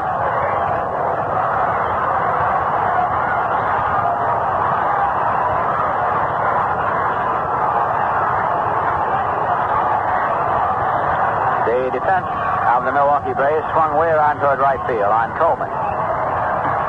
Low for a ball. 1-1.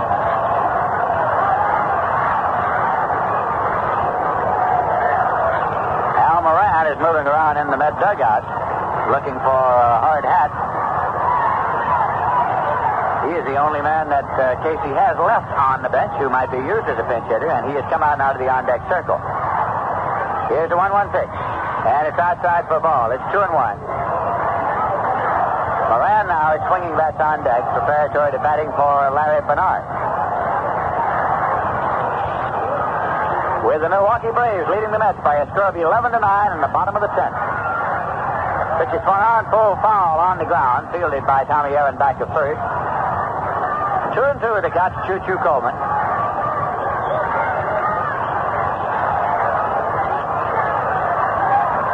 This is the concluding game of the short series, 2-game set.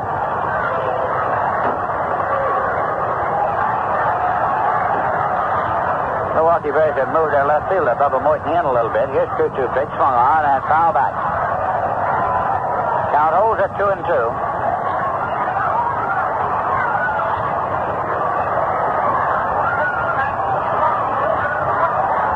Pitchers of record in this game at the moment are Lou Burdette and Larry Bernard.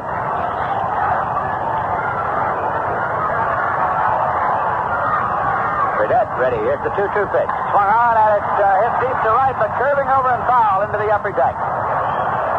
Choo-Choo got around on it and drilled it into the upper deck, but foul by some 10 or 12 feet. The count holds to him at 2-2.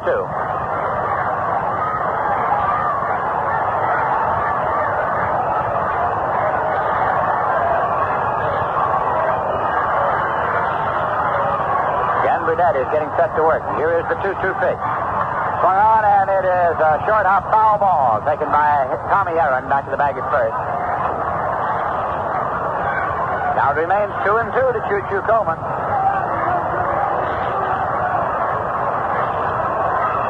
Got a crowd here this afternoon of 5,141 pays, but the addition of 8,000 midget Mets ran the total in the ballpark up to 13,774. Here's 2-2 pitch.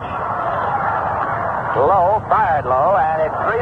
Lou Burdette thought he should have had a call. Comes down off the mound to say something to plate umpire Ed Bargo. But it's a full count to Choo-Choo.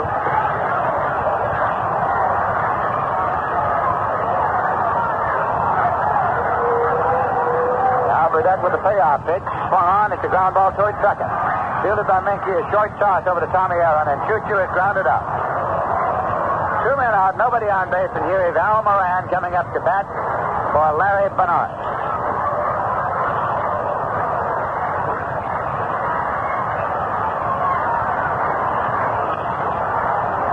So the Braves lead 11-9, and the Mets down to the last out here in the bottom half of the 10th inning.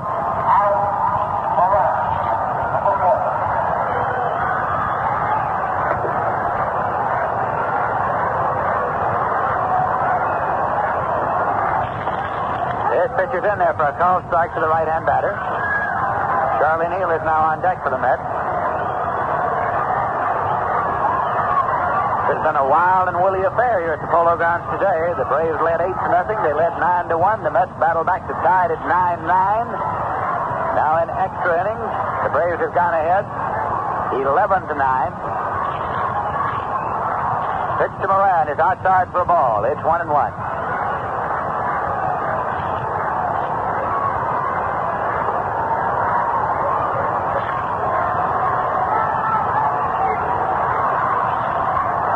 Burdette with a windup and the 1-1 pitch. It's in there for a called strike 2. It's 1-2. Moran turning quickly and stepping out of the batter's box. He's having something to say now to plate umpire Ed Vargo about that call.